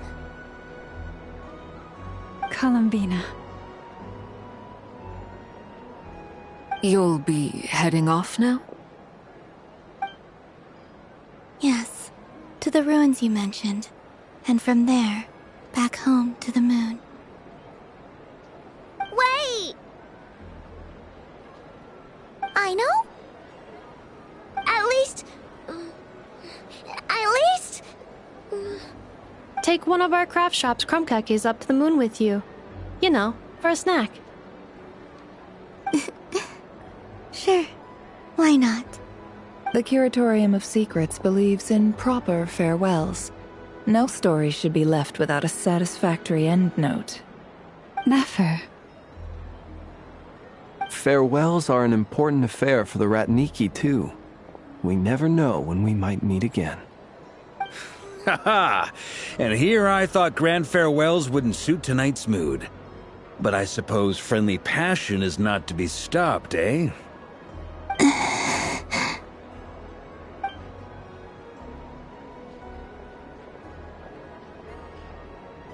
We made a little something for you, Columbina. Ta-da! What is it? A Moon Prayer Night greeting card with drawings by all of your friends. You did mention that you'd like a portrait done, so I took the liberty of creating one for you. I, meanwhile, did the portrait of Mr. Albedo, and Mr. Varka did the same for me. I mean, I think my work was pretty true to life, don't you think? The picture of Ashru was my doing. The two of you seem to get along rather well. Wait, was I the only one who did a full-body picture? That's so embarrassing. I did pictures of me and Anefa. I did my own portrait and one for Hat Guy. Plus, there's the two mages, Arlecchino and Sandrone. So, if you ever miss us, just flip the card open and we'll all be right there with you. I don't know what to say. Thank you so much, everyone. This whole moon prayer night was more than I could have ever asked for. It is the greatest gift I have ever received. Lauma, I figured it out. Figured what out? Remember how the Frost Moon Scions used to use milk as invisible ink to write hidden messages? That was a very long time ago. Oh, are you saying? Yes. When I miss you all, I shall use moonlight in the same way, to write words that only you can see upon the moon itself. Wow, that sounds lovely. Quite. But how will we see them? Simply open your windows on nights when the moon shines bright, and the moonlight will naturally flow towards the words I have written. That sounds most fitting indeed. Very true to form. I'll try to write them in places that won't disturb your sleep. I, for one, would sleep all the better for having read one of your messages before settling down for the night. Exactly. So don't worry about disturbing anyone's sleep. Just promise you'll write to let us know you're okay, all right? All right. I promise.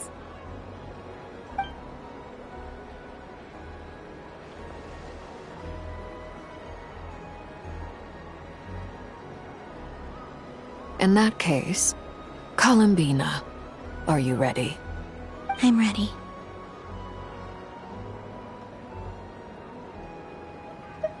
Very well. Let's go.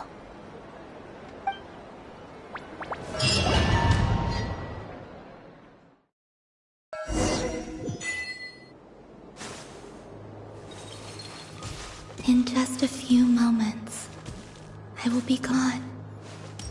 I still don't know what to expect on the moon. Will I really be able to send messages to my friends? The Kuhenki, the animals of Not Cry. I'll never get to see them again.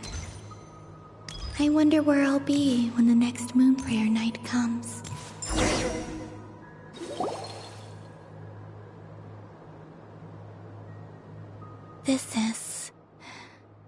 This is where the people of Hyperborea used to communicate with the moons.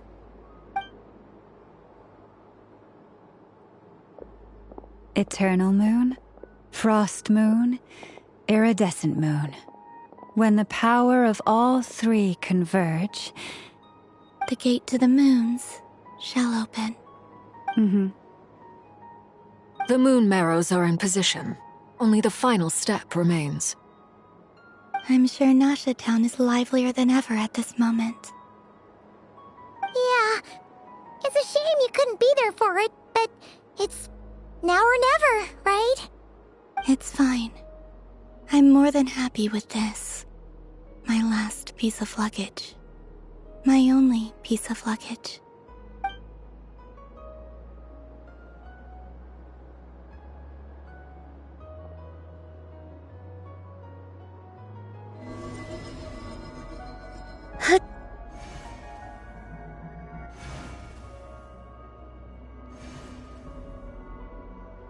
I can already feel the moon calling to me.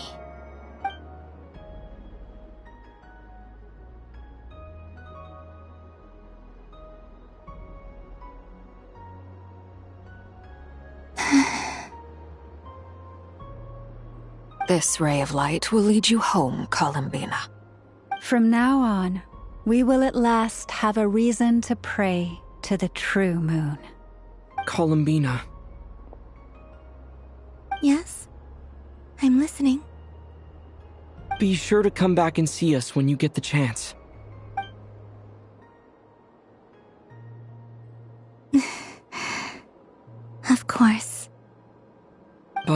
if that chance doesn't come, then remember that you have friends on this planet. People who will miss Columbina. Yes, I will. Thank you for everything you've done for me. And remember, come night or day, the moonlight shall always connect us.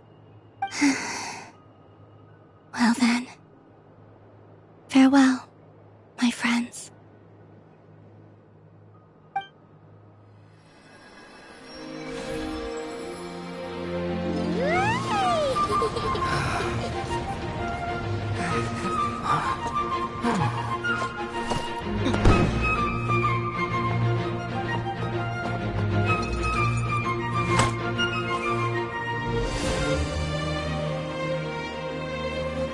Thank you. This was my happiest night in Tevat. Farewell, Columbina.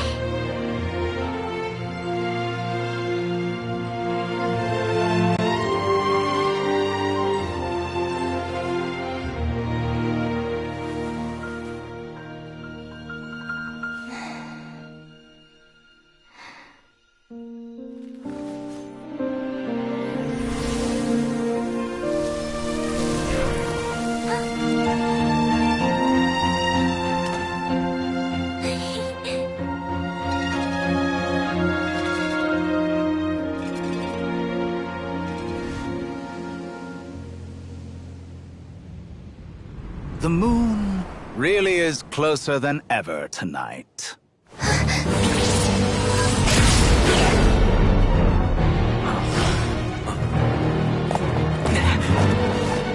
Columbina. All 3 moons in one place. Time for one final experiment. Reason, life, death, time and space. They all believed I would fail.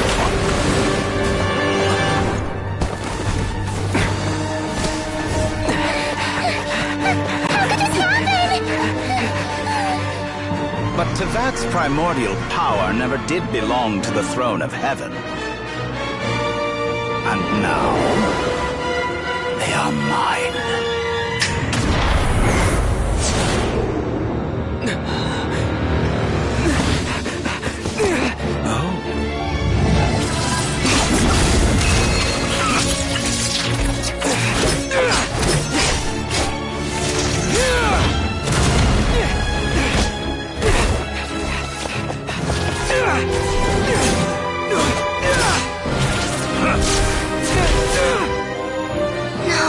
As long as I'm here, the Doctor is free to wield the 3 moons' power.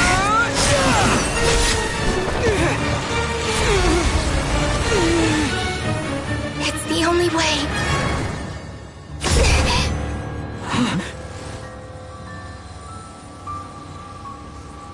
I guess I won't be going home today. Columbina! No!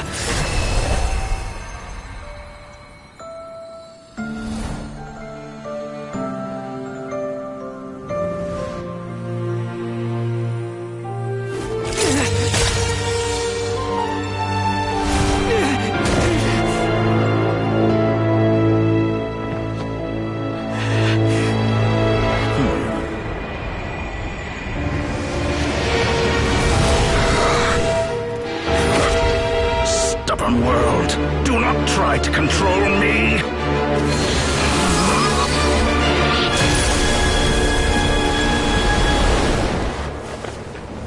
Columbina.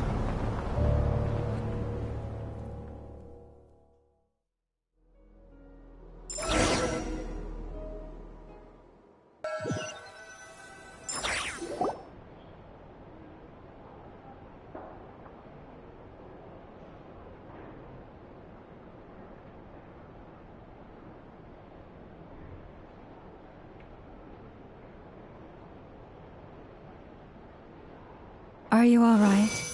Do your wounds still hurt? I had someone prepare a little medicine that could prove effective. Take it if you need to. In that case, let me relate the contents of the call we made to Alice after the incident occurred. that Dottore is a crafty one. He distracted the Hexen Circle by creating a huge fuss at Tevat's borders. I'd assumed that the cause was an abyssal intrusion from the outside world, which in fairness is a rather common occurrence. But after learning that you managed to influence the phantoms in Nodcry, I realized that perhaps this interference could have come from within Tevat instead. But we weren't able to change their fates.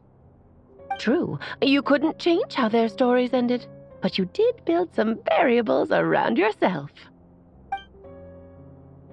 Variables? Yes. Things you heard that you could not otherwise have learned. Ideas that would otherwise have never crossed your mind. All these things are variables. Of course, most variables usually pale into insignificance with the myriad of possibilities floating around. But the moment you start treating them as building blocks and intentionally stacking them, that changes things. That's what Dottore did, and it's how he created the necessary conditions so that when you activated the portal tonight, it played right into his plan. However, we have no way of knowing exactly what he did. Yeah, we also need to ascertain Columbina's status. And that about sums it up. As I suspected, Dottore has disappeared completely. If it's any— Oh no!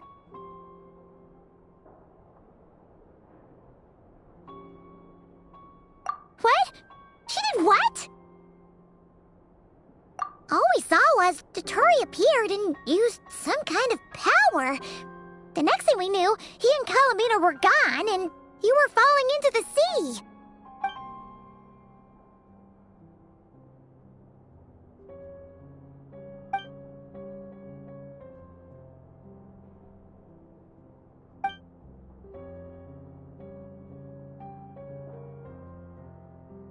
So, Columbina intentionally opened the Moon Gate and escaped into the same mysterious world as Rerir and Thalindis. Sounds like bad news.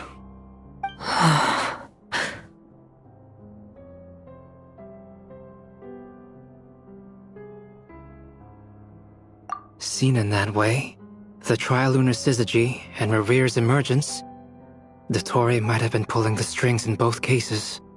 According to Miss Alice, he is attempting to transcend his destiny and finish an experiment that only a god might complete. An utter lunatic. Wait a sec, where's Hat Guy? Seems like he'd want to be here for this.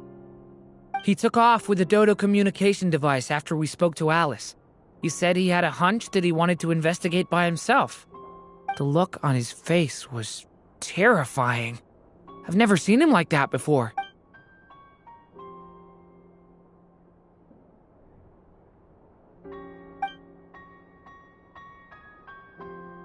I'm back. Hat Guy! I went to look for the Hyperborean phantoms again. I think I've gotten to the bottom of it. I got them to talk to Nicole on the other end of the communications line. Turns out, the history they describe is different from how Nicole remembered. Really? But how? Surely Nicole can't have been wrong. Because the phantoms are the ones who are deceived. They speak of a savior who appeared in their history. One who never should have existed. This savior promised to create a new moon within the false sky, and even bring back their moon goddesses. Foolishly, they believed in him, and told him everything he wanted to know about the moons. It's obvious that this was Dottore's doing. Now you mention it, the first time we entered the Hyperborean ruins, we heard the phantoms discussing their history, and I remember Nicole commenting that something sounded a little strange. But Dottore shouldn't have been able to get in there in the first place. He didn't. Nicole said that this was an anomalous state triggered by disruptions in the causal connections between phantoms from the same era. The variables that Dottore put in place were substantial enough that they even affected phantoms that he never met. So it's not that their memories were unclear. They'd been tampered with. That's exactly the possibility Dottore was trying to manufacture. He turned these variables into knowledge, and engineered the situation so all that knowledge would fall into his hands. Then, he harnessed that knowledge on Moon Prayer Night to truly create a false moon. How is that even possible? To be precise, he exploited a weakness in the way the spell works. The spell senses Kuvaki to detect the moon's location. So, as long as the false moon more strongly resembled a moon than the frost moon beyond the skies, the gate would teleport Columbina to the false moon's location. In other words, to Dottoro's side. Once he had her under control, the teleportation spell remained active, and he manipulated her power to seize both moon marrows. At that moment, the moon marrows disappeared right before our eyes. It was already too late, even as we were leaving the ruins. By then, Dottore had already amassed the power of all 3 moons. So, where does that leave us? What do we do now? I'd certainly like to know what Her Majesty thinks, now that the concerns I expressed to her have come to pass. But we cannot simply sit and wait for her to decide the matter. And in any case, it is not the Fatui Harbinger Damselette who sees us as her friends, but rather Columbina Hyposelenia. If, even in such extreme circumstances, Her Majesty will not lift the prohibition on Harbingers drawing steel against one another, then I will do as my heart demands. I will fight as Peruware instead. Oh, Arlecchino! Time is short, so I'll make the first move.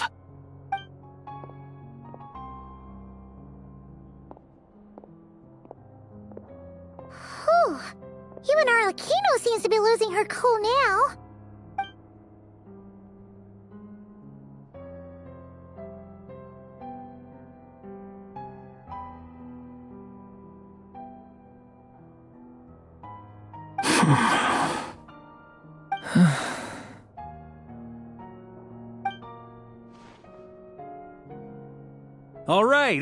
All right. Lose those dejected looks for a moment and let me get a word in. It looks bad, I won't lie. Very bad, in fact.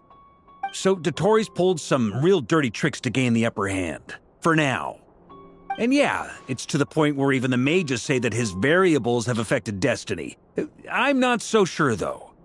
Many have told me that Tevat's destiny is fixed, and that does appear to be the case. Well, what makes Dottore so sure he'll be the exception? And since he was able to stack these variables up, who's to say we can't do the same? You of all people should not be discouraged, traveler from afar. This isn't over yet.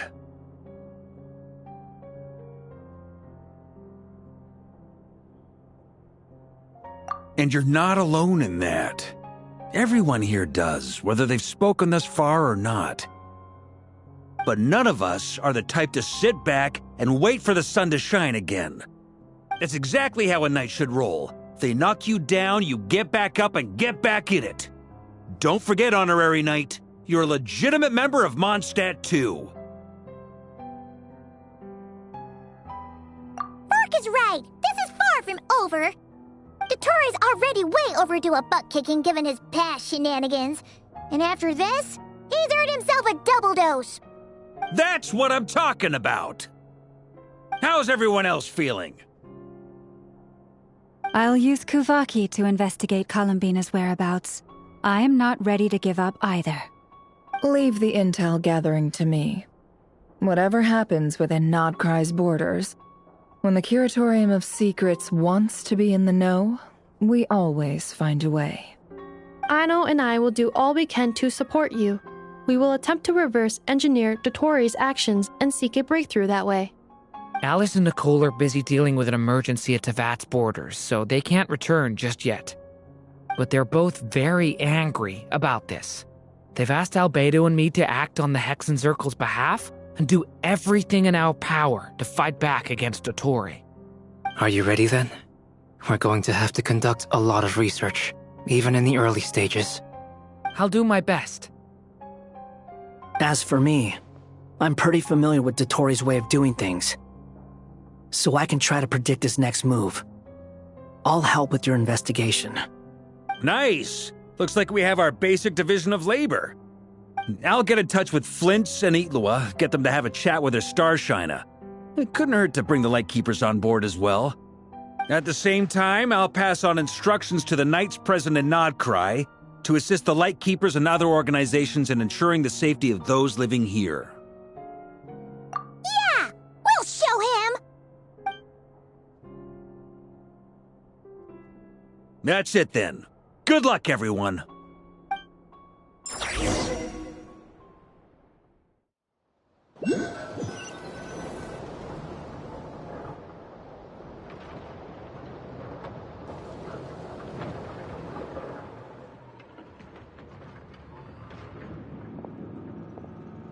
I never thought that Columbina would become my real name.